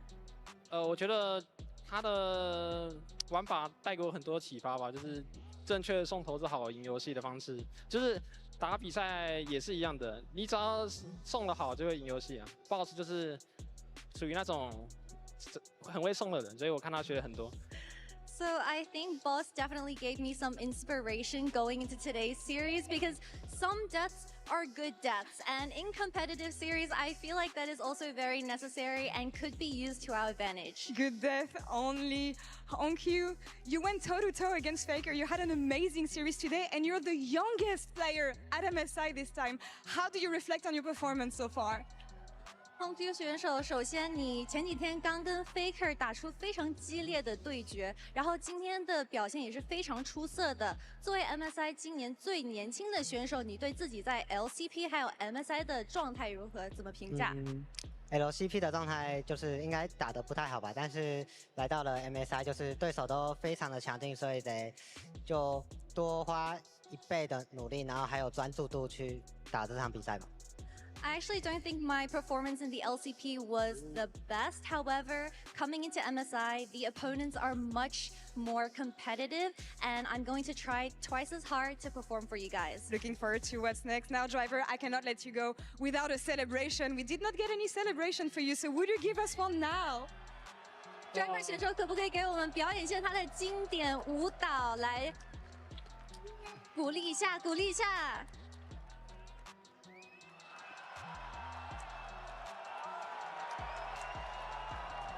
Absolutely amazing. HONQ, Driver, 谢谢. Congratulations, Kitty. Thank you so much for the translation. That's all for us here. We'll be right back for the second series, BLG versus T1.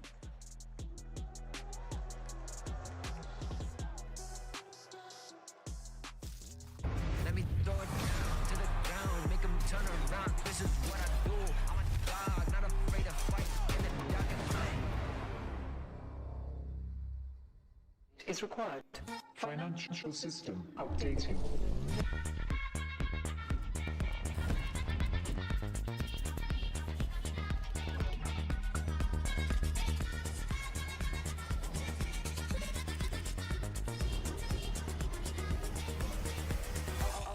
System updated. We will dance together. The future of money is here. Feels good.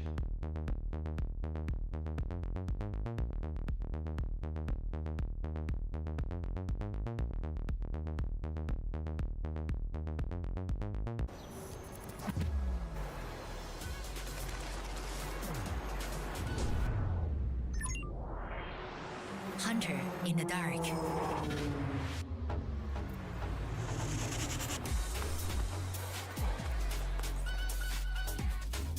Master of night shots.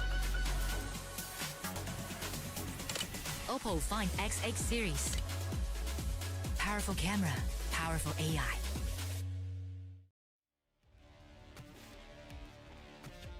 I'm not afraid of the challenge. The challenge should fear me. I'm not afraid of the battle. The battle should fear me. The only time is now. Jump into the unknown. I won't give up till victory is mine. I'm coming for it. I'm coming for it.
there's just one more question I need to ask, and I'll ask you both. Up next is BLG, a really exciting matchup for us as fans, and they have nightmares of what happened at the World Championship. So for you both, what would you like to say to BLG? Faker first, perhaps. PLG와 또 만나게 될 줄 몰랐는데 이렇게 또 만나게 돼서 너무 재밌을 것 같고 오늘만큼 힘든 경기는 내일은 안 나올 거라고 생각하고 있습니다.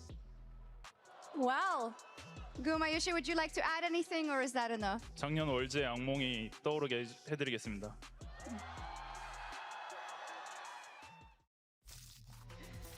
Make them relive that nightmare here today in the rematch of World's Finals. It's T1 versus BLG. What do you think? Do you feel like T1 should approach this one with that kind of confidence? I mean, I love it. That's like the most confident, the most trash talk I feel like I've ever heard from a T1 member. So they are clearly feeling it, thinking that they are going to do really well here. But I wanted to talk about the history of this matchup, because while it has gone T1's way a number of times, at Worlds, they are usually the ones that are always winning. At MSI, it has always gone the way of BLG. And where are we, Emily? We're at MSI. So T1 are looking to break that streak for themselves. And I feel like both teams, in my opinion, are not coming at kind of their expected full strength. I feel like we've definitely seen T1 and BLG both look much stronger than they did coming into this tournament. However, I would like to turn our attention, of course, to the mid lane. Tadi mau bikin kopi lupa, nggak ada air dingin aja. Faker versus Knight, Bikin air and I dingin feel dulu. like in so many of these matchups, and these two have faced each other, it's been remarkable. T1 dipaksa pakai game 5, cuma sekelas UE masa kemenang Cevo. In that game 5 on one of his signature picks, the Galio. Bahkan harusnya 3-0 itu. Harusnya 3-0 tapi dapat Talia si Jojopin. Bantai Talia. 12 game score, I think, is just incredible to see. Obviously, Faker, his accolades are unrivaled by anyone. He is the GOAT. He is the undisputed GOAT. But Knight is going to give him a run for his money in these games. Absolutely. Knight has been, I think, really dari stellar. jam And 2 tadi has ya. been one of the strong points, even when I felt like when BLG was struggling at times, to me, he was really stepping up and being a point Tapi yang aku bingung sama FlyQuest ya, mereka kan kuat banget tuh. Kenapa bisa kalah sama tim Liquid? Kok bisa kalah sama tim Liquid ya? Kadang heran gue. Apa karena terbiasa kah tim Liquid? I think in terms of, like, I don't know if we want to spoil predictions, I'm going 3-2 T1. However, I think it's going to be about this mid lane matchup and then also about top lane, because the big difference maker there, I think, was Doran. I thought he had a bit of a rough season in terms of the regular season, had a bit of trouble getting BTW nanti apa? CFO lawan AL. CFO lawan AL, terus nanti yang kalah di sini lawan FlyQuest. Yang kalah di sini lawan FlyQuest, CFO lawan AL. Ini bracketnya. Is on the precipice of a breakthrough, and I felt like that last Worlds, I really do feel like this is going to be the Ikem aku 100% coy. Look at this shit. In the really hard-fought series against CFO. Ikem aku belum ada yang salah, bro. He needs to get his flowers for how well he has played when T1 has needed them lately. Yeah, absolutely. And My Pick'em is 100% win. Defending Doran, especially with some of the phenomenal domestic performances he has had. And I think CFO pulang sih, soalnya aku juga dukungnya AL sih. Again, some struggles in the regular season, Ini CFO lawan AL, aku dukung AL. absolutely stepped up, was a massive difference maker for T1. FlyQuest versus BLG kayak menang BLG. Walaupun BLG lagi gak sekuat itu, tetap aja lawannya FlyQuest makanya menang nih. T1 lawan BLG, aku dukung T1. Because this new revamped version of PR Bin that we had in interview maybe is not the one that we're expecting to see when it comes to Bin on the international stage. So from my perspective, I think Bin has spent a lot of this year being a little bit shakier than I was expecting from him, right? He's kind of always been that top laner willing to slam these counter picks. We did see that at some points, like I particularly remember him slamming the Camille into, I believe, Flanders and Bessa and just absolutely destroying him. Untuk kali ini kayaknya menang T1 dah. Soalnya aku yakin Honor bisa nge-gap back-one sih. Aku percaya Honor bakal nge-gap back-one parah di sini. So for BLG to step up and be able to defeat T1, I do think Bin has to have one of those classic Bin performances. And I had production make me a very handy... Doran kayaknya kalah sih sama Bin. But aku yakin jungle-nya bakal kena gap ini. From Rubbish Bin to Sin Bin, which actually features the hometown Vancouver Canucks against the Calgary Flames. Got a couple cheers. Yeah, 5 of them in the penalty box. And then Bin, so regular Bin, and then Giga Bin, where he's, I believe, lifting Doran above his head. So which one did we have so far, if you look at all the series that BLG has played at MSI? I feel like it's kind of been swapping between these two. I don't think he's been bad. I also don't think we've seen that kind of classic breakout performance. So I'd kind of put him like in the middle here right now. Yeah, I mean, he is at his best incredible, like unstoppable. So he definitely hasn't Semoga reached there yet. Keria bisa. Make all the difference. I mean, Keria mah udah pernah nge-gap on jauh banget sih. He just need to do it again. They are calling the match for Let's go. T1 with 78.2% of the votes. Who would have thought? I don't think T1 has ever lost a fan vote in the history of League of Legends. This team, everywhere they go, is home field advantage. T1 fans are everywhere. What are you thinking, though, Emily? You gave Wait, us is your that G2 prediction. fans? Quickly, I also am on 3-2 T1. I do feel like they are a little bit better prepared. Owner. I feel like Doran's going to have a breakthrough series. It is a rematch of World Finals today here at MSI in our second series of the day. T1 versus BLG casters. Take it away for game 1. Real 3-0 aja sih, 3-0 aja sih. Gak usah pakai lama. Gak usah pakai lama 3-0. Here at MSI 2025. I'm Captain Flowers, joined by Iya, aku ngasih tahu Kuro dulu. and I cannot wait to jump into this Bang. head-to-head, a remix, a rematch of the Bang, udah most mulai, recent Bang. World Finals between BLG and T1. And it feels like the desk is a little T1 favored, but I have to say that when it comes to MSI, they mentioned Kuro the kayak masih historical tidur record. BLG just feels like a different beast at this tournament. They're currently 9-1, having only dropped a single game to Koi, and it feels like that this team, when they get a lead, are the most ruthless that we have seen at this tournament. They do not hesitate at playing around objectives. They are incredibly fast and effective at punishing the smallest of mistakes, and we have to be honest, CFO put T1 through the ringer in their best of 5. Kali ini harusnya mereka gak nge-troll sih. Soalnya kalau misalkan BLG seems enggak, much kalau misalkan kalah di sini juga masih aman sih. Kayaknya bakal nge-troll lagi sih T1. Soalnya masih ada lower bracket. Kayaknya bakal nge-troll lagi dah.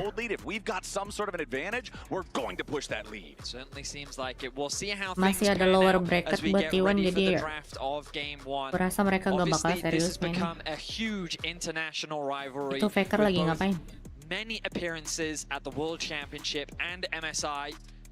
The support Easy matchup Hoon. is one that I am especially excited for. Easy Hoon di BLG ya? I feel like that, I mean, Carrier's ceiling is just, it's unrivaled with what he's able to do on support. He seems to have a champion Ocean. You can't really predict what he's going to bring out. Some picks definitely work better than others, I think we can safely say.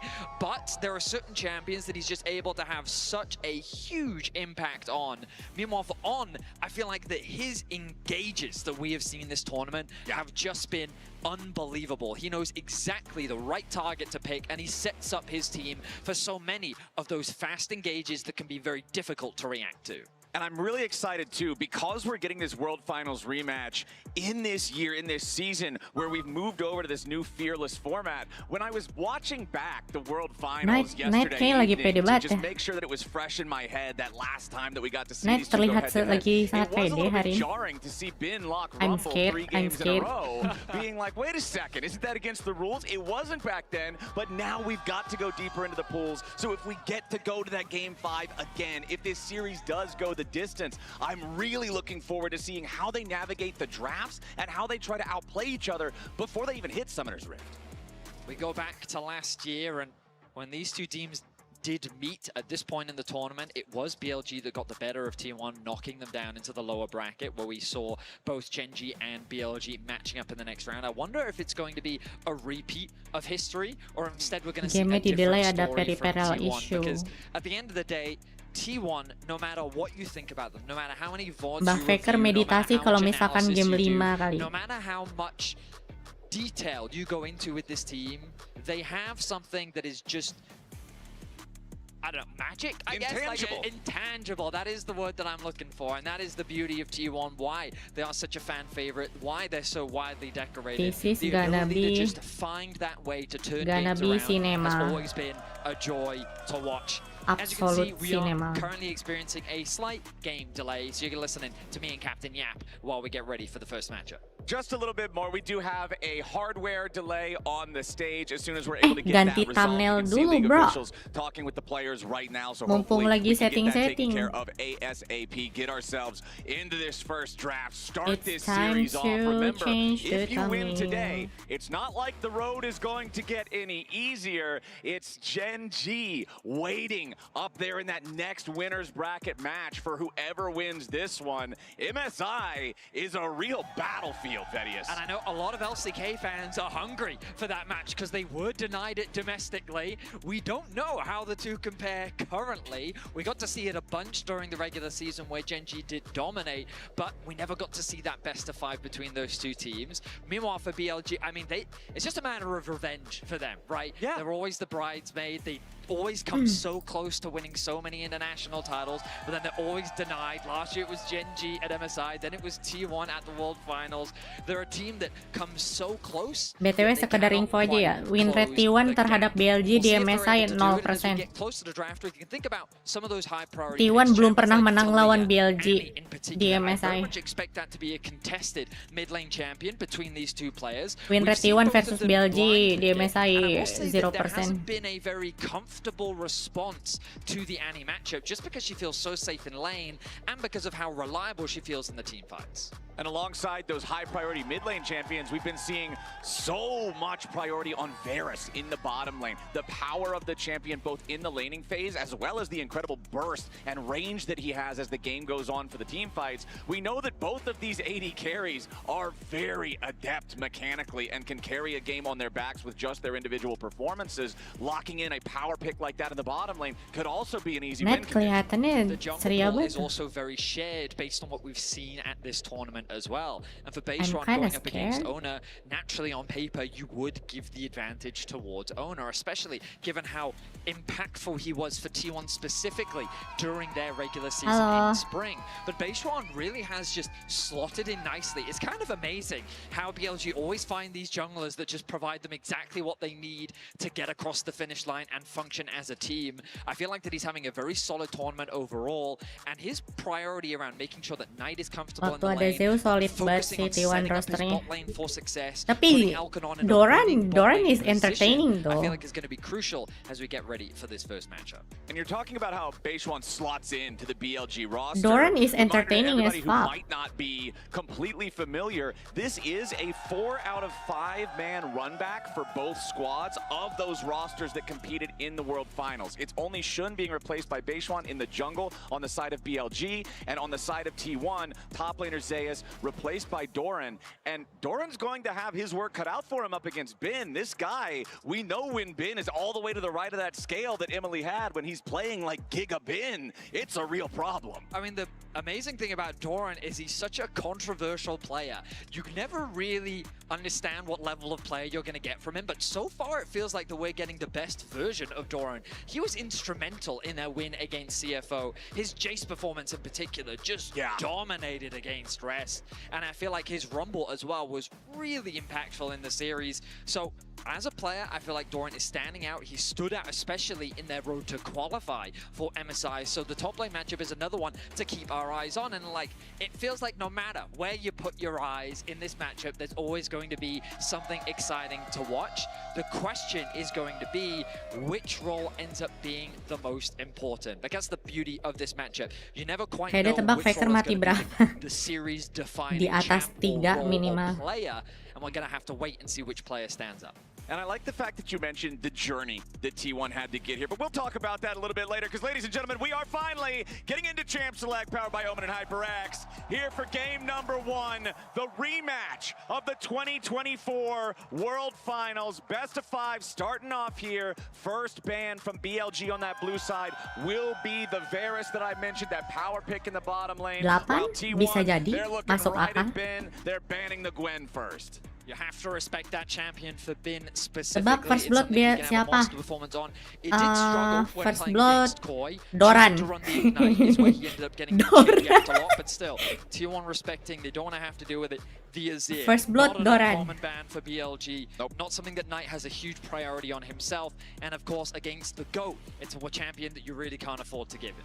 It's one of those champions that I feel like is just such a staple of pro play, and particularly for somebody, you already said it, it's the GOAT, it's Faker. You don't want to be giving something like that over for free if you're not willing to pick it yourself. The Vi will be the next ban here for T1. Pretty much a staple jungler this entire year everywhere for the playmaking, the point and click lockdown that we see from it. And now the TF, so this is one that continues to be very debated among the community, because this thing has been highly prioritized, but also highly ineffective so far at MSI. It will be the third ban for BLG as Rumble is banned away from Bin. Both the Talia and Annie are available. You expect the Talia to be the first pick, and it will be. Knight not going to hesitate, going to grab that one for himself. I wonder if Faker will respond with the Annie of his own, or if instead they're thinking more along the lines of something like the Ryze or the Ahri as a possibility. Throughout this year, we've seen Ahri used as a matchup into the Talia. You pair it alongside something like the Xin Zhao, and you already have a very strong mid jungle. Kalau MSI itu mid season, kalau misalkan World itu akhir tahun. Slotnya lebih banyak kalau World. In a lot of people's eyes, he's the best jungler on the patch if your jungler knows how to pilot him well. But you combine semi-global with Azir permanen ban kalau lawan Faker. Azir selalu permanen ban sih semua match juga. Meta banget itu emang. Terutama Faker sih, kalau dipegang Faker. BTTF juga kalau dipegang Faker ngeri ya. Bin main Sion. Faker main Oriana. Pantheon locked in, that means there's no Trundle, which means that champions like Sion massively rise in priority. We've seen this pick just dominate in MSI. It feels like that there are very few champions that can match the team fight utility that he provides. He's just a very safe side laner, and all-round very effective. Back one main Poppy. Even in the last series that we just got done watching between CFO and MKOI, the game from Driver playing the Sion, massive impact on that champion in that one, but that'll be locked in for the side of BLG. You can see it has a 70% win rate so far, like you're talking about. It's been dominating games, and the Poppy will also be picked up. This is, of course, possible flex potential. You can go into the jungle with this. BTW, win rate Doran, Yorick 100%. Into the top lane, Sion. Win rate Doran on Yorick is 100%. Split push power. You can already see that T1 with the Pantheon and the Yorick rather have tools to play through the side, try and punish this Sion who's going to be looking to try and safely farm up. But BLG have already started to craft this effective front-to-back team fight style composition.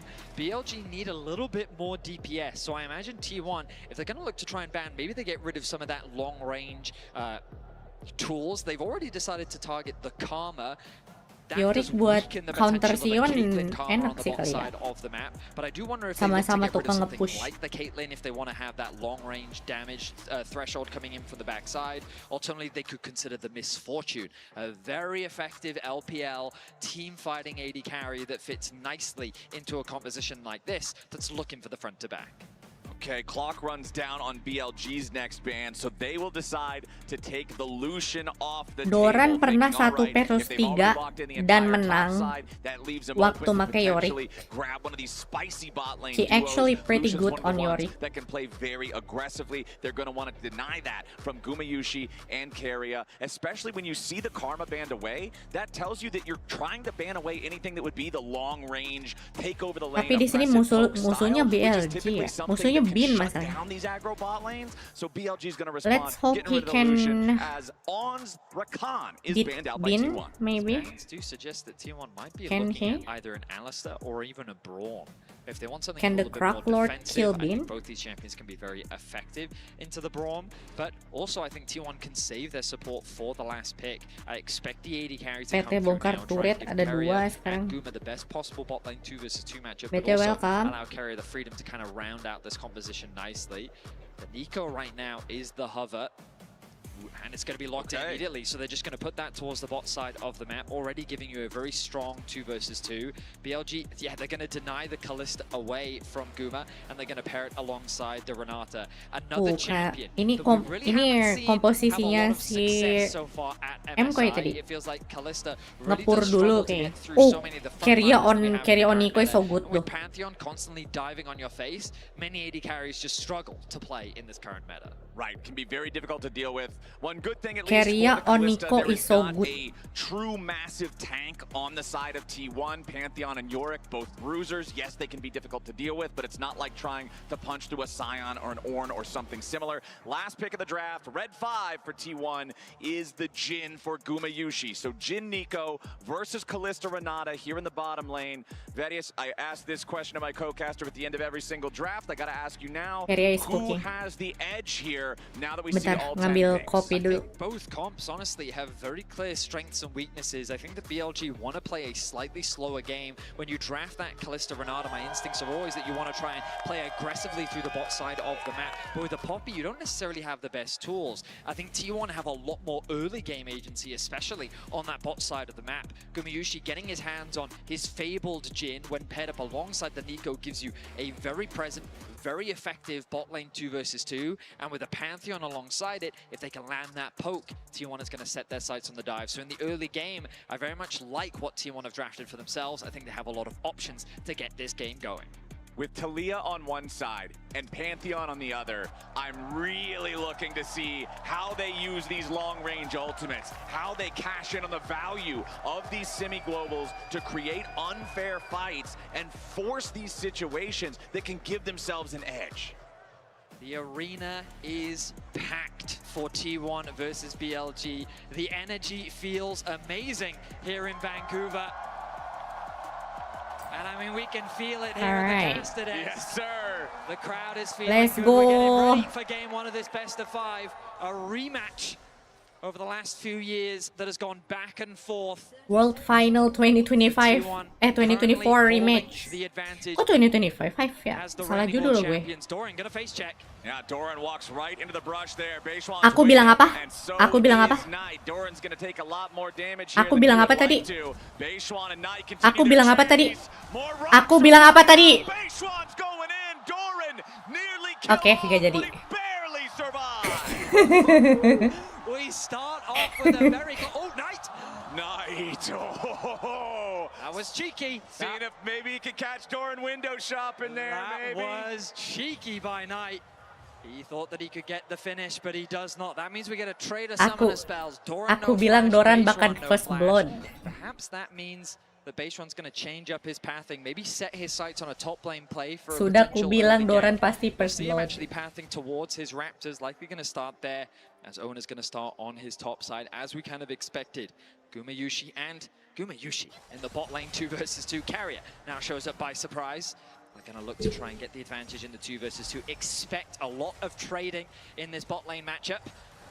Oh yes, and you can see right here, this is your rematch, 2024 World Finals. It was a full 5-game series, BLG winning, then T1 winning, then BLG winning, then T1 winning, and finally at the finish line, T1 clutched the game 5 for the 3-2 Terutama kalau yang victory megang to Keria hoist sih, the Summoners serem. Cup. And you know BLG are hungry to get revenge for that loss here at MSI. I mean, it was that final where we really got to see the unkillable Demon King himself. Yeah. Faker earning the finals MVP, having a standout performance in that series. When we come to this MSI, Faker did struggle in his first matchup against Honkyu. He was put on the back foot in multiple games of that series, and I feel like Knight really has been a standout for the side of BLG. One of the core components of what helped BLG even qualify for this MSI.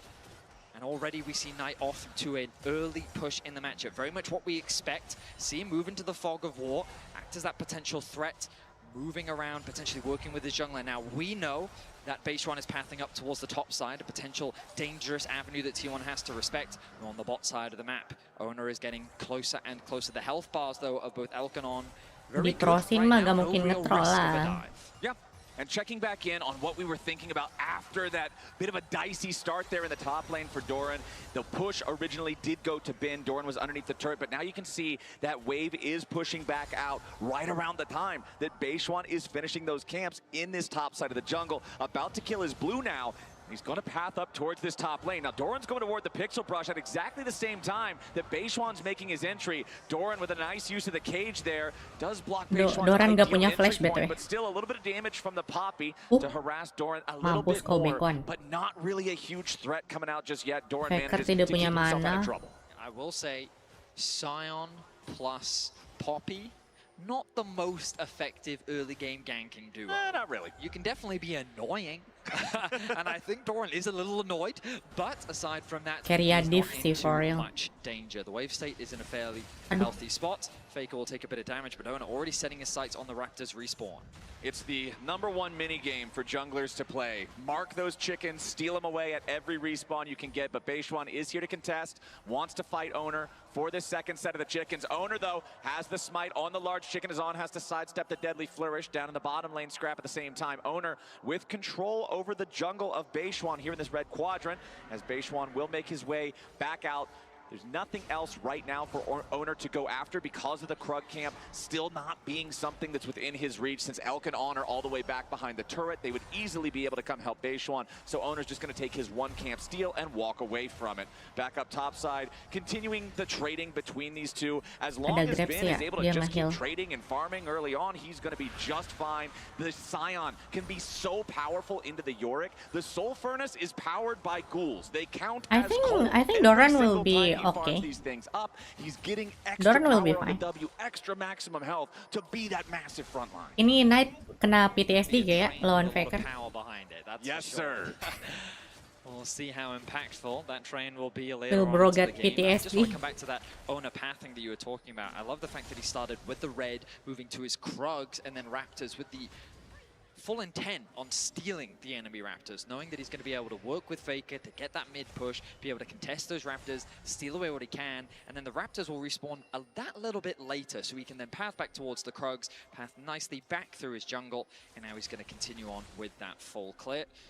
As right now we have a very timid, very safe early game with the swap coming through from BLG. Nothing too surprising. Something that we see often is not only can you get yourself out of a little bit more of a difficult 2 versus 2 matchup, but Sion loves, I always say this, loves being on the weak side. Obviously, players don't love being in a 1v2. Nobody loves it. But Bin doesn't mind it when playing the Sion champ.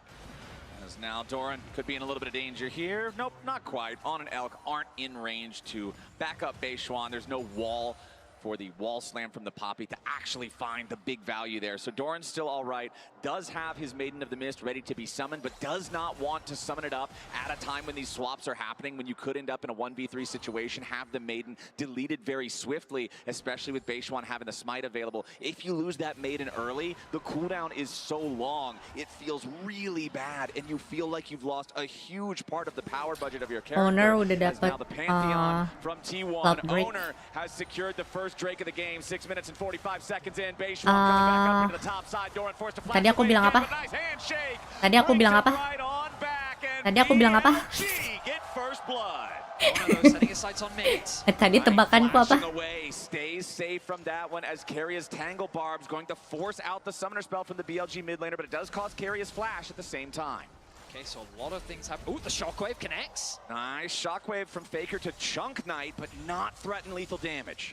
He's just chipping away at HP though, and he's doing damage because he's just denying a lot of farm away from Knight. You'll notice the mid gold gap really starting to increase in Faker's favor. We don't even get a chance to talk about the previous play. Yeah, Carey is already in danger. Remember, he used his flash to go after Knight, and now he's already dead. Owner wants to jump in and make something else happen, but he has to flash back over the wall. And on Elk and Beishwan continue going forward. Elk needs a bailout if he wants to survive, and again, Elk stays alive. Gumayushi tries to fire back, but he's got to reload the gun. Now the curtain call's open on sidestepping 3. The 4th can't hit Beishwan. Mayan But dapat the satu. dancing grenade dances on his grave. BLG up 3-1. Action-packed is what we were hoping for, and Imagine? BLG deliver, Yeah. finding kill after kill, all being funneled into Elk is a fantastic start for BLG. T1 played for the Dragon. The swap was initiated by BLG. They recognized that they couldn't really do much to help Doran in this situation, but I don't think they were quite expecting this. After their gank attempt in the mid lane, Carey is trying to group up with his AD carry, Keria but he get collapsed lagi on by base run, not mau ke expecting him ini to ya, evade mau on ke the top top lane side. dijegat. He falls short, but then the Pantheon ultimate had already been Dukung committed. T1 lah. There's little the owner can do. He has to turn and fight. Guma does his best to help him, but he ends up proccing the bailout with all those spears stacking up in Owner, allowing him to get the revive and turning it into another kill. Base run out of options, out of ways to escape. At the very least, Gumayushi will get one back. And you could see at the end there, Gumayushi. Lagian si Baekwan kenapa ke situ ya? The escaping players from BLG. Kenapa balik lagi ke Krugs, anjir? But Beishwan had the distance to sidestep the curtain call. Sadly, Dancing Grenade, more of a targeted ability, can't quite get away from that one, as Elk takes a chunk of damage back on live now, as our bottom lane duos continue to scrap back and forth topside. Both junglers still hanging around this area as well. These trios of junglers and bottom laners are so aggro in the early stages of this game. It's a very modest gold lead for the side of BLG, but really nothing to write home about. Bin happy to just ult back down into the bottom lane, clear out the wave. Nice chunk of damage onto Doran there as well. Choo-choo, Bin continues to build an advantage, and it's really him that benefited so much from all that action that was happening. Doran getting killed. He was also able to get a plate in the bot lane on the bottom side of the map. And these teams are Clash of the violent. Titan, They are tied for the highest 1.75 kills per tied minute for the in highest MSI in scale 2025. 2025. A Clash of Titans is an apt title, given the pedigree of players that we have on stage right now. BLG have accrued a small advantage, but what I will say that surprises me is the goal difference between the AD carries is actually not that big.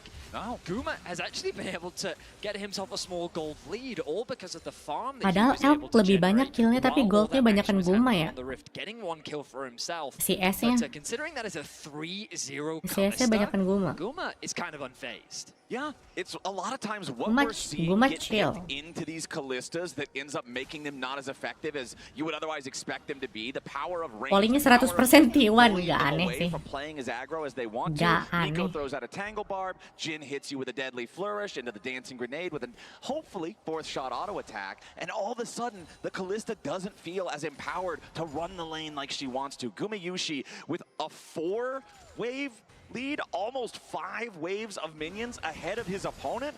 Really feeling good about the state of things there. As you already said it, man, it's just the slightest gold lead for BLG. They do have those first 3 grubs. T1, of course, though, did secure the first Drake, and the next one is spawning in about 25 seconds. You can see T1 trying to get this wave pushed out down here in the bottom lane as Beishwan takes control over that bottom side of mid towards the river for BLG. Closer to the second dragon spawn of the game. Depannya. TP will be used by Knight to return to mid lane. Sundered Sky finished for both junglers as Beishwan fishing for a mid lane Isi play. Kuro Not apa gonna kabar? find one. It is BLG that gain access to the river first.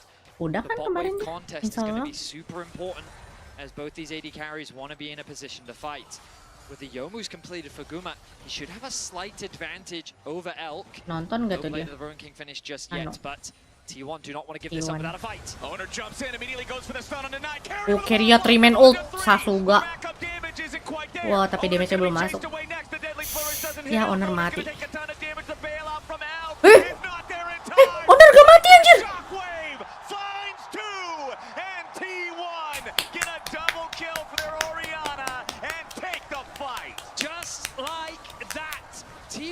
flip the fight on its head, and they get themselves 3 kills. BLG, it looked The so GOAT. good at the start of the That's fight why for them. he's the GOAT. Faker wasn't involved. The He had GOAT. to go the long way round. Ona initiates the play. Carry bagus banget sih ultinya. Fantastic, but then the re-engage from BLG is even better. Carry is out of tools. He has to flash away. They're thinking, oh, Elk, he can come back to life. Faker. Shockwave comes through and finishes him Faker off. Shockwave will find them all. To secure a double kill. T1 get 3. They get the dragon and they take firm control Thunder Sky, in this iya. early game. Kalau di PC itemnya Thunder Sky terus Black Cliff biasanya. Still got hit by the thing. The shockwave sealed the deal, but the fight navigated so well by T1. Carrier's Pop Blossom buying the time for the reinforcements to arrive. And at the very end, I also do want to compliment On, who perfectly blocked the deadly flourish from Gumayushi, stopping that one from hitting Elk.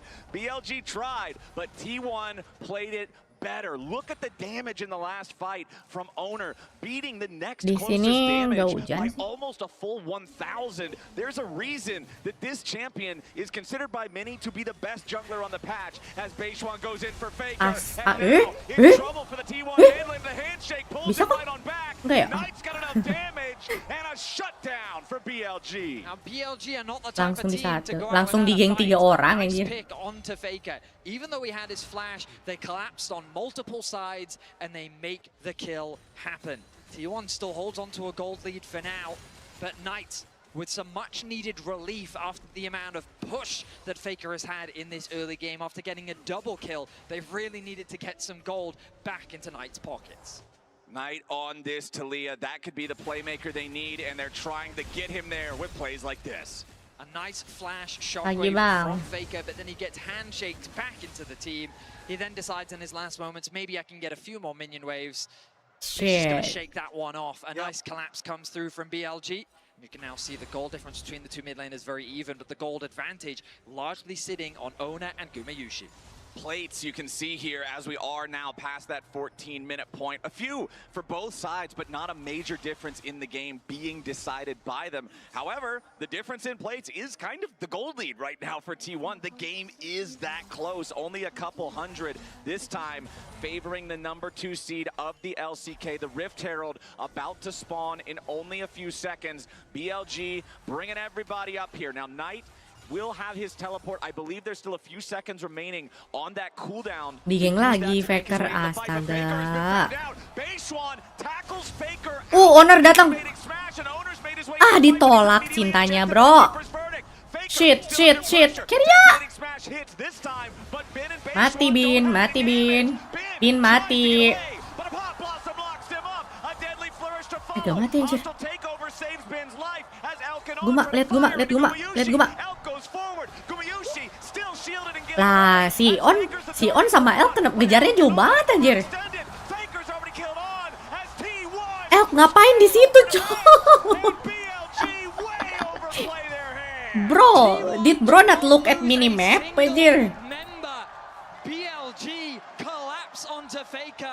Elk ngapain ngejar sampai ke sono, kocak, what the fuck? T1 are there to protect their mid laner. They turn the Lah, si kocak. in their favor, getting 3 kills as well. You called it Flowers. The synergy knocking him out of Bin's queue. Ngejar sampai kampung halaman saya lihat. Shockwave buys time for Ona to arrive, but then when Ona gets knocked out, Bin thinks that there's a way for him to turn the play still in his favor. He's then forced back. He has to flash away. On and Elk make Kan udah kelihatan ya, Bin sekarat. Tim jauh. Ngepres ke depan. Oh. Wah. Faker lagi on fire. Wak. Oriannya, Wak. Faker is on fire today. It feels like Faker's shockwave just continues to find them all. Aku bangun ketika mendengar nama Faker, real anjir. Langsung berdiri kamu dengar Faker ya? Raganya. Dragon spawning, 30 seconds, Bin unleashes. He finds a target, but it's only a Nico clone. The power of this ability as now another catch for T1. Tamat sudah BLG, bro. The death timer timer's 30, the Drake timer's 15. This is going to be sole point for the side of T1. 17 minutes into the game. Meanwhile, Vedius, we haven't seen Doran in a while. That's because he's doing a little bit of construction work in the side lanes. Flashing forward after Knight to try to get this kill in the solo. What is bro cooking? Giving him the life steal. Excuse me? What is bro cooking? To get close enough to swing the shovel. What is bro cooking right there? While Doran drops to the BLG mid laner in the top side, the Herald is going to be summoned in mid lane. The Drake is going to be taken. It's sole point 18 minutes in for T1. My goodness, T1 is Doran kayak teman sekelas yang nggak diajak main gitu loh anjir. Lu tuh gak diajak. Doran kayak teman sekelas yang tiap acara gak diundang ini. Jir.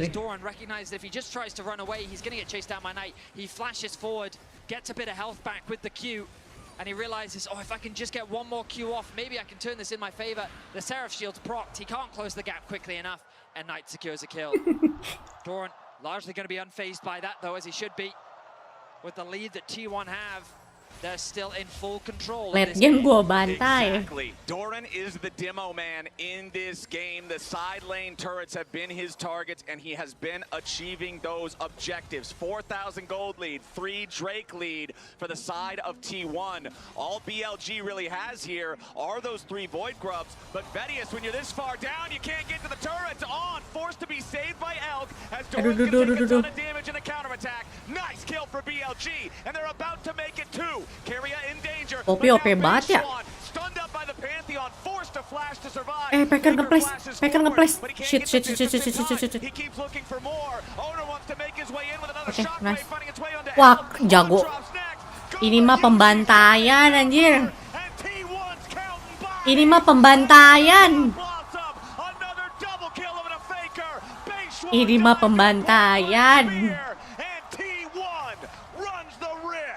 BLG get a kill onto Doran, but look at what it cost them. 4 members fall. 3 Dragon udah soul point. Pembantaian ini mah. Getting caught in the mid lane, but Elk has the ultimate to bring him to safety. Then with the Renata ultimate dropped, Oren is quick to fall. Now BLG see an opportunity to go onto the offensive, but they go too deep. The single target Doran kita lebih baik kita hiraukan Doran. Kita hiraukan dulu Doran. Kita lihat gameplay Jove of GK.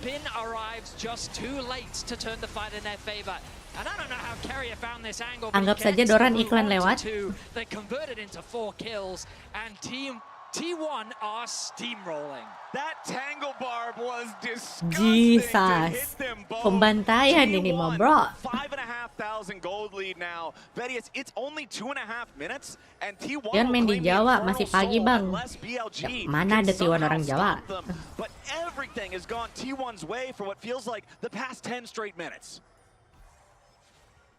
5.6k is the gold lead. BLG trying to find some footing in this game, but the Soul 2 minutes away. Push on the bot side, push on the top side for T1.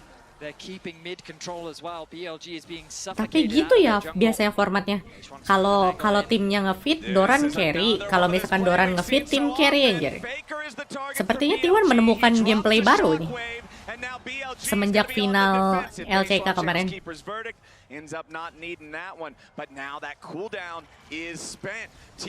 Atakan dulu lah si bro. Real estate ini atakan.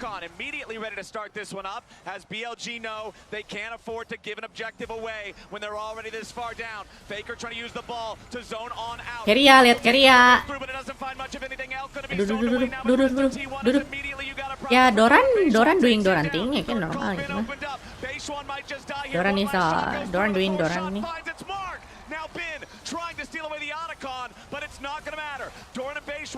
Itu atakannya. Oh, Faker yang ngambil, nice. Get the objective as they look potentially for more of a fight. Keria thinking about a tangle barb here, but he can't get the range in time. Ben still here on the front line, gets caught by the tangle barb. Keria knocked into the unraveled earth, but he stays Asli. T1 yang sekarang ya. Kalau misalkan mereka ngefit, Doran carry. Kalau misalkan timnya ngefit, Doran carry. Doran ngefit, timnya carry anjir. T1 sekarang kayak gitu, kenapa ya? T1 will leave no survivors. The Arakan was not enough. They saw blood in their eyes. Dijepit, and Wak. they took out the rest of the BLG roster. A tier 2 tower will fall. And it looks quite separated. BLG pick a fight on the top side, while T1 set their sights onto Elk. The cleanse is good from the Kalista. He creates enough space, and now he's out of the fight. While they do get that pick onto Doran, Gumayushi responds with so much damage. Datang-datang diusir itu Pantheon sedih juga ya. Aku datang, aku pergi. Tapi yang dapat Faker anjir. What surprised me is T1 said we can still Oh iya, Faker TP ke belakang. Dijepit sama Oriana. Mau. Aku juga mau dijepit Oriana. Mau. And T1 with a statement game here to start off the Smash. series. Next question. Oriana is a miracle worker in Tes Kaede. Astagfirullahaladzim, kaget. Nah, Kenapa harus begitu bang bunyinya? apanya? Ketok-ketok. Flowers of a lead thanks to the Otacon harvesting everything for them. They are so strong. BLG will need a full-on miracle to BLG not dibantai, drop Bang. this game 1 in our best of 5 World Finals rematch. Jepit aku, kayak dijepit aku, GWS bejir. If he can get any sort of useful information, but it's so tough, Vedius. Look at all of the vision placed down by T1. They've got wards all over the jungle. Damage dealt in the last team fight, nearly 8,000 on the Oriana. It's almost as much Oke guys, mari kita nonton T1 pagi-pagi ini cuy. Kita dapat soul. Harusnya T1 3-0 sih hari ini. Kapan 3-0? Kelihatannya sih kayak bakal 3-0 deh. Masa BLG kalau 3-0 anjir? Ini mah karena baru pertama doang. Ya, iya kali ya.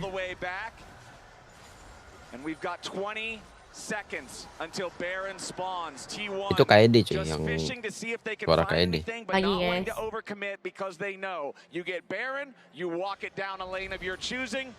Pantheon emang counter alaminya udah poppy udah. Has been about Faker, but the quiet carry, Gumayushi with a 3-0-13 scoreline. Faker though the target. Faker caught, handshake from On. This could be huge, but Faker with a nice shockwave ready to turn it around. Ini Faker kerasukan SKT anjir.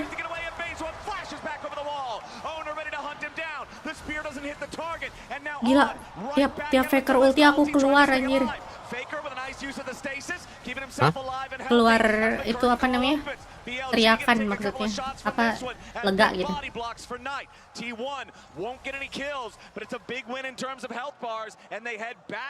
Oh ya, gue mau ngepost story tadi lupa.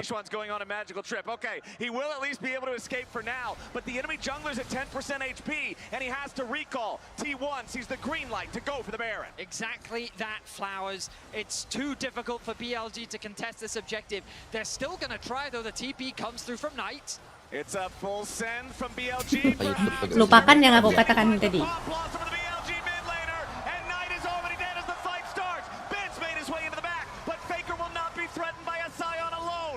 Continues pressing forward, and Gumayushi puts the kill shot into On. Beishuan's the next to fall, and Doran buries him. T1 with a Baron plus 3 kills will force their way into the base. Elk continues fighting and kiting and trying to get away. Mau kemana Bang Elk? Beuh, GG banget T1 bro.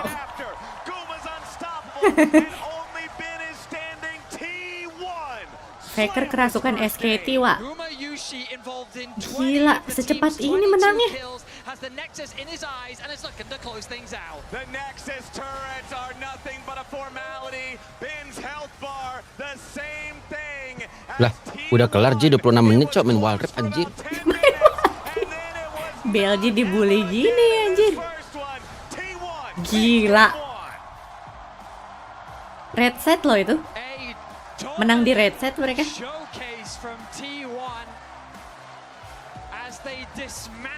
Ini nontonnya delay kak Kur. Kaede menit berapa emang? Ini ya udah kelar aku. Victory. Absolutely phenomenal here in Vancouver, and guys, Faker call it. He said, "We're gonna make Jangan lupa sambil makan nih guys ya. Gue lagi sambil makan mie Bangladesh. during that interview." Kemarin aku lihat mie Bangladesh di Grab kayak sama aja sama mie biasa bang. You guys are amazing. You guys are amazing. Keep that Mananya Indominya apa beli di ininya?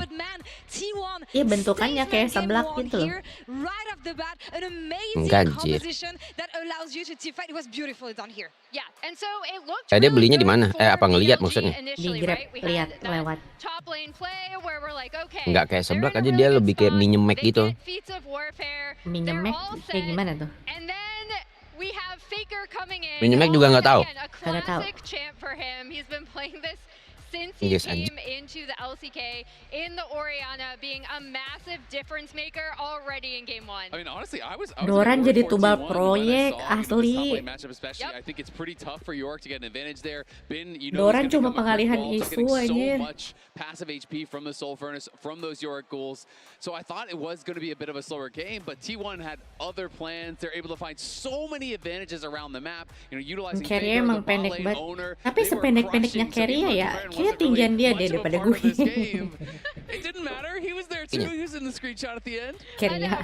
For a matchup that we set up about the top laners, it was a little bit less about them and a little bit more about how T1 were able to play out the composition. This is the play I was talking about where it looks like it's going to be rough. Berhasil sih strateginya. With that Itu Kaede cuy. shockwave really allows Guma to pop off. And then this was actually set up by Beishuan knocking, I believe, Doran out of Bin's knockup, which was a little bit unfortunate, but this was really the game breaker. This is where T1 took complete control, and BLG Gue tadi tidurnya jam berapa ya? Yeah, I mean, it seemed like one of those Bisa lah things tidur where sampai it's jam a bit of a 7 nih. sunk cost fallacy where Jam one play 6 goes baru bad, so the next person udah tries to mulai make up for anjir. that play, and then that play goes bad, so the next person Emang tries to make up for that. belum tidur They're berarti all ya? piling in. You know, they were trying to catch Faker in that top lane Udah. after he'd used his flash Oh, mid udah. lane when they got that kill. So you see him top, you're like, okay, maybe they have Faker, and then Tadi Big Sean comes in, knocks dibantai him out of Bin's queue. Eyu He sama survives. Cevo. Everyone Kuat piles banget in. Cevo. We see, you know, Elk flying Ngeri in there, banget CFO trying aja. to Kemarin yang mulangin G itu siapa? everyone Yang from mulangin T1 survived. gitu They all kited Fly. out. And you've got to say their coordination in these fights is insane. You know, the first replay Itu that we juga showed down on the bot dibantai. side, when Kan ya? Oda re-engages, you're thinking, okay, that Sama bailout's Fly. going to be enough for them to get a kill, to be able to turn around the fight. But Fly he goes Cina in, kan? Faker arrives, Shockwave Fly comes through. Amerika. You know, even Guma saving his 4-shot with the Jinal to hit the Glista as he Amerika. is running. Bisa kalah NU sama Everything was Amerika so EU sama point. And then after that, it's Itu just like, jungle gap parah sih. They're just styling on them, but Jungle I'm just thinking gapnya when you look at both bener-bener compositions, you have on the side of tidak T1 bisa a comp that allows you to ditoleransi. face really long fights and to fight back to whatever BLG was throwing at them. Was there any way with BLG's composition to come Iya, back in those terpaksa. fights? Because I feel like Summon they had ini the karena nggak tools ada to do it. pilihan It lagi just berarti came dia down pakai to how summon. they were playing together. Malu banget. Ah, G2 3-0 guys.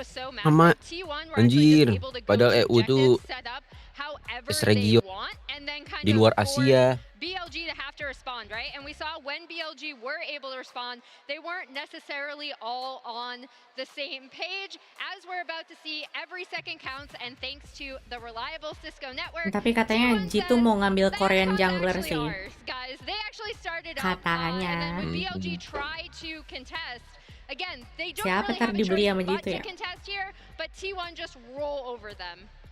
Yeah, I mean, absolutely. You know, this is desperation hours for BLG, right? Yeah. They're gonna try to make something happen. Metal But PC T1 tahu is just apa playing these fights out so aja well. nggak Faker ngerti is gue. being focused. He's always Gue juga coming nggak terlalu out ngerti finishing sih, hanya off menikmati phase nonton one, aja. and then the Iya, route truly Harbit begins. aja All aku of mah BLG are nonton. running. Faker goes back to base, and this becomes this really cool extended sequence where the T1 members that are still healthy are using their health to be able to keep Apalagi them nih, interested, to be able to keep aduh, them around, not allow bentar. them to just get back to base. It buys Doran time kenapa for ya game Faker to go 1 on ini this padahal deep kemarin angle, gacor. and then he is flanking them on the Doran angle gue rasa behind the tier kan gak sih mainnya 6 nggak sekonsisten Zeus. Iya, Doran kadang beban banget. Sekalinya carry banget. Yeah, and Carrier kills Knight on the back. Nggak ada tengah-tengahnya. Just an absolute route by T1. And Dulu padahal T1 itu udah the best anjir, main konsisten. even when BLG did look like, okay, maybe we have a window back in, T1 just make it so difficult for them, especially with the way that they can play with range. What do we expect to see here in the second game if we want BLG to come back? Because Semoga nggak ada bug ini. Tapi usually bisa ulang aja. MSI, when it comes to this matchup, it belongs to BLG. That really didn't look Gue liat like it. Pantheon selalu di pick. Di PC hero-hero yang bisa teleport, bisa bantu fight itu pasti laku cuy. Win rate-nya Doran di Yorick masih 100% anjir. Di carry Berapa Jo. kali dia pakai Yorick? Dia di LCK 2 kali, di MSI sekali. Gila, tiap faker ulti aku keluar anjir. Di klip kocak yang tadi. Hah? Keluar itu apa namanya? Itu apa yang tadi tiap faker ulti enggak gitu. Di klip cok. The fuck. That was a huge difference maker for T1. Damage on kills is always interesting to me to see. This is how much damage actually was contributed. So 9.5k for Faker out of his total damage to damage that resulted in an actual kill. So look at how much as well from Owner. Owner, basically all of the damage he was doing was resulting in kills. He was incredibly effective. The gray damage is essentially the damage that is just dealt in poke and whatnot, like hitting each other in lane, but not actually getting a kill. So I always find this stat really interesting to look at. And you can see how effective Owner was with everything he was doing. Because pretty much anywhere he went this game was resulting in T1 success, T1 kills, T1 objectives. Per 2 minggu I mean, they were per bulan. slamming them across the map, and they still found time to get a soul here in like 20-odd minutes. BLG is gonna stay on blue side for the second game. Tapi pas di LCK, Yoricknya Doran triple kill kocak. I mean, I do still think that 1-3 menang. especially in Fearless. However, one thing I would like to see from them, again, this game in particular wasn't about the top laners, but I would love to see Bin on a classic counter pick where he can really try to smash the matchup, because I think that is something we have been missing a little bit lately from this BLG team fighting. We said it. Gigabin calls to the action here, but it is T1 who strikes first here in the first game of this best of 5. We'll see if BLG can come back in game 2. Atau bad on siapa? Apanya? Hah? What? Apa? Apa tadi? Katanya mending atau band on-nya. Band on-nya. On-nya si Doran. Iya, mungkin. Gue kira Faker pakai on aja. Mana ada Faker main on? Katanya best jungle sekarang CF. Junjia Canyon sih, Genji Canyon. Kalau nggak Tarzan AL.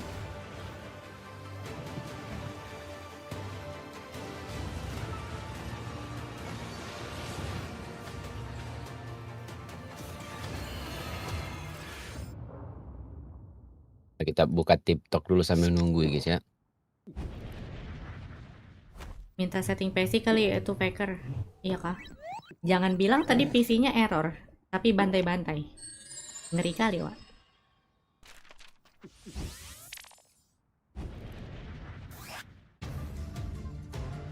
Yang lucu sih, pertandingan T1 tuh PC-nya suka dihack gitu loh. Waktu di LCK aja PC-nya dihack sampai ada Sampai ada pause 30 menit. Gara-gara PC-nya Faker dihack lagi turnamen aja. Kok bisa ya? Gimana caranya anjir?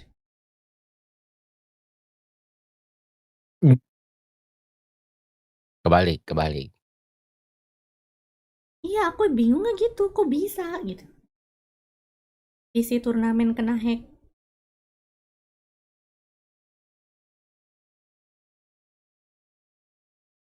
Faker buka link itu nggak mungkin dong. Masa lagi turnamen buka Gmail?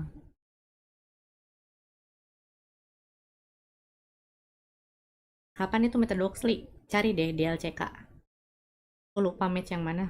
Itu pause lama banget kena DDoS. Tapi tahun ini sih, tahun ini.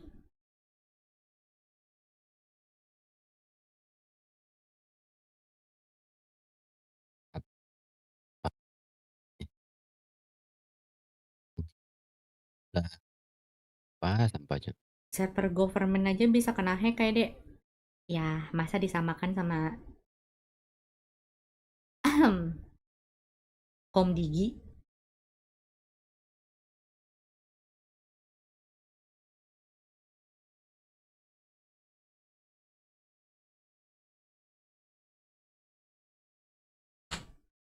Kalau DDoS kalau nggak salah emang bisa langsung nyerang gitu, susah kalau protection lemah.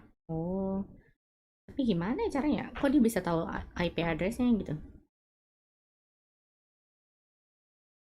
Orang dalam kali ya ngehack ya?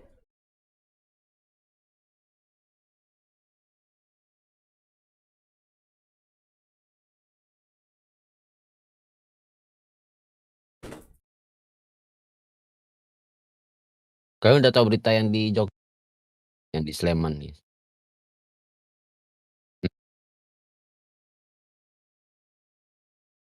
Kayak dia tahu? Ya kenapa? Yang di Sleman itu kayak dia tahu kejadiannya. Sleman. Kejadian apa? Iya. Berita apa? Yang digerebek Shopee Food itu. Shopee Food. Nggak tahu. Drama apaan tuh? Shopee Food telat 5 menit, terus dimarah-marahin sampai dijambak-jambakan. Kurirnya? Iya. Anjir. Terus didatengin semua driver anjir.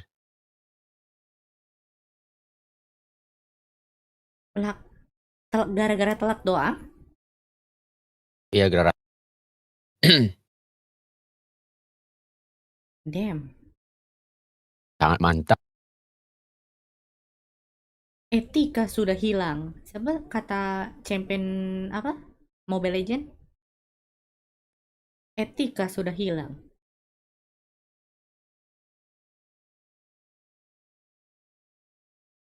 Iya, Kuro suaranya putus-putus.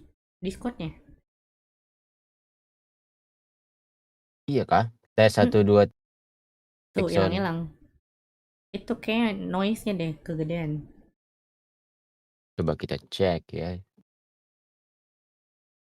Kalau di live suara gue putus-putus gak guys? Di Discord sih putus-putus ya. Kayak kena noise reduction tuh.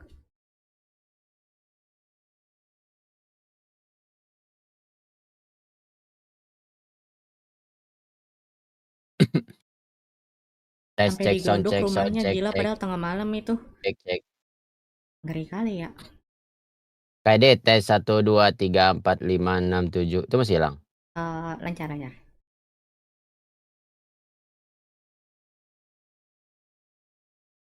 Kok kuronya kecil banget?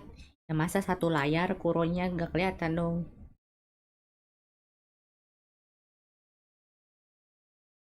Sarapan apa hari ini? BLG.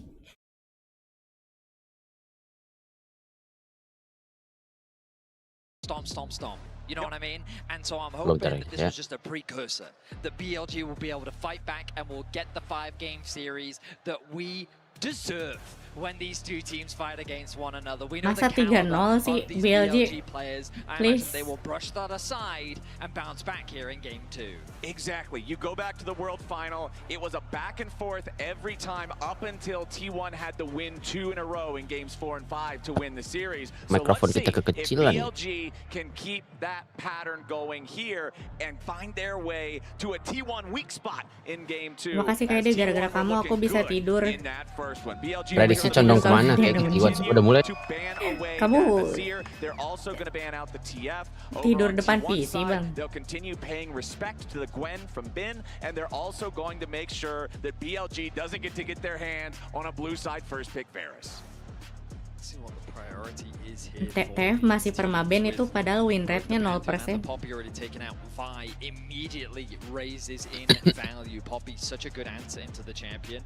BLG taking away Faker's Galio. He did lose on it when playing against CFO. GG tidur depan It's PC. Faker. You always gotta respect the man's Galio. The question is, will this Vi be banned away by the side of T1? Because you just expect Klipnya Kaede keluar masih ada gak bagi linknya anjir? Was also the champion in game 5 of the World Finals that Faker had the miracle survival on in that top side team fight that really just was that final 0% gara-gara siapa? Jojo Pyun, Caps. Okay, so T1, will they choose to remove the Wukong away Ani from win base rate 100% 1, di MSI. Will they allow it? Or will they allow him to have it and have some sort of response? So far from Owner, we've been seeing a lot of just high-impact junglers. We've seen Xin, Wukong. We saw a Z game from him, the Jarvan and the Sejuani so far at this tournament. both acting as a front line, but also acting as a carry player. It looks like that he's leaning more towards Nonton nama siapa? Sama Kaede. Victor. Wah, Locked Faker in Victor. for Faker. The champion hasn't had the most success here at MSI. However, in Faker's hands, it is a big comfort pick, and it does seem like Tadi Hongkyu menang ya? Make Victor ya? Cuma Hongkyu doang yang menang pakai Victor. Pakai Victor lagi nih. Cuma Hongkyu doang yang menang pakai Victor. The only thing I'm concerned about is when you look at the last game, Faker had so many clutch moments where he would utilize the shockwave to start off a play that the rest of T1 could then follow up on. Victor cannot start plays. His only CC is a delayed gravity well. It's not like you place it down and then dare the guy to stand on it for 2 seconds so that you can start the Ini kayak main yang kemarin lagi nih, pakai Ani, Wukong. Doran main Atrox tuh kayaknya. The champion that Bin played for the first 3 games in a row in that world final, the Rumble for Bin, BLG's cooking. This is quite the wombo combo. Yes, udah tuh on-nya. Yes, yeah, on ya. Coming through from T1, but it will be Doran's on. So that's going to be the primary engage. Things like Braum now rise and On lawan Rumble emang enak ya? That's likely going to be high on the ban list for T1. Buat fight aja kayaknya, harusnya nggak enak juga sih. Bukannya kebakar-bakar ini. We know how deep the AD carry pool is for both of these players. Ya ini global ban. Victor.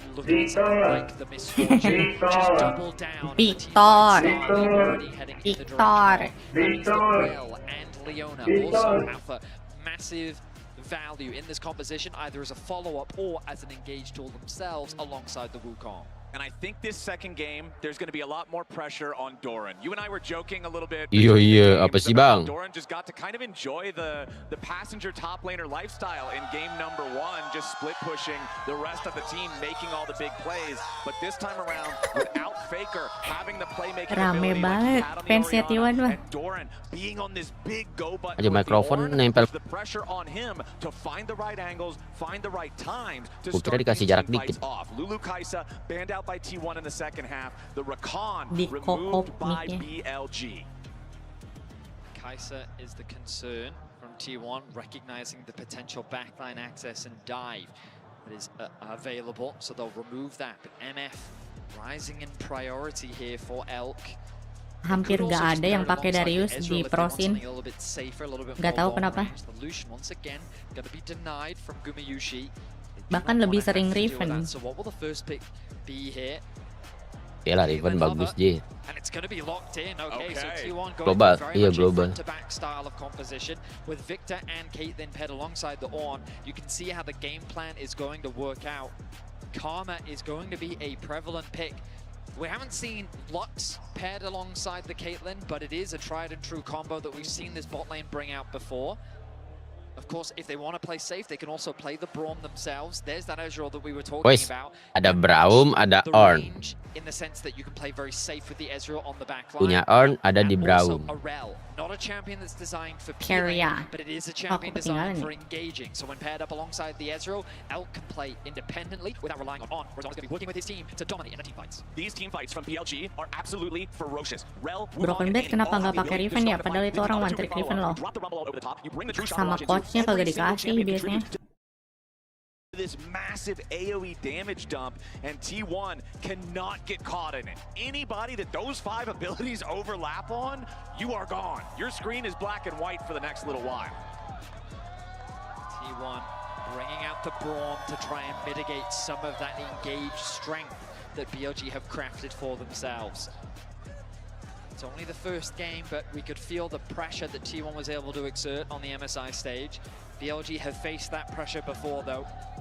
Early game, likely towards the top side of the map. Doran was a point where he fell short. They were able to find a lot of successful ganks. If they could put the Rumble in a great position, the mid-game spike Cover itu di mana? Di Kanada? from Di BLG, Kanada. Trinity Force on the Wukong, Trinity Force on the Ezreal is a big spike that they're going to want to try and play around. And in game number 1, you could see the killer instinct from BLG. Yang kalah dari sini nanti lawan FlyQuest, guys. Jadi nanti FlyQuest dua-duanya rugi sih. Lawan BLG rugi, lawan T1 rugi. Looks like they're going to get the second before Faker and Owner turn it around. BLG is so bloodthirsty in these fights, but they just didn't Pagi quite super have enough gede, firepower. udah lama gue nggak lihat. This time around, I think they got it. Game 2, and the crowd here in Vancouver continues to deliver. BLG versus T1, always an exciting matchup. So far in the early game, looks like Let's go. we're going to play relatively safe. We're expecting that early ward to come through from both sides. BTW pikem aku 100% masa sampai sekarang. Still have the combat Anjir. summoner, or not summoner, keystone there for the Rel on the side of BLG. Meanwhile, Keria Dapat hadiah apa? Harusnya dapat skin kan ya kalau sampai final betul semua. Kalau betul semua mah dapat ini, Jit. Dapat skin yang limited itu, lupa gue namanya. Lumayan, Jir. Tapi nggak tahu masih ada program. Oh, itu lupa.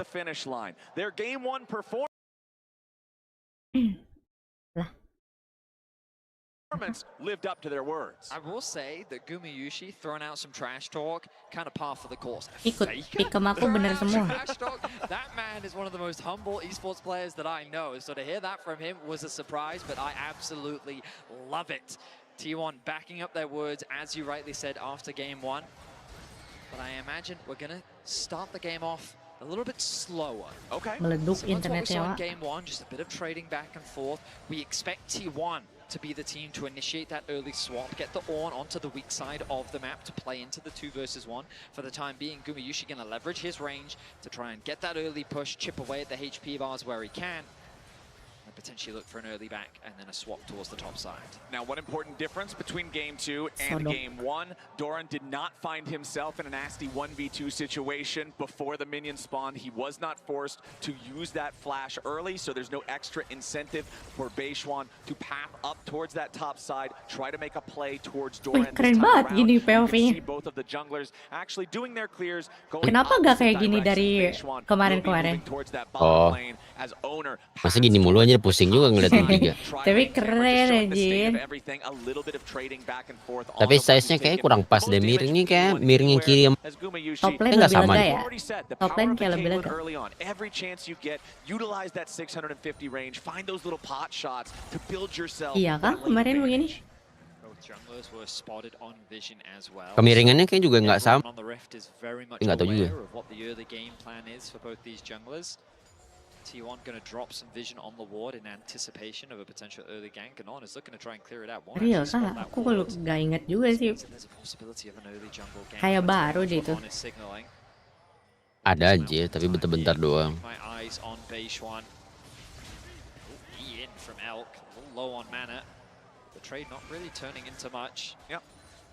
That's the Nice. nature of Braum, though. He jumps in the way, you throw up the door, the fireplace, I suppose, on this skin, and immediately negates all of the quick trade that wanted to be accomplished there from the Ezreal, as Beishuan has made his way down to this bottom side river. Standing on top of a ward, though, T1's going to be aware of the presence of BLG's jungler, so they'll continue to just play this one defensively. It doesn't really have to alter their behavior too much. A lot of times, if you're playing super aggressive and then you back off, it lets the enemy know, hey, that area is warded, but they have been playing relatively safely, as Beishuan now going to try to wrap around again, but he's still walking over top of that ward. T1 BTW tadi ada yang pakai Apelios kur. Beishuan does decide to try to wrap the long Menang way nggak? through the tri Menang, rush. Dogo. Decides to go for a recall now. Anjay. Keria going to step up into that brush, saying, okay, we know that this guy was nearby. Gumayushi using the cleanse there, as immediately, as soon as there's distance between Keria and Guma, Elk and On try to step forward, play a little bit more aggressively. Here to Shadow, making sure that his bot lane is well Lewat lagi, pukul nggak sih? Yeah, losing that cleanse, not ideal for Guma. Not the end of the world though. We'll take a bit of damage from Elk as he connects the Q. But now both junglers need to return to their Ini match saya respective sides. sentur kan ya? Iya. Come down. Ooh. The ping will come down from Beishuan onto Owner, spotting him out. He did drop that ward into that bot side of T1's jungle. They're going to continue to trade on the top side from Elk. as he Meleduk connects init the gue Q. bro. But now both junglers need to return to their respective sides of the map. The ping will come down. Ooh. The ping will come down from Beishuan onto Owner, spotting him out. He did drop that ward into that bot side of T1's jungle. They're going to continue to trade on the top side. Udah nggak usah ditonton kok, yang menang jelas T1. Gua pendukung BLG, jir. Real kah? Bukan karbit. Karbit, jir. Pendukung Faker pekarbit semua kayak pendukung Valentino Rossi, jir. Jir. Taunya Valentino doang. Iya. Dan no, Ronaldo, Bang Pamungkas, sama Thomas ini. Yang main bulu tangkis siapa? Topik Hidayat. Fik Hidayat.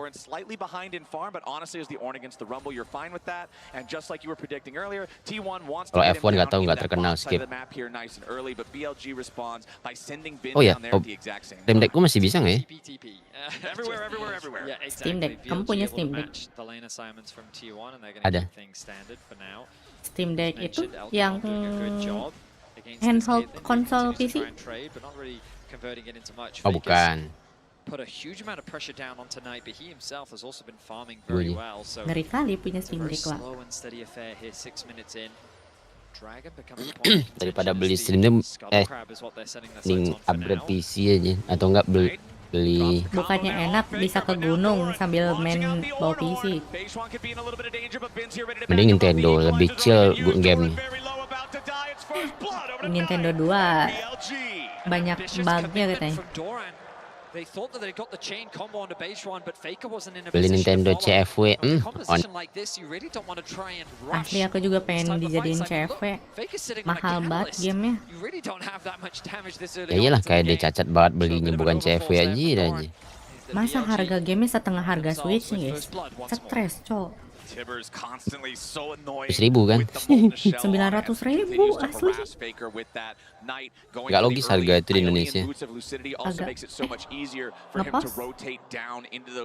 Multi-man skirmishes in that bottom side of the river. As we do have a pause, we'll let you guys know as soon as we figure out exactly what's F1 going ada on. Michael Suk. BLG is off to Aduh, a nggak nice tahu start tuh here in gue the second game. Basket ada siapa? Deddy Sumargo. PC-nya Faker dihack lagi, masa sih?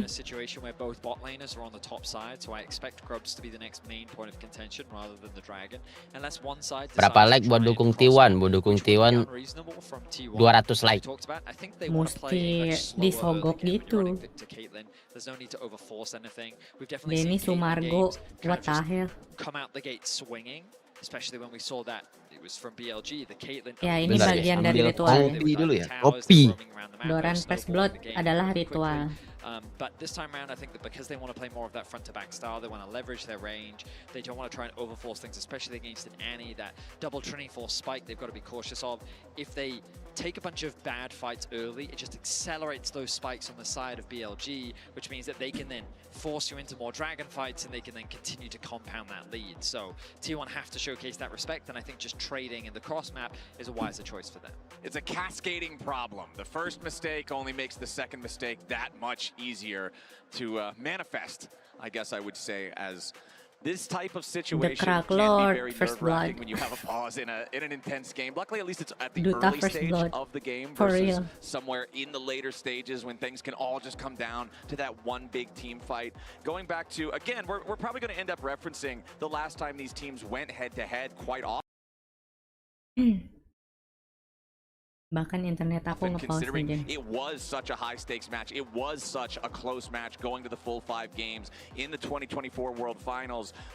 This was not fearless. It was not the one champion per series limit that we're knowing right now in the 2025 reality. So Bin played this Rumble in all 3 of the first games of that series. In all 3 of the Turbo Stomp games, Bin was Rumble, and in 2 out of 3 of those, BLG were the winners. This is a very iconic champion for Bin. He is very good on this, and obviously from the very beginning here, he was able to get into that bottom lane river Yang di fight. download bukan Red Bull kan ya?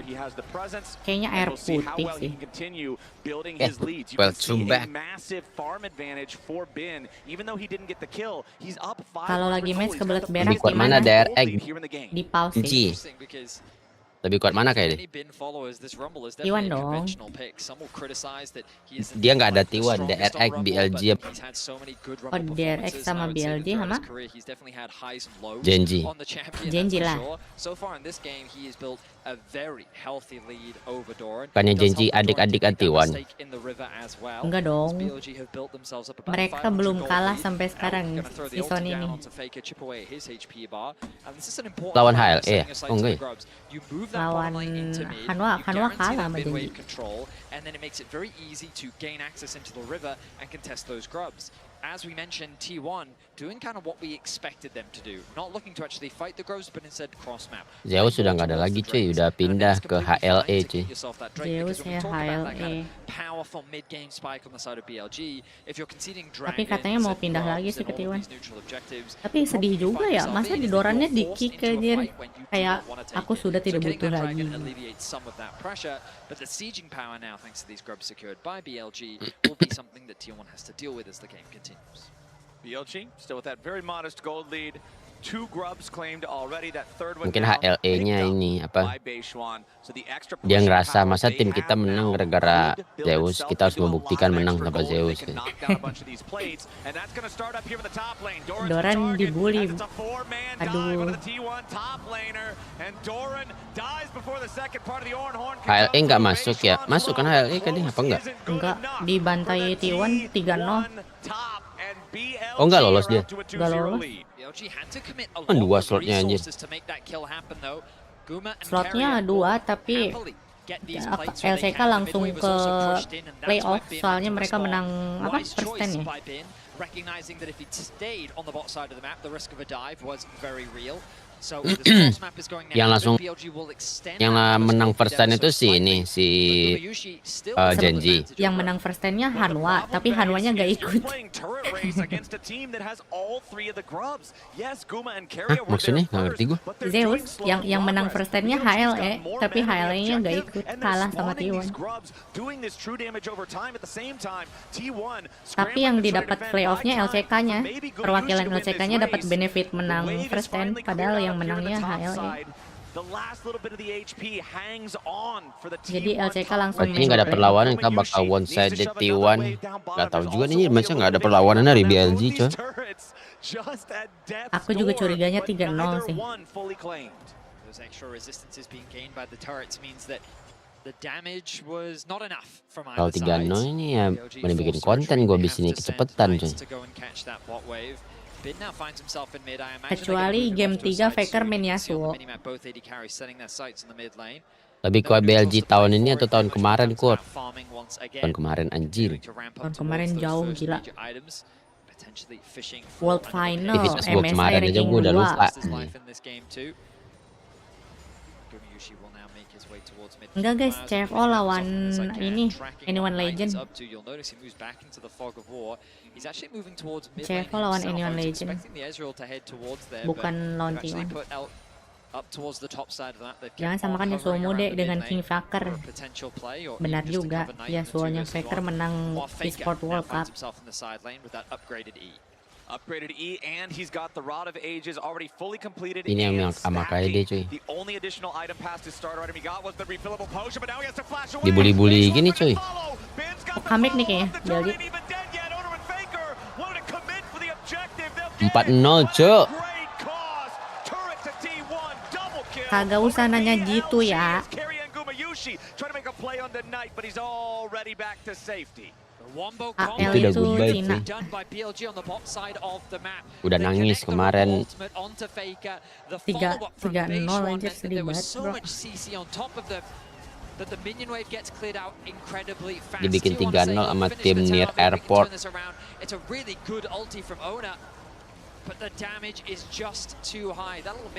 Tapi ini tempatnya benar-benar dekat near airport aja. Iya kan?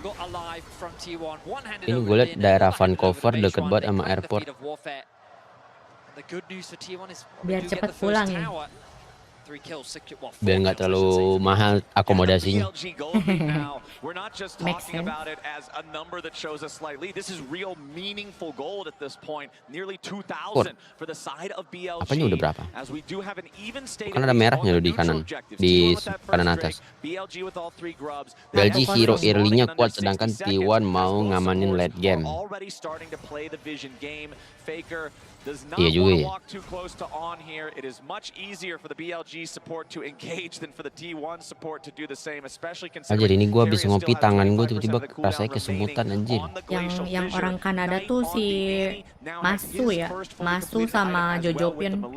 Remember, still has those Ionian boots of lucidity as well for the extra move speed, the extra Tuan ability to rumah rotate mereka. around to these plays and back up the rest of that BLG war machine that we've been talking about since draft. The power of the AoE, Kalau tim the gede power gini of sih the Blue Side combos Gaming. of all of these ultimates overlapping. Bisa Blue Side Gaming nih, yang 3-0 gitu. Tadi kan T1 menang di Red Set. Especially since we just saw Bin hit level 11. Orang Tangerang ada gak? Kagak ada, kocak. Bang Bandot tuh tar main. Bandot mah Bekasi anjir. Oh iya, deket lah. Yang Tangerang.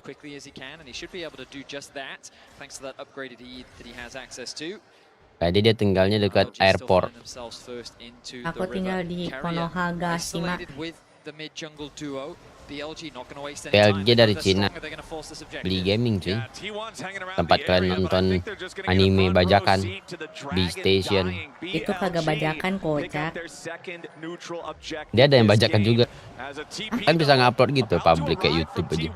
Real. Doran's made his way in. Beishwan just blocks the winner's bite there with a clone.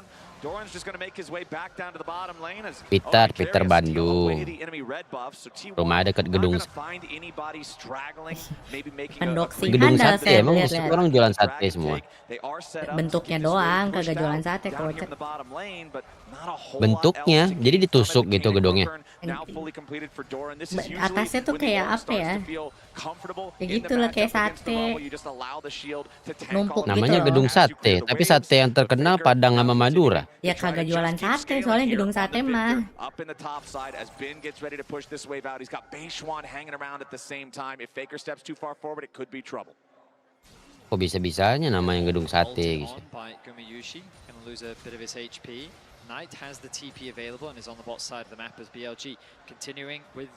Gedungnya bentuk sate kur.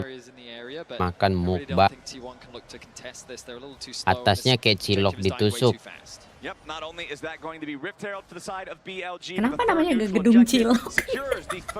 Ya makanya kenapa nggak namanya bukan gedung. Nggak tahu cilok apaan. Cilok itu yang bakso nggak sih? Aci yang bulat-bulat itu loh. Gue bingung banget, ada cilok, ada cireng, ada Kalau cireng kan gepeng kan. Cilok mah bulat-bulat ditusuk gitu loh. Bulat-bulat bener kayak literally kayak bakso. Kayak bakso, tapi gak ada dagingnya. Ya bahannya cuma tepung crunchy doang anjir. Tepung yang biasa dipakai orang buat bikin ini pempek sama bikin lem. Bukan, apa namanya, bahan itu tuh, bedak karombol. Buat bikin lem biasanya itu. Lem aibon. Direbus nanti dia jadi lem anjir.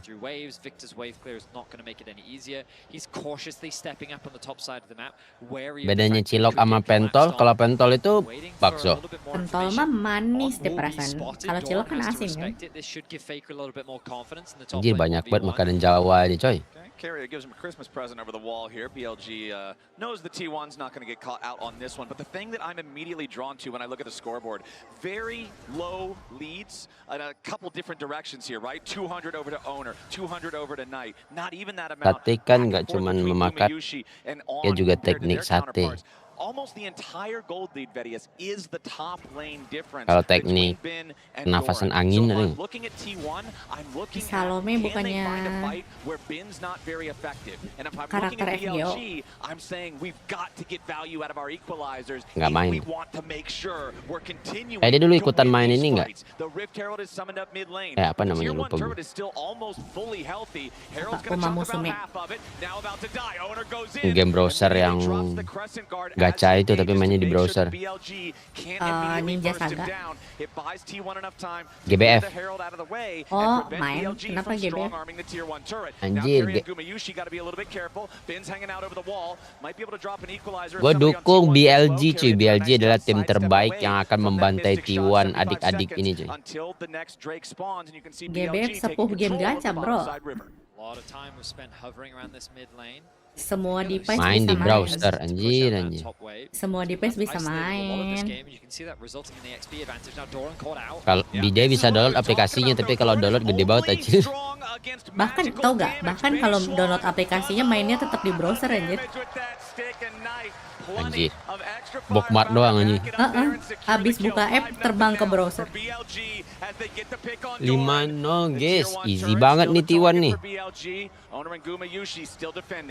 Ya gak jadi 3-0 kah? Iya nih sama Kaede coy. T1 dibilang adik-adik. Emang adik-adik semenjak ditinggal Zeus cuy. T1 gak punya Zeus bisa apa? Masa kalah si T1.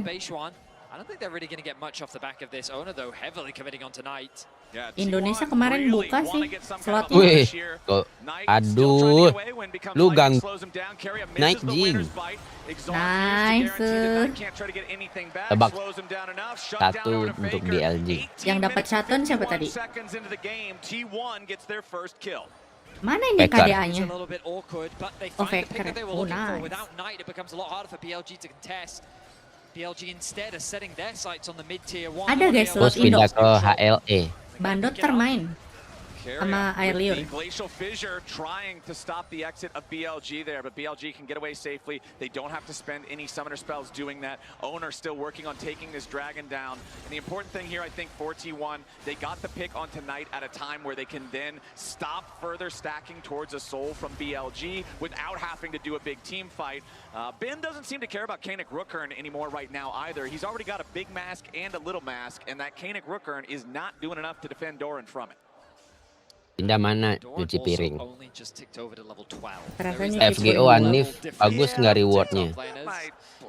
Udah nggak usah main itu lagi, coba main game yang bagus-bagus yang bener aja. FGO bagus kocak. Kita mah tidak jualan skin, tidak jualan pack-packan. GBF coba moga cepat EOS sembarangan mulutnya. Tapi aku udah Bukannya udah EOS ya? Masih main, masih jalan kocak. With no neutrals on the map to play for, you kind of set your sights on these outer towers, but of course, no outer towers to play for. Now, BLG is the type of team that when they know they're stronger, will say, I don't care what it is, I'll use anything to force a fight against you. And so that means that Artican's priority will definitely rise up as BLG, based on what we've seen so far at MSI, like to try and push the advantage. You know what's stronger than a Trinity Force power spike, Vedius? A Trinity Force power spike with a fully evolved Muramana power spike, which is what Elk just ticked over to as he fully stacked the item. This Ezreal is a monster now, as you can see the damage from the True Shot Barrage into Gak patah-patah Gumayushi. sesekali. Hits him for Aduh, about salah a third of his pencet health anjing. just with that spell. And the Anjir, missed salah shots pencet jadi are iklan going to babi. hurt. Remember, again, finally we're seeing some armor on Doran here with a chain vest, but it's still not going to give him a ton of resistance against the power of this Ezreal. You can see all this vision control being invested by T1, expecting the Artican to be prioritized soon, but Gumayushi hasn't had a chance to go back to base. Is still at about 75% HP, getting a little bit. Jadi bunga-bungaan di atas apaan? Itu bunga-bunga yang muncul di map gitu cuy, yang kalau diambil dapat apa ya, nambahin damage atau apa gitu. Nambah damage epic monster. Nambah efek. We've got the Void staff fully Ya nggak completed for premium, Knight now nggak too, and login, he Jir. has his flash up. This is a massive playmaking tool for the side of BLG. Tapi dulu kalau gak main FGO aku gak bisa beli HP anjir. The only exception is Beishwan's flash is not quite ready. Kalau gak main FGO dulu HP gak bisa beli HP. They would have everything possible at their Kaede. disposal. Oh, Kaede ini developer FGO. Kagak gitu kok. Joki jualan akun. On Doran, that one's going to come up right about the same time Beishwan's does, as Gila. T1 will Developer see FGO, Jir. if they can continue trying to defend this objective. Both of the potential skill shots there towards On miss their mark. Harbit gak nonton Eropa pulang. Lah, sembarangan. Aku nonton semua match, bro. So On doesn't want to hang around here too long, leaves that last hit on the ward for Knight. And it's 2 minutes until our next Drake spawns. 2,500 gold lead for BLG, still having the bonus stat advantage as well from the boots. But one thing that's important to note that makes this gold lead less than you might otherwise think, the flower advantage for T1 is actually really huge. They're at plus 15 flowers, despite the fact that Otacon hasn't been claimed Persona by mobile aja either tuh main. side. This gives them a lot of extra adaptive force Lompat and makes yang that mobile itu yang 5 gold kan? lead feel at least 1,000 less. Oh iya. Welcome Aviu. BT welcome to member guys. The control of this game very well. I like how T1 have been combating back with good vision coverage. Pekar satu ayam lamongan ya. Push out these waves and then drop what vision. Pekar di situ main cuman jalan-jalan doang cuy, yang penting nggak keciduk aja dia mainnya, soalnya udah tua. Faker scaling banget ya, dia udah level 15 duluan ya. Dapat shutdown sih tadi dari Knight, kenyang. Ini udah global ban. Udah. Parah nyapa members pas kurang nyapa doang. Notifnya baru nongol tadi, kocak. Push, nice nyu.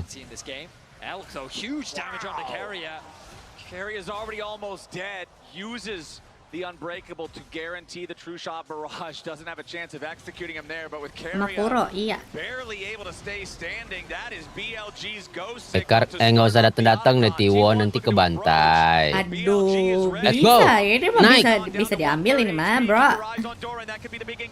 Oke, Doran sudah datang. Owner sedang apa di situ? Owner? Dicuri cuy. Dicuri cuy. Gila, emang jungle gap sih. Jungle gap parah ini mah.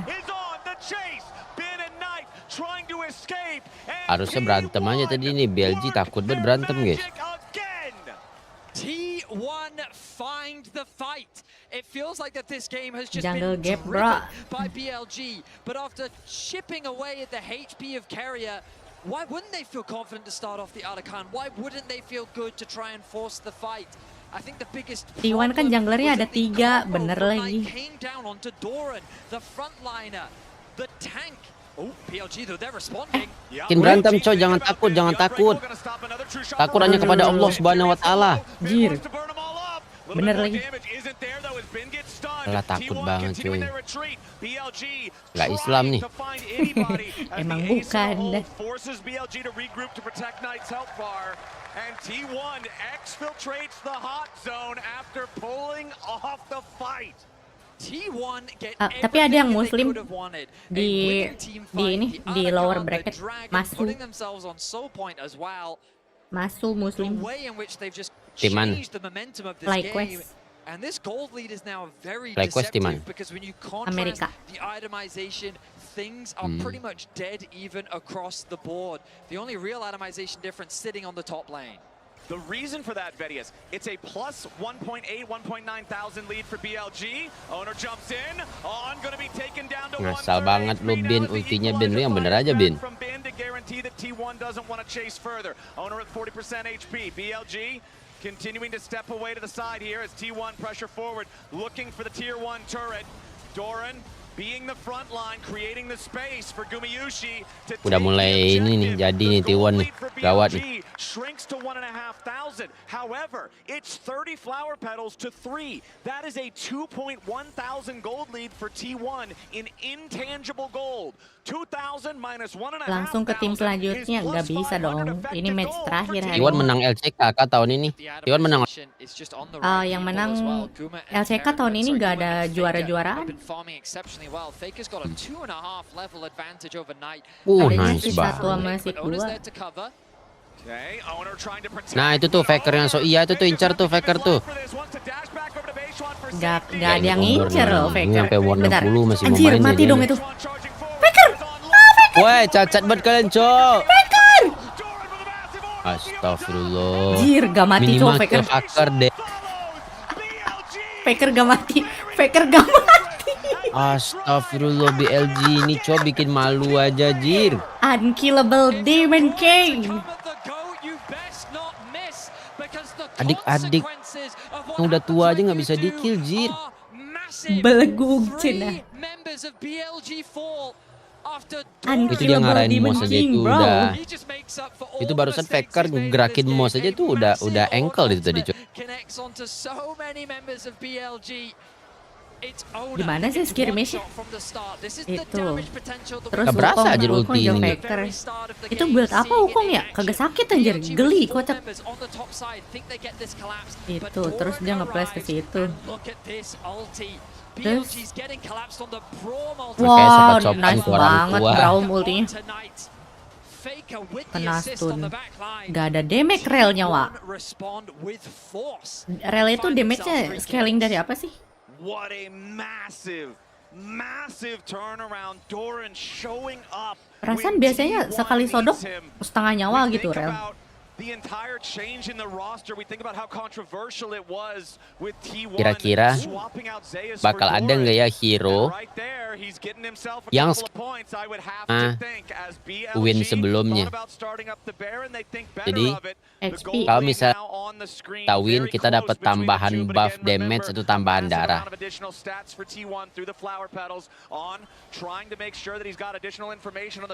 Di game sebelumnya kita kalah, kita dapat tambahan defense di hero itu. Oh iya, ML ada fearless gak sih? Apa? ML ada global ban gak sih? Belum ya? Pro playernya takut. Pro playernya takut. Pro playernya hero-nya dikit. Anjir. Apa sih pakai global ban? Itu capek-capek mikir aja segala macamnya. Ya lalu padahal seru, Cok.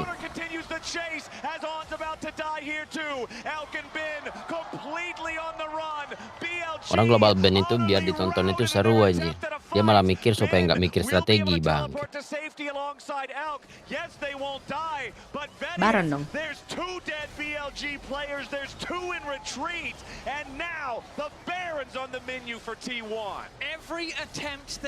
Yang ngomong orang gede lagi anjir.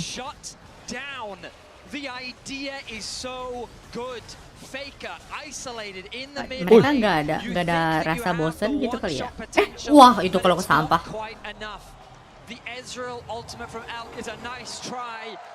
Kalau menurut gua Mobile bakal dia tuh kayak iPhone dia, guys. Mobile Legends tuh dia suka nambahin fitur kecil-kecil, tapi nanti gitu. Kan sekarang lagi ini nih, nambahin roll nih. Nah nanti mungkin tungguin 3 bulan terus ditambahin. Mereka mah kan hobinya jilat ludah sendiri. Pick roll juga ada ya sekarang ya? Nyontek ya? Bener-bener.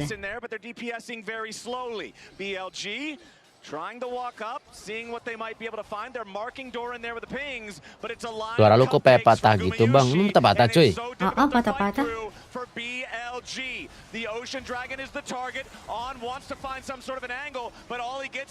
Noise gate-nya itu kali.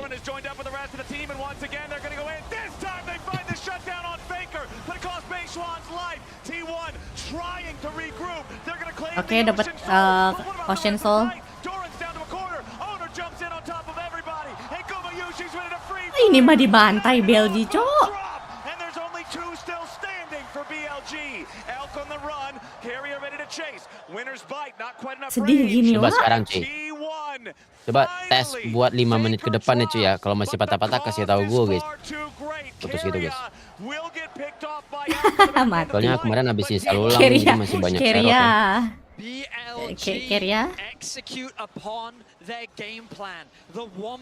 Keria terlalu tidak respect ya.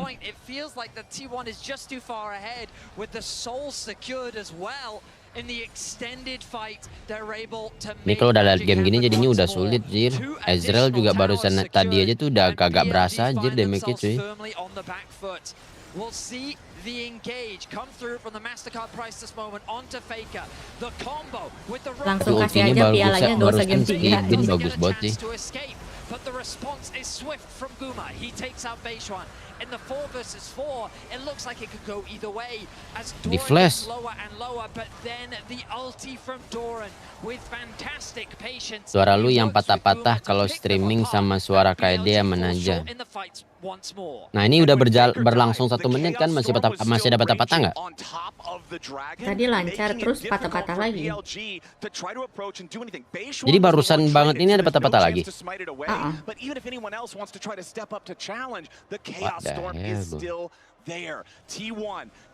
Lebih susah lawan CFO, real anjing. Bro, CFO lebih susah.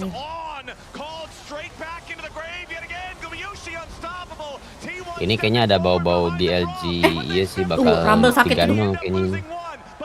Oh tapi gak cukup deh.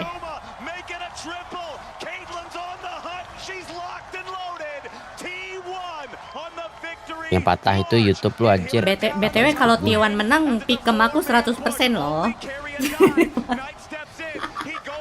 Ah ini dia. By pikem is 100% correct.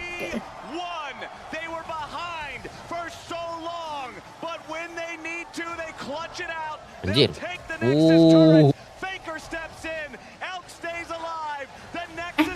Bentar, oke.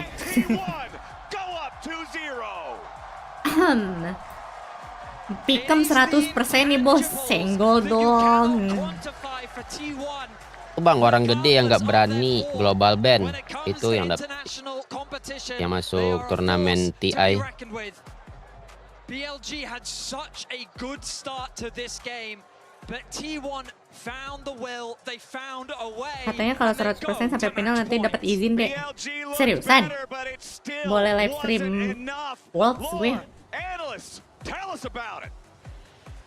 The crowd goes wild again as T1 takes us to match point here in this series. And guys, the casters were just saying it. Early advantage for BLG. Rumah hampir penta, asli.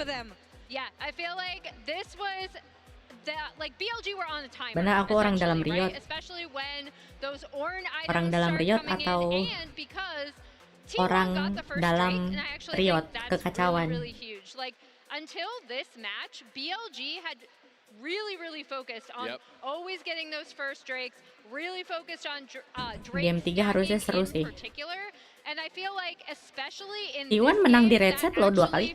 really BTW. helped out T1. It was a huge part of why they were able to stall this game. And honestly, Isaac, I thought this was going to be way closer. I know you and I both said T1 3-2. It's now looking like T1 3-0. I mean, that's why I said after the first Udah game, 100% ini Karbit skip banyak. Sembarangan. Lihat nih ya. It's just something about it when they are working together on the same page like this. You talked about Lihat. you're going to have a telestrator to break it down. All right. But it's just one of these things Kapan aku salah? and you get the early Hey. that buys you the time to scale. And Kapan pikem gue salah? Enough by BLG. Hello. So I do want to point out, right, we're tied in Drake. Hello. Next Drake spawns in Hello. 48 seconds, and we have T1 kind of getting pushed back here. You note that Doran is dead, right? He actually Coba kita install dulu right here in the driver microphone guys. Mungkin ini kali. As we play this out, BLG really see a point where they can push. We have been Memang gelap gitu ya? Apa tuh yang gelap? Kalau masa depan gue cerah sih. Trying to get some damage on that tier 1 there, and they're able to push in. This looks like they'd be able to set up for Drake, right? As you think, but no. Bin actually ends up TPing topside to collect that wave. and that ends up resetting the map for T1, and they immediately recognize that they can now end up coming in and collapsing on tonight because, as I just pointed out, Bin no longer has TP, so he cannot come down and join any sort of Drake fight here. As we play this out, Knight's gonna end up dying on the back half of this. Ya kalau misalkan nonton semua serinya sih pasti gampang sih nebak pick'em MSI ini. Gimana guys yang di live guys? Dalam 5 aku masih putus-putus gak guys? This gives T1 second Drake, and that's absolutely massive in terms of stalling this game so the Ornn can come through, so all of their champions can scale, and then we saw it in the team fight. Yeah, I mean, it's just beautiful map play. Faker is pushing out top side, so you feel like you have to respond to that. You don't want to give the Victor free gold, so he TP's top, and then immediately it's a double TP. It's not even just Faker TPing down a bot to help make that play. Keria had spellbooked over to TP. All of a sudden, you're getting overloaded on one side of the map. It's T1 really making it beautiful, and then it comes down to this Otacon fight. Walaupun aku dukung Gam, pick'em aku sih bener ya. Yang ini, yang knockout play-in. Lihat, skor sempurna. I mean, we saw it even in some of those final engages where Knight gets in on Faker and they land the full combo. At that point, he's a fully stacked Roa. He has the shield from his Q. He has the Bloodletters. He has so much HP that they couldn't even burst him down, let alone when Keria and the rest of the team were there to peel and create so much space for their carries. And even earlier than this, you saw T1 just be able to recognize when they could fight and when they had to cede objectives or cede pressure on the map. And I think that's one of the hallmarks. Sendo Yuhi lagi stream MSI juga diajakin biar sama Kurohiko. Itu punya agensi gede kocak. Collabnya sama agensi dia doang. That's significantly ahead, right? We don't need to fight now. We can give up certain things. And Kuro aja gak tahu Sendo Yuhi. Udah nonton ya bang? Yang botak siapa namanya? Yang botak mana? Botak. I mean, he has been incredible Marwin. on Caitlyn, and it's kind of reminding me of the El Yoyo quote that we had when they played against BLG, where he was talking about how it's really hard Tes to kind of 1, 2, Masa gak mau stream sama kamu? Gue siapa anjir? 7, 8. where they are kind of lacking some of that killer instinct when they had advantages. Iwan T-nya Suki. Gue capek banget asli sama LoL WR solo rank ketemu bar mah. Jitu 3-0 gimana cerita itu bang? Ah itu mah jungle gap. Jungle gap. MSI ini kayak turnamen Ciki nggak? Benar. Turnamen Ciki itu kayak gimana? Turnamen Ciki cinta. I feel like that is a little bit of the Faker Apa effect. coba? That is a Jadi little tau bit of T1 Ciki effect, cinta where it's nggak? hard to turn Nggak those tahu. gameplays off and try to pretend that you're Apa just cuma di playing just Sumatera another ya? guy. And I want to come back to what Bin told me Apaan when we menjadi had the Ciki first cinta? interview at the beginning of the tournament. The fact that their biggest enemy Namanya is mereknya themselves. cinta. And I am wondering, Jawa tidak have relate they anjir. been challenged enough in the Di previous Jawa series that they Cikinya had? Oli guys. Because it really looks like it is Jawa the mah first big tidak challenge relate that bro. BLG is having here. Kita I'm mah Cuma di Sumatera bang. kata mah ini apa? Putih cuma. Komo. to come back and actually bring us a series, because so far I haven't seen such a one-sided series since. Kalau di Jakarta Cikinya masuk iklan cuy. Hello Panda, hello Panda. Biskuit isi yang enak. Mana ada di warung di Suk? Itu bukannya snack Cina ya? Hello Panda. Panda dari Cina sih. Meiji kan nama perusahaannya. Oh, sangat detail kebetulan ya. Garena kayaknya. Riot.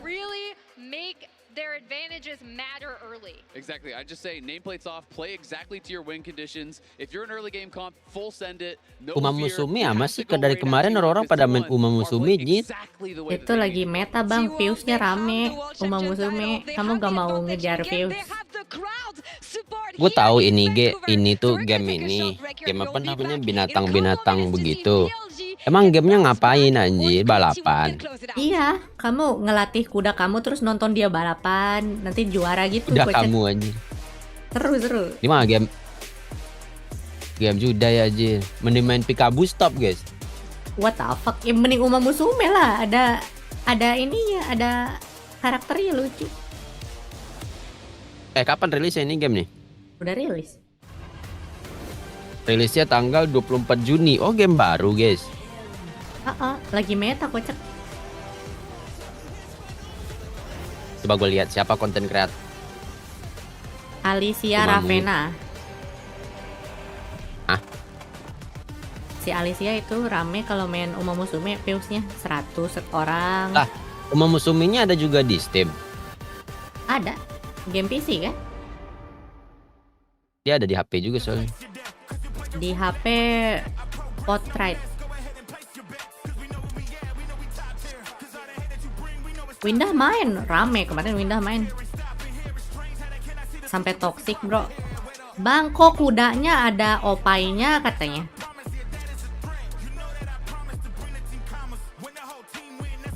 Uma Musume kalau live harus hype, kalau iya, kalem kayak biasa aja nontonnya. Kita nonton Pikabu Stop, guys. Tapi Pikabu Stop itu di HP ya? Aku nggak tahu tuh Pikabu Stop.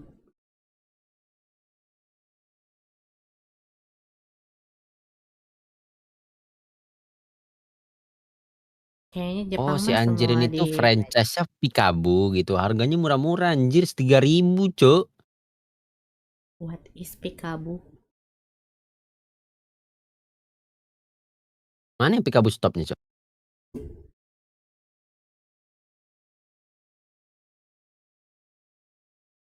Udah lama rilis di server JP, cuman mau rilis di global. Cuman baru rilis.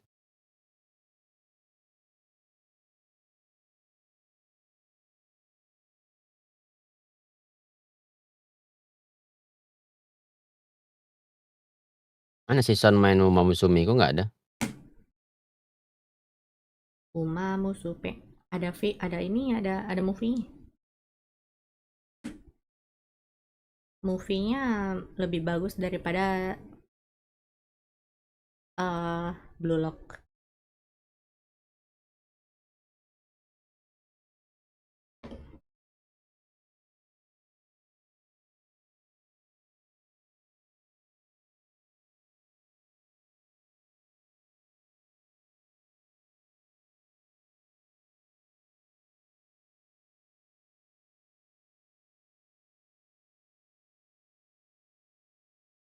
Anjir, ada olahraga juga.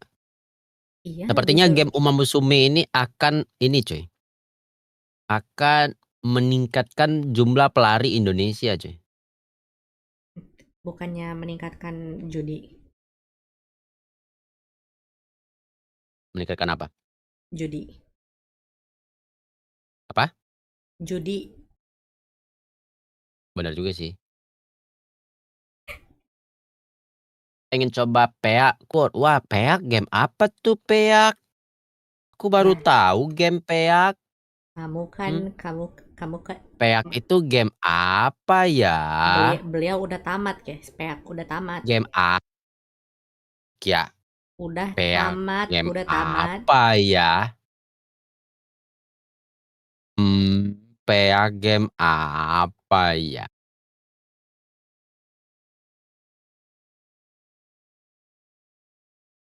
Uma Musume itu meningkatkan Peak pecinta game Furi. apa ya? Tapi kehitungnya bukan Furi sih, itu mah Kemono Mimi itu mah. Kalau Ini Furi kenapa mah ada iklan bener-bener segede berbulu. gaban gini di atasnya, anjing? Mana? Di mana?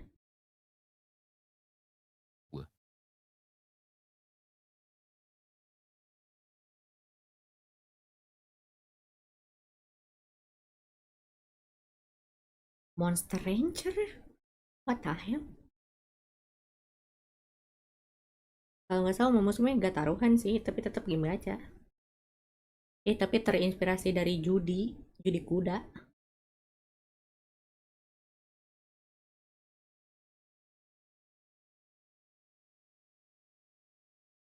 Aku tidak main judol, tapi main Uma Musume. I mean, Taman pick di carry itu. Gue yang nge-carry main pick. Anjir, lu mau lihat gimana gue main pick?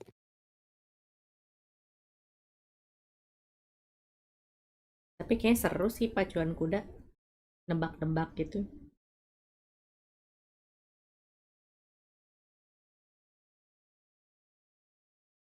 Gue yang nge-carry game ini, coy. Lihat ya. Here at MSI 2025, we are in the middle of a World Finals Best of 5 rematch between BLG and T1. Now, Game 1, pick gue sejago ini, Jir. Game 1 was a stomp for T1. Game 2 looked like BLG had figured things out and they were locked in. Until T1 roared the life. Lihat, gue yang carry game ini, coy. Near that dragon and immediately slammed the brakes on the BLG War Machine. Now they're up 2-0. I will say the Owner main Z sih, biar seru. Owner, please pick Z. Continuing to farm in the side lane. You know, in that final fight, he was level 18 to 14. Please. Gumayushi continuing to ramp up, and Doran finding some fantastic on engages. The wombo combo. Gue yang meng-carry sendirian game ini, coy. BLG, it just felt like T1 was adamant to Emang Bang Lihan main game gacha? Gak mungkin Bang Lihan main umum sume. It wasn't enough damage anymore. Yeay, cuman 5 menit. BLG, regardless of the pressure that they seem to be putting onto T1, 5 menit tamat itu. like that this team is just not caving Iya. under it whatsoever. Satu gunung apa gitu? Satu gunung. Semua nyampe tamat. But for BLG, after coming so close at the world 5 final menit. against Itulah T1, kehebatan after kita. having that chip on your shoulder this entire Ngechip time, getting the kali itu chance mah. for a rematch, you Pekalongan don't ya? want to Ganjil ya kali with ngechip. a 3-0. You want to bounce back. The first 2 games have gone the way of T1. BLG electing to stay on the blue side here for game number 3 as they'll continue to ban out the Azir and the Twisted Fate. They're also going to ban out the Nocturne, keeping that one away from Owner. Over on the other side, Kalau misalkan T1 3-0 sengaja kayaknya BLG masuk lower bracket. Oh, mau Ada yang ganjil sih. mau Tapi bantai ya udahlah, yang AL penting ya. dia tenang. Gak ada yang aneh, cuy. BLG mau balas dendam sama AL ini di lower bracket. Vi is now open, Flowers. It's something that was banned away by T1 on the red side. With Poppy gone, it rises a lot in value. And without hesitation, BLG is hovering the pick. The question is, what are they going to look to pair it alongside? Perhaps Knight's all-time famous Ahri. We've been seeing the priority on the champion decline over time, but with so many prominent mid laners Anjir atau TF. Faker mah nggak bisa main TF anjir. to being a priority for Knight. Justru dia yang carry pakai TF kemarin, Bang. They want to respond. We've been seeing them prioritize Kebetulan aja itu mah. Kebetulan First game cina. it was the Oriana, second it was Yang bisa main but this time it will be Gumayushi's itu cuman Varus, naik, coy. world famous champion for him specifically, and he's going to be able to lock that one in, and they have picked Plot twist, reverse sweep. Emang reverse sweep nih. Remember last game, the Varus was banned out by T1. They didn't want to allow BLG to have that power pick on B1, but I feel like this Masih time they're saying, putus-putus nggak suara gue kayak deh? probably really want the Lancar sih They sekarang. leave the Varus open. They end Okay. up getting it for themselves. The Skarner next to it for Yang nggak lancar cuman Puro uang dukung ini. BLG kah? Dia gak dukung BLG guys, dia mah hater faker coy. And how does BLG want to respond? Kalau cuman ada satu hater faker di dunia itu gua, guys. Agak lain anjir. Suara Kaede kenapa kayak Astrid dan Kaede itu sebenarnya satu orang. Mirip Astrid, mirip Kayla, apalagi. Asa jauh dah, mirip dari mana coba? Apa namanya, kayak Kaede ini udah selesai live ini ya, tiba-tiba nanti Astrid main Haoka nih pagi, guys. Lihat aja. Mereka nggak pernah live barengan, cuy. Suatu konspirasi. Suatu kontrasepsi, guys. Mirip Gibran, tuh mirip Gibran sekarang kebiasaannya. Gak ada mirip Jok. Yang itu kebetulan untung gak ada yang bilang kayak gitu. Jonathan Liandi. Jonathan Liandi kan. Ini bocil ini siapa, cuy? Doran. Itu Doran yang kecil itu. Doran tinggi kocak, tapi kecil mukanya. Bukan yang barusan kecil itu, cuy. Itu mah carry ya kali. Bosan ya Kur, kita butuh juara baru, kita butuh god baru. Kalau butuh god baru mah tahu aja lah siapa yang harus ikut join, cuy. Shanks gak sih?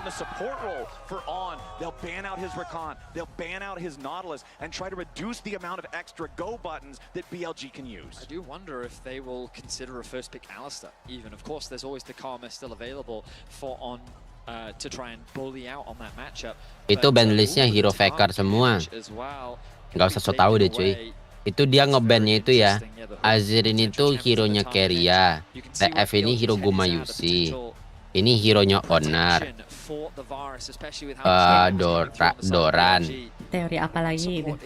Yang katak ini hero carry-nya.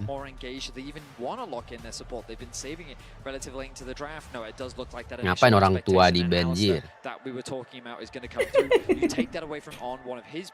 Bro menonton LOL eSport dari Ohio. Kita lihat Faker mau pakai apa nih? Mampus. Faker harinya udah diambil cuy. Mau pakai apa lagi Faker? Aman, ada Talia. Pakai Tristana. Talia gak ada ya? Oh, Aurora di ban anjir. Tristana paling ini. Yasuo. Ayo. Yasuo, Faker Yasuo. Yang sering nge-feed itu Faker. Please banget Faker gue. Yasuo. Yasuo guys. Trust me.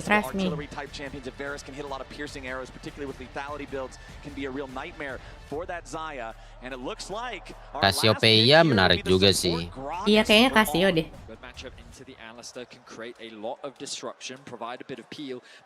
Iya kayaknya Casio sih.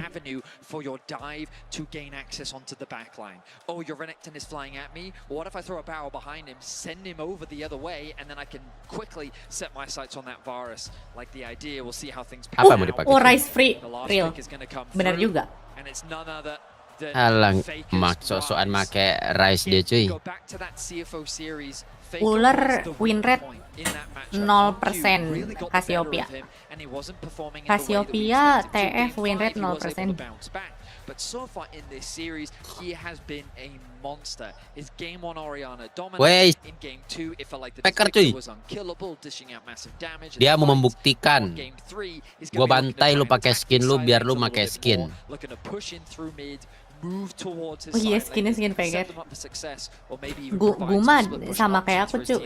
Skin kesukaannya Parus Moon Knight.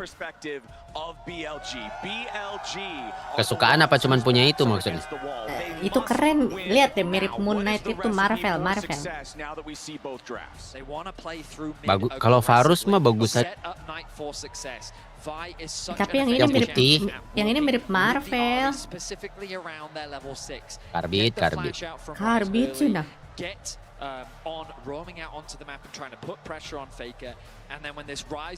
Yang ini mirip Moon Knight. Rice-nya di Wild Rift kalau champion ini bagus. Oh iya.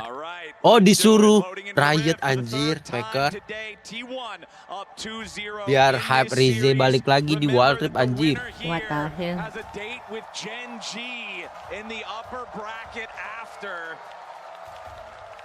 It's gonna be a big one. Can BLG bounce back and show that they've got what it takes, or will T1 run this series over 3-0? BLG has a larger grouping top side. Kenapa Faker nggak pernah pakai skin core? Hidupnya aja susah mau beli skin. The mobility on the Gragas can get you deeper into enemy lines than you otherwise might expect someone to be. T1 gonna go for a counter invade, but they are on top of an early ward from BLG. BTW terakhir kali Faker pakai Rice di season ini dia 1-7 dibantai Hongkyu. Ya, mau kemana abang Faker? Mau pulang? Mati ya Faker. Tas. Kena first blood malu banget nggak sih? Kalau gue sih nggak malu ya karena bukan kuliah. Ya terakhir kali Faker pakai Rice adalah dia dibunuh 10 kali sama Pai. Yes.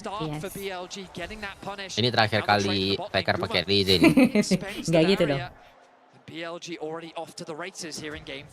Yeah, this is a very Alunya, nice padahal start itu for fresh. BLG. The non-flash summoner spell down for both On and Keria here in the bottom lane. Guma also using that barrier. Sejak kapan Indo Faker susah? Tetap 3-0 Jangan kan? terlalu terlena sama media sosial. 3-0 sih. Hanya karena di media sosial dia terlihat kaya, belum tentu dia kaya. Iya, siapa tahu duit bapaknya. Real kan? Iya. Kayak motivator TikTok tuh duit duit bapaknya banget kata gue mah. Kali duit emaknya. Bisa jadi. Ini terakhir kali Faker main malahan Kur. Faker mau pensiun. Udah saatnya sih. Anda mau Riot tutup server Faker pensiun? Karena udah cukup Faker-Fakerannya ya. Riot-riotannya udah cukup juga berarti.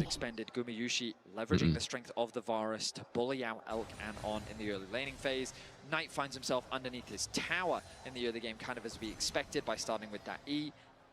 Tapi ada Faker nggak pakai skin gara-gara menurut dia skin bikin berat, dia bikin berat di kantong.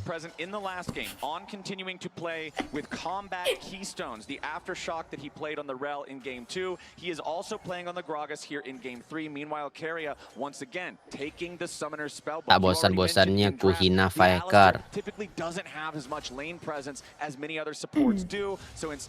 Aku nonton ini udah udah cuy.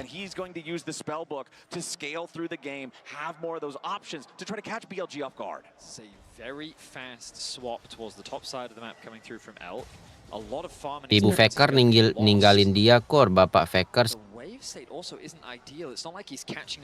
Oh. Tapi haters Faker banyak juga di kayak si Dominate kan haters Faker.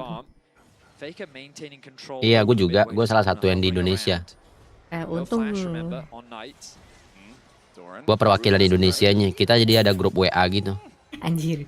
I mean, maybe if Doran just gets really crazy, but right now he's happy to just ward the brush. Elk steps up, finds a couple of feathers there, but Doran's still just fine as Gumayushi and Keria have now made their way up here for the response swap. Keria, apalah bawa rame-rame begitu Jir. Kalau emang jago by one. Namanya mau batim kocek. Kalau mau rame-rame mah main catur. Catur by one anjir. Lah bidaknya aja 16 anjir. Ya kan jalannya turn based. Very bad for Elk. Like, he's been denied so much farm. The wave was pushing towards T1's tower. The good news that this wave should slow push back towards. Aku benci Faker karena dia pernah hina bapak aku. Dih, asar banget Faker. Lu kapan juga ketemu Faker kocak? Aduh, nggak usah caper gitu dah Keria. Owner itu ulti apa? Bukan ulti apa nih, dorong siapa itu? A clean play from Keria. The flash in front to Catur aja turn base. Ayo main personal 5x. Males anjir mas. Musuhnya. Owner aura farming anjir. Aura farming. Masih ada ulti. Belum ada ulti level 4. Astagfirullah, bocil HOK ini cuy. Oke, satu cok. Gak usah takut, Bechuan.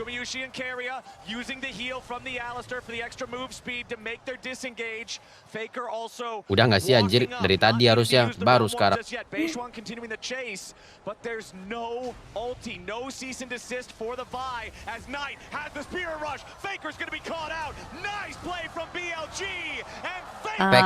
Faker 2. Hitungin guys. Tapi match sebelumnya dia 1-10 menang sih. Menang apa kalah? Iya karena digendong sama ini, sama tim yang lain cuy. Kalah. Pas 1-10 kalah.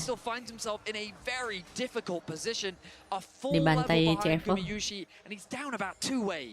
Ngapain Faker, cok? Nah, kalian kayaknya pikiran kalian udah mulai kebuka kan, udah mulai kelihatan kan. Kalau emang Faker itu biasa aja, cuy.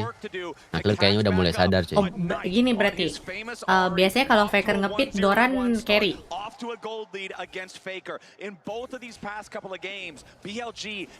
Kita kuncinya di Doran.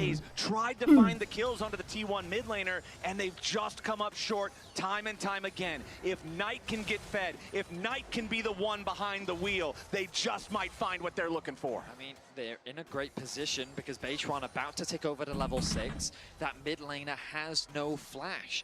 Knight, when he gets his ultimate back up, that is where I want to see these plays being made. Bener, jagoan juga Lemon. Lemon overrated anjir. And threatening a dive on the side lane.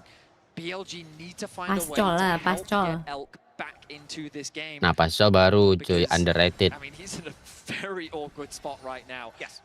The Top global circumstances Mia, in bos. the early laning phase have put him in an awkward position. Doran, though, meanwhile, on the top lane is kind of doing what they do, as they have done throughout this series, just kind of farming back and forth. Doran has built up a bit of a lead. Ini offline nggak ada pergerakan kah? Bang Jason Azirnya GG parah nih. The lost chapter already completed is kind of an Ari's dream. Getting that first item as quickly as you can really just helps with your wave clear. Really nice mana. Putus-putus skor kadang-kadang. Apa yang putus? Nyawa lu. Oke, settingan mic-mu keganti di pas install ulang emang. Coba ngomong sedikit-sedikit ya. 1, 2, 3, 4. Baru ganti ya? Enggak. Itu apa yang sekarang dipakai mic-nya? Mikrofon Mohon. Mohon tuh apa? Mikrofon kan tapi? Iya, mic. Iya, mikrofon Mohon. Mereknya?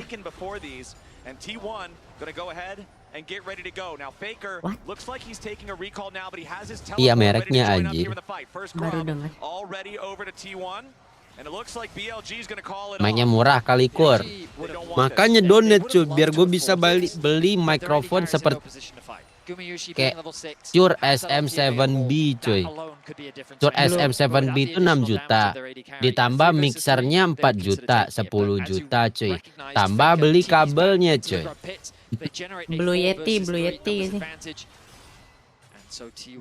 Bagusan Shure cuy.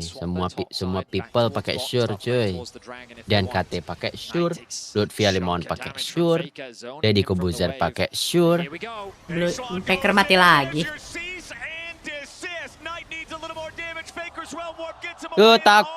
Takut ya? Takut dia cuy. Sebutkan duo yang lebih mengerikan, Faker lawan Fai. Lihat. Kalau misalkan Faker ngefit pasti Doran carry, bro. Top up game Husbu bisakah? Apa tuh game Husbu?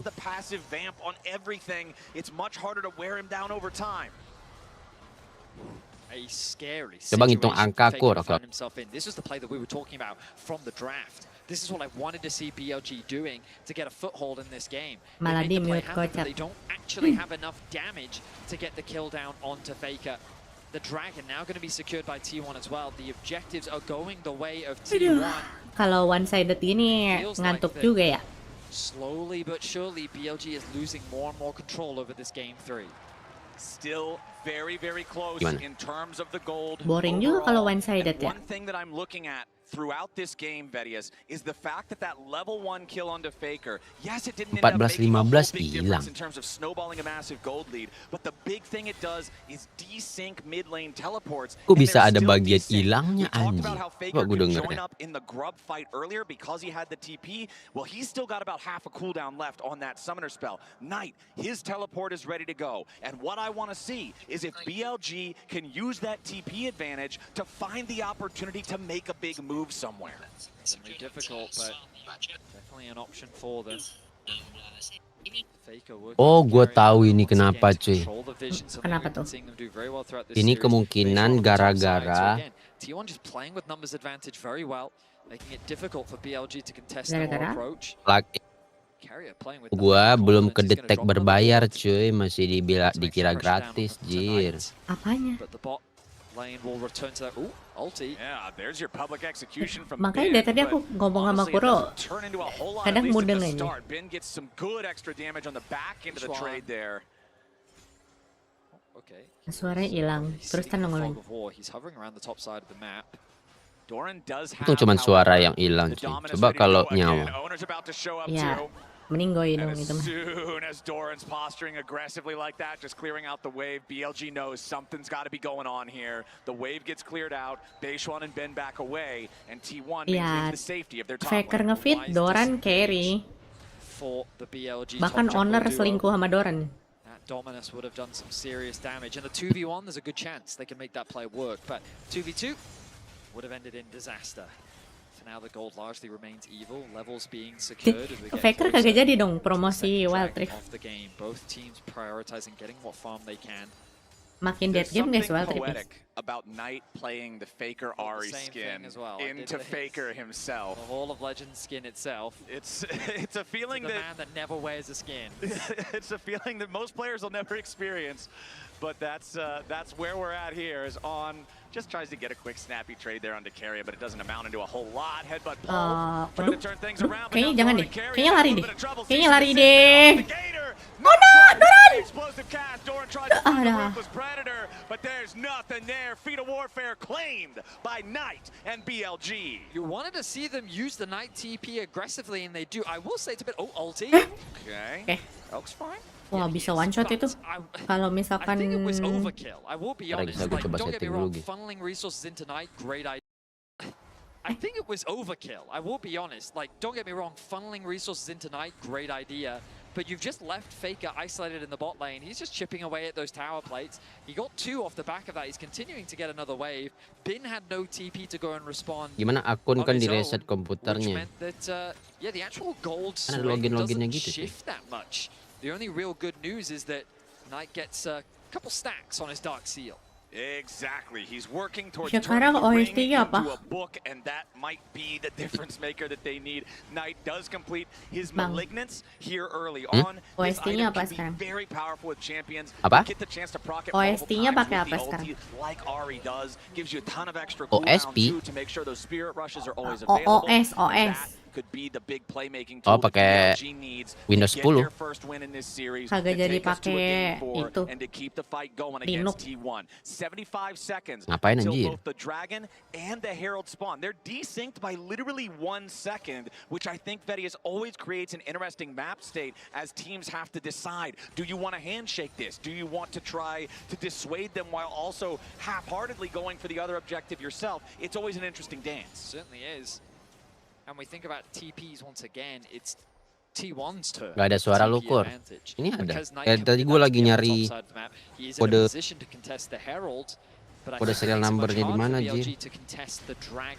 Ona and Beishuan both hovering on the top side of the map. Wave gets pushed in underneath the tower that Tapi BLG menang sih goldnya. BLG though looking for a quick reset. Walau We'll see kelihatannya what their push. sights become. Okay, all right. Oh, ngantuk ya? It's like, this is Iya. my ward on Terlalu one-sided gitu. touching it. It's even, insult to injury is knocking him over the terrain, so if you want to get back to the wards, you've got to walk the walk of shame back to the ward. Doran? As Doran versus Bin. Wah. Once again, the fight breaks Bin out. dibully sama Both of Doran, these cowok. guys are seemingly way too happy to commit their ultis to these fights, but this one ends Doran up actually being gapping Bin, good. what the They fuck? got the opportunity to take the tier 1 turret. That's going to be the feat of turret for T1, and that's going to be one step closer. All they need is one neutral objective now. They'll have the extra boots too, and that neutral objective spawned right beside him here in the bot side river. Second Drake of the game is live. They already got the first one. If they get this, they'll be on a nice road to stacking towards the soul. They also got the 3 Void Grubs. It's every neutral in the game Ada going the makanan way of apa? T1. Udah habis tuh dia makan burger. Which means that they are not in a position to contest this objective. A Herald will still do BLG nicely. They can drop it into the mid lane to help them secure that tower. Ngeri Especially kali with buaya. Gumayushi acting as the gatekeeper once again. We often see him in this position. Ulti gets thrown out, won't connect on the base one. But Apa suara lu gitu, Bang? Hah? Emang suara gua aneh? Behind in gold, they're in a good position. 2 dragons to their name. The feats of warfare. Sementara sabar dulu Kenshi, gue juga bingung nih gimana caranya. By the way, that was a clean movement. Guma getting that push in mid. He's had it all game long against Elt. And then that fight over that ward, escorting Guma from the mid lane to the bot lane. They caught that wave in bot, and then they secured the objective as well. Oh, top side. Once again, they're looking to put the work in on Faker. Ya normal itu mah. Normal itu mah normal. Yang carry Doran guys, yang carry Doran guys. Doran will carry. A 1,500 gold lead for BLG, and while T1 was making their play in the bottom side, you already touched on it. Beishuan secured the Rift Herald, so that means BLG have the opportunity to extend the gold lead even further. Now Knight could have a bit of a problem. Mau He's kemana already used the Knight? Spirit Rush, and now he's Dorong got ke to escape tembok, from let's Doran and go. Owner, but his flash was already spent, and Owner's ready to chase. That's a kill going over to T1 as Kaede and Gumayushi are up against the remainder of Buset. BLG. Bin trying to distract Doran and Owner. Nice banget tuh. Carry is ready to jump right back into the fight. It's Faker trying to join up with the team. Wah, Faker is here. Siapa tadi yang meragukan Rice? Siapa tadi yang meragukan Rice? Oke itu cuy. Just like that, T1 flipped the game on its head once more. The momentum going so much in the favor of BLG. Knight is getting so strong, but he stays for a wave too many. T1 collapse onto him. They get a big shutdown. BLG, though, desperate for something else. Think that they've caught out Carrier. Maybe they can even get a play onto Guma. He's safely over the wall. Carrier acting as a bodyguard. And then they forget that TP is available for Faker. The man arrives. T1 are poised to collect these kills. And as desperately as Elk tries to escape, Faker and Owner make the magic happen. Memang timing banget sih Faker mah. Tes. Ini baru playmaker ya. I couldn't have said it better myself. 5 kills to 4. T1 now lead with the gold. Beautiful sequence there from T1. BLG trying to make their play. Gimana ini BLG? Ada masa depannya kan? Ari dying to kick off the fight. Now Doran versus Bin once Gue setting again. mikrofon dulu Doran sih, gue popping the pun dominance bingung to clear out the wave. BLG was trying to overload to go for a dive here. T1 brings up reinforcements. Doran clears the wave out in time. BLG can't act before those reinforcements arrive. Test. That means BLG back away. They're going to get a consolation prize of a red buff. But what's that, Vedius? Down there in the bot lane, we got a long-range problem as Faker's applying pressure onto the tier 2. He will demand a response from Knight there with the teleport to go answer that. But that's once again the most fed player on BLG being drawn away from the battlefield. Owner continues chasing forward. Gumiyushi's going to pick up a Scuttle Crab. T1 maintains control over the topside river. BLG gets sucked into the action. We've been seeing it throughout the series, and they're looking for more. Okay, Carrier might be the target here for the BLG engage. Finds a nice 3-man pulverize. Drops the unbreakable will, but they'll break him anyway. Ya, Korea dikorbankan. Bring him back into the game. Wah, shit. Beautiful play from On. Shut down for Knight. Owner with another double impale. Has to flash away from the turret. BLG don't lose a man, and they find 2 critical picks. These are the type of plays we need to be seeing from BLG. Pick after pick. Getting more control on the map, converting these picks into objectives as well. The mid tower has been secured. BLG showing us that there's still very much life left in them. I thought that they'd be in a bit of danger, but when you look at the map state, T1 is playing on 3 lanes. Guma throws out the ultimate to try and help his support, but there's little he can do. Knight has already collapsed. Guma doing his best to sidestep, but he doesn't have any orang lah summon. itu ultinya. Wah, With a shit. fantastic ulti, sets up for the shutdown on tonight. And then Owner's forced to retreat. T1 lose a few members, they lose that mid-tier 1. And BLG fight back here in game 3. T1 still with a 2-0 Drake lead, however, and 10 seconds until the 3rd Drake of the game spawns. BLG do not want to give this one away for free. As T1 try to hit him with a couple of skill shots on the way through. Ward over the wall from BLG, going to see the Drake get pulled. T1 do not allow it to just sit in the pit, and Beishwan is ready to try to challenge here in the Smite fight. Bin looking for the angle on the side, but Doran's ready to block him. Ward's trying to keep an eye here on the Dragon as On tries to throw a barrel out. T1 still with control over the objective, but Beishwan is in udah ready berhasil to guys. Smite fight. It's going to be secured by Carrier, and now the engage coming out from BLG. Doran flanking. Doran flanking. Doran mati. Oh, BLG menang ini guys, kayaknya. Carrier's gonna die next. He tries to get away. He flashes into the realm morph to survive. And now Faker, the next target. BLG are finally gonna get him. Bin going for another, and Carrier barely hobbles BLG away. menang kayaknya ini. BLG may have lost the Drake, but they absolutely smashed the fight. A massive team fight win for BLG. Elk reacts Tapi T1 beautifully to soal the fight poin. from Doran, and they turn their attention to the dangerous Cek sound, suaraku sudah aman dia dik. Jip, akhirnya cok. Doran eyes up here to carry. He has vision on him, but they're aware of that collapse. Keria tadi bawa smite ya dari spellbook ya. Knight comes back to the back line. They charm him up, they take him down, and there's more action back to live. BLG looking to force down the Otacon, trying to fight Morning their way person, back into iya the cuy. game. They secure the objective, but the fight afterwards is ready to rage. Faker with a ruined prison onto Bin, but Doran might drop. They peel off Bin and save the Croc. Owner looking for an approach here off to the side. Yes, Perasaan tadi BLG menang deh. kill, but that's a massive swing over to BLG. They've got plus a 1,000 real gold lead, but then look at the flowers. 29 to 6. Gak jadi kayaknya. Flowers is about a 2,000 gold lead. Gak jadi menang stack kayaknya for BLG. Carry is looking to go Keria div. and On's going to be caught by the Ishtal impact. Faker flashing Keria back, div ini making mah. sure he doesn't die. Elkin Knight trying to continue providing covering fire and keeping themselves alive. T1 get another kill and have to back away. T1 can't keep getting away with Aman this. kan? They just keep getting pick after pick. Jadi tadi plugin audio gue itu ada yang berbayar.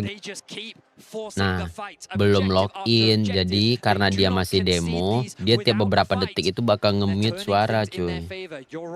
Anjir. Itu mah not functional dong anjir. Bisa-bisa ya trial kayak gitu betul.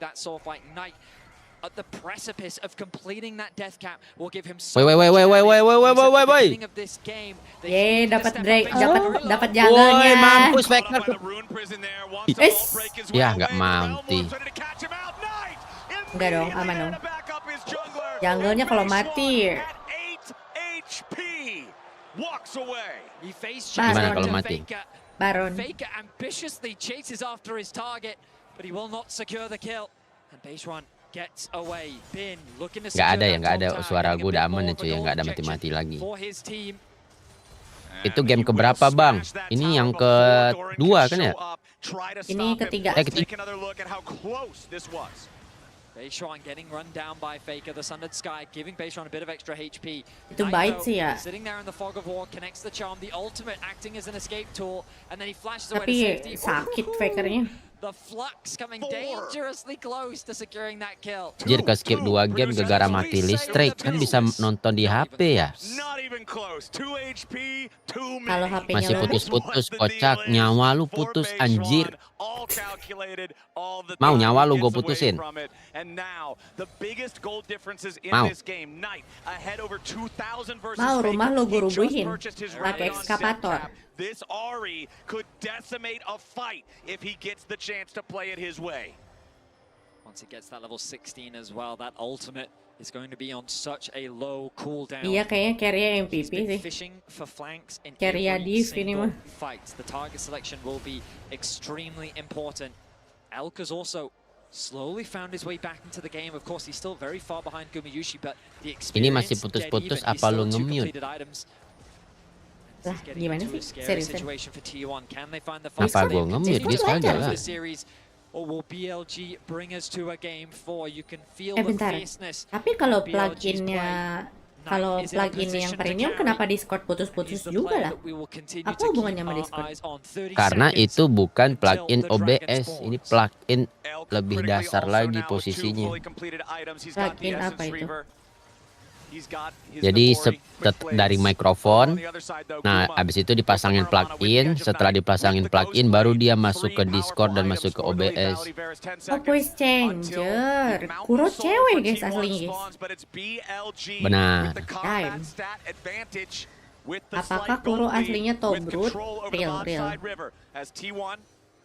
Nih suaranya udah aman kan berarti ya guys ya? Itu kayak suara Thomas gitu sekarang. Aman kan ya guys ya? Kayak gini aja ya.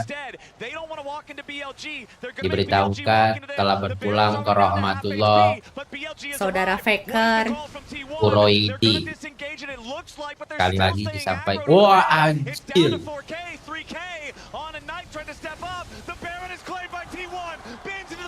Sepertinya 3-0 deh adik. Iya, kayaknya 3-0 deh.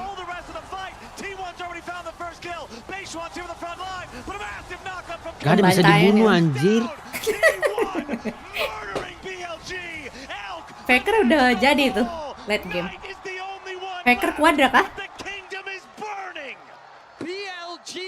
Emang iya? Triple kill dia. Putus-putus. Yang nyawa lu aja sini gue putusin anjir. Gimana? Apa ini? Pembuluh darah lu mau gue putusin? Gila triple kill. Oh, dapat soul mountain soul. Mountain soul ada Alistar sama Skarner. Wah, udah GG. GG udah BLG susah.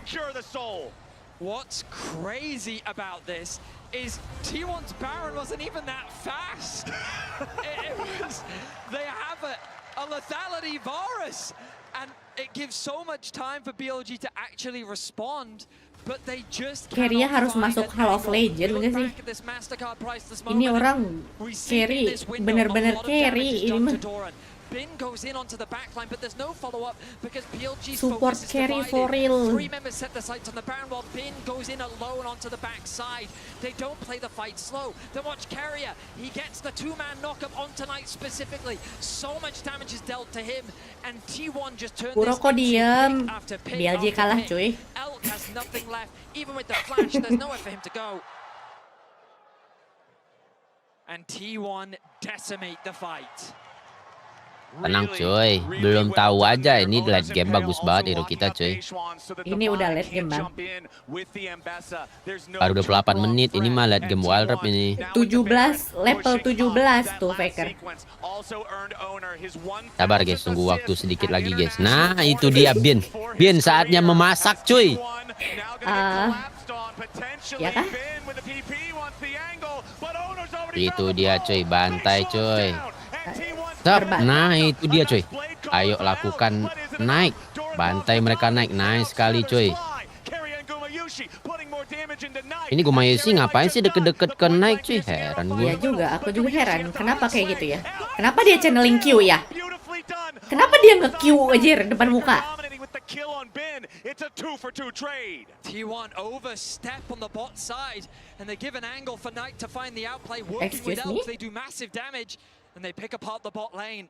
The Baron losing some Ini udah value. menunjukkan Of course, kemampuan still BLG a sekarang guys. massive Red Bull Baron power play. Kaede kenapa Kuro gak main Holds the PA? line for now. Kenapa bang?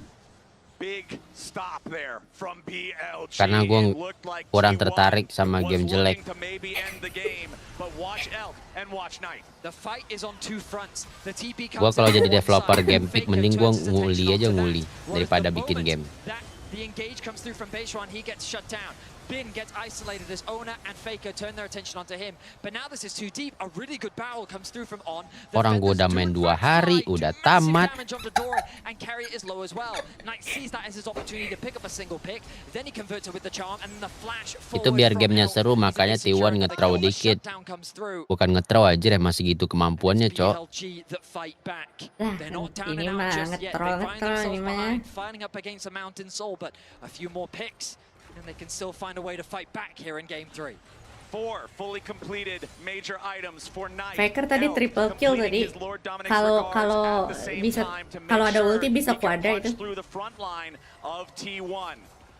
3 minutes until the Elder spawns, 2 minutes until the Baron is back alive. T1 invading the enemy jungle. They want the red buff, but Baishuan secures it with a nice smite there. Will not let Owner get the better of that minor objective as T1 continues setting up vision, control wards in enemy territory, looking to choke BLG out of the rift, make it scary to walk anywhere into the fog, make it slow to walk anywhere outside of the Kalau base. burung kakek dilepas udah 1/9 tadi harusnya.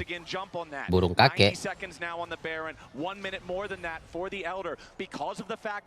Burung kakek yang udah layu. Burung kakek tua. Giginya tinggal 2. I think BLG still have a way to win the team fights. They really just have to be deliberate in their target selection. You can't have been diving onto the back line while the rest of BLG are focusing down the Bisa back. apa BLG Their best mau team comeback? fight was when they turned their attention onto Doran as he tried to threaten Elk. If they can just lock down a single member, they have a lot of single target damage. The feathers can make it very difficult for T1 to chase them. It all comes down to patience. Right now it's T1 with the Mountain Soul, keeping the mid push up. the Baron spawning in 35 seconds. Team 1 Adu know that they're mikro, adu stronger. mikro. They have a lot of poke, and you're seeing it on your screen right now. Guma can make it very difficult for BLG to approach the objective. Ben coming back out of the base now, has his death's dance. Shojin and Eclipse all completed. BLG trying to step forward. They do not want to allow T1 to start DPSing another Baron, no matter how slow it might go. We know that they're not afraid of the objective. BLG, I completely agree with you, Vedius. They need to find the angles. They need to be coordinated. They need to T1 kalau misalnya nggak ada Doran kasihan deh, cuman sisa NPC doang. Bener banget Ozon. Enggak ya, Doran suka feeding anjir kadang-kadang. Doran with a potential pincer angle. BLG scattered now, split into two halves. Knight takes Cara another lihat big hit there reception from Piercing wild Arrow. trip gimana? Aku juga gak tahu. Di mana ya cara lihatnya? Aduh, ini aku pernah lihat episode ini sebelumnya. I have seen this episode before. Doran lagi. Wow, ini dia cuy saatnya untuk bagi. Pulang BLG. Ini dia saatnya BLG bisa memenangkan ini cuy. Pulang maksudnya. Woi, yang nonton 300 cuy, let's go. Berarti T1 cuy. Iya, ini dia T1 cuy. Mantap banget. Ini menang T1. Gue udah yakin banget dari awal 3-0 cuy. Harbit bet anjir. T1 sih. Tinggal hancurin aja nih. 2 turret lagi cuy.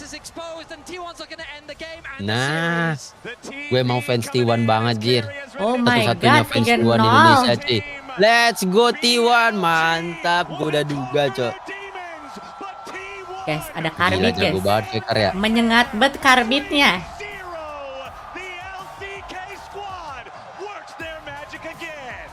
Doran Mantap. Doran belum pernah menang World. Emang iya? Belum aja. Gue bukan karbit cok. Coba deh. Kan kalian buka YouTube nih. Kalian klik profile YouTube gue, terus lihat ini tulisan yang ada di bannernya. Kalian buka profil YouTube gue, terus cek di bagian bannernya. Apa? Ada stempel tuh. Itu apa maksudnya? Itu ada stempelnya di banner profil YouTube gue.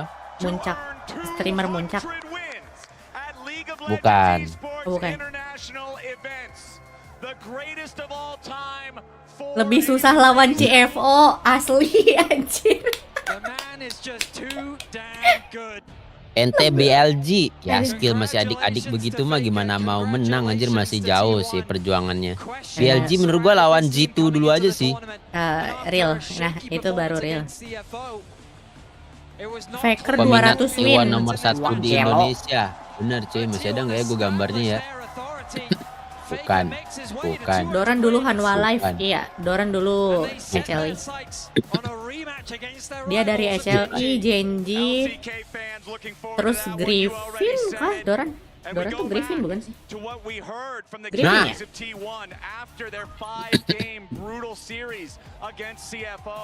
We heard Faker say that he looks forward to the match, but he thinks it would be easier than CFO. Peminat nomor 1 T1 coy. Weh, guys. Pikem aku 100% senggol dong. They did. They made him relive 3/5 of it at least because BLG Pikem gua bro. Bener semua bro. Senggol dong.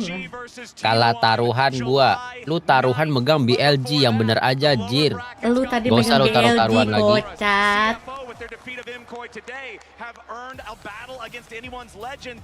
Ketemu Genji lagi.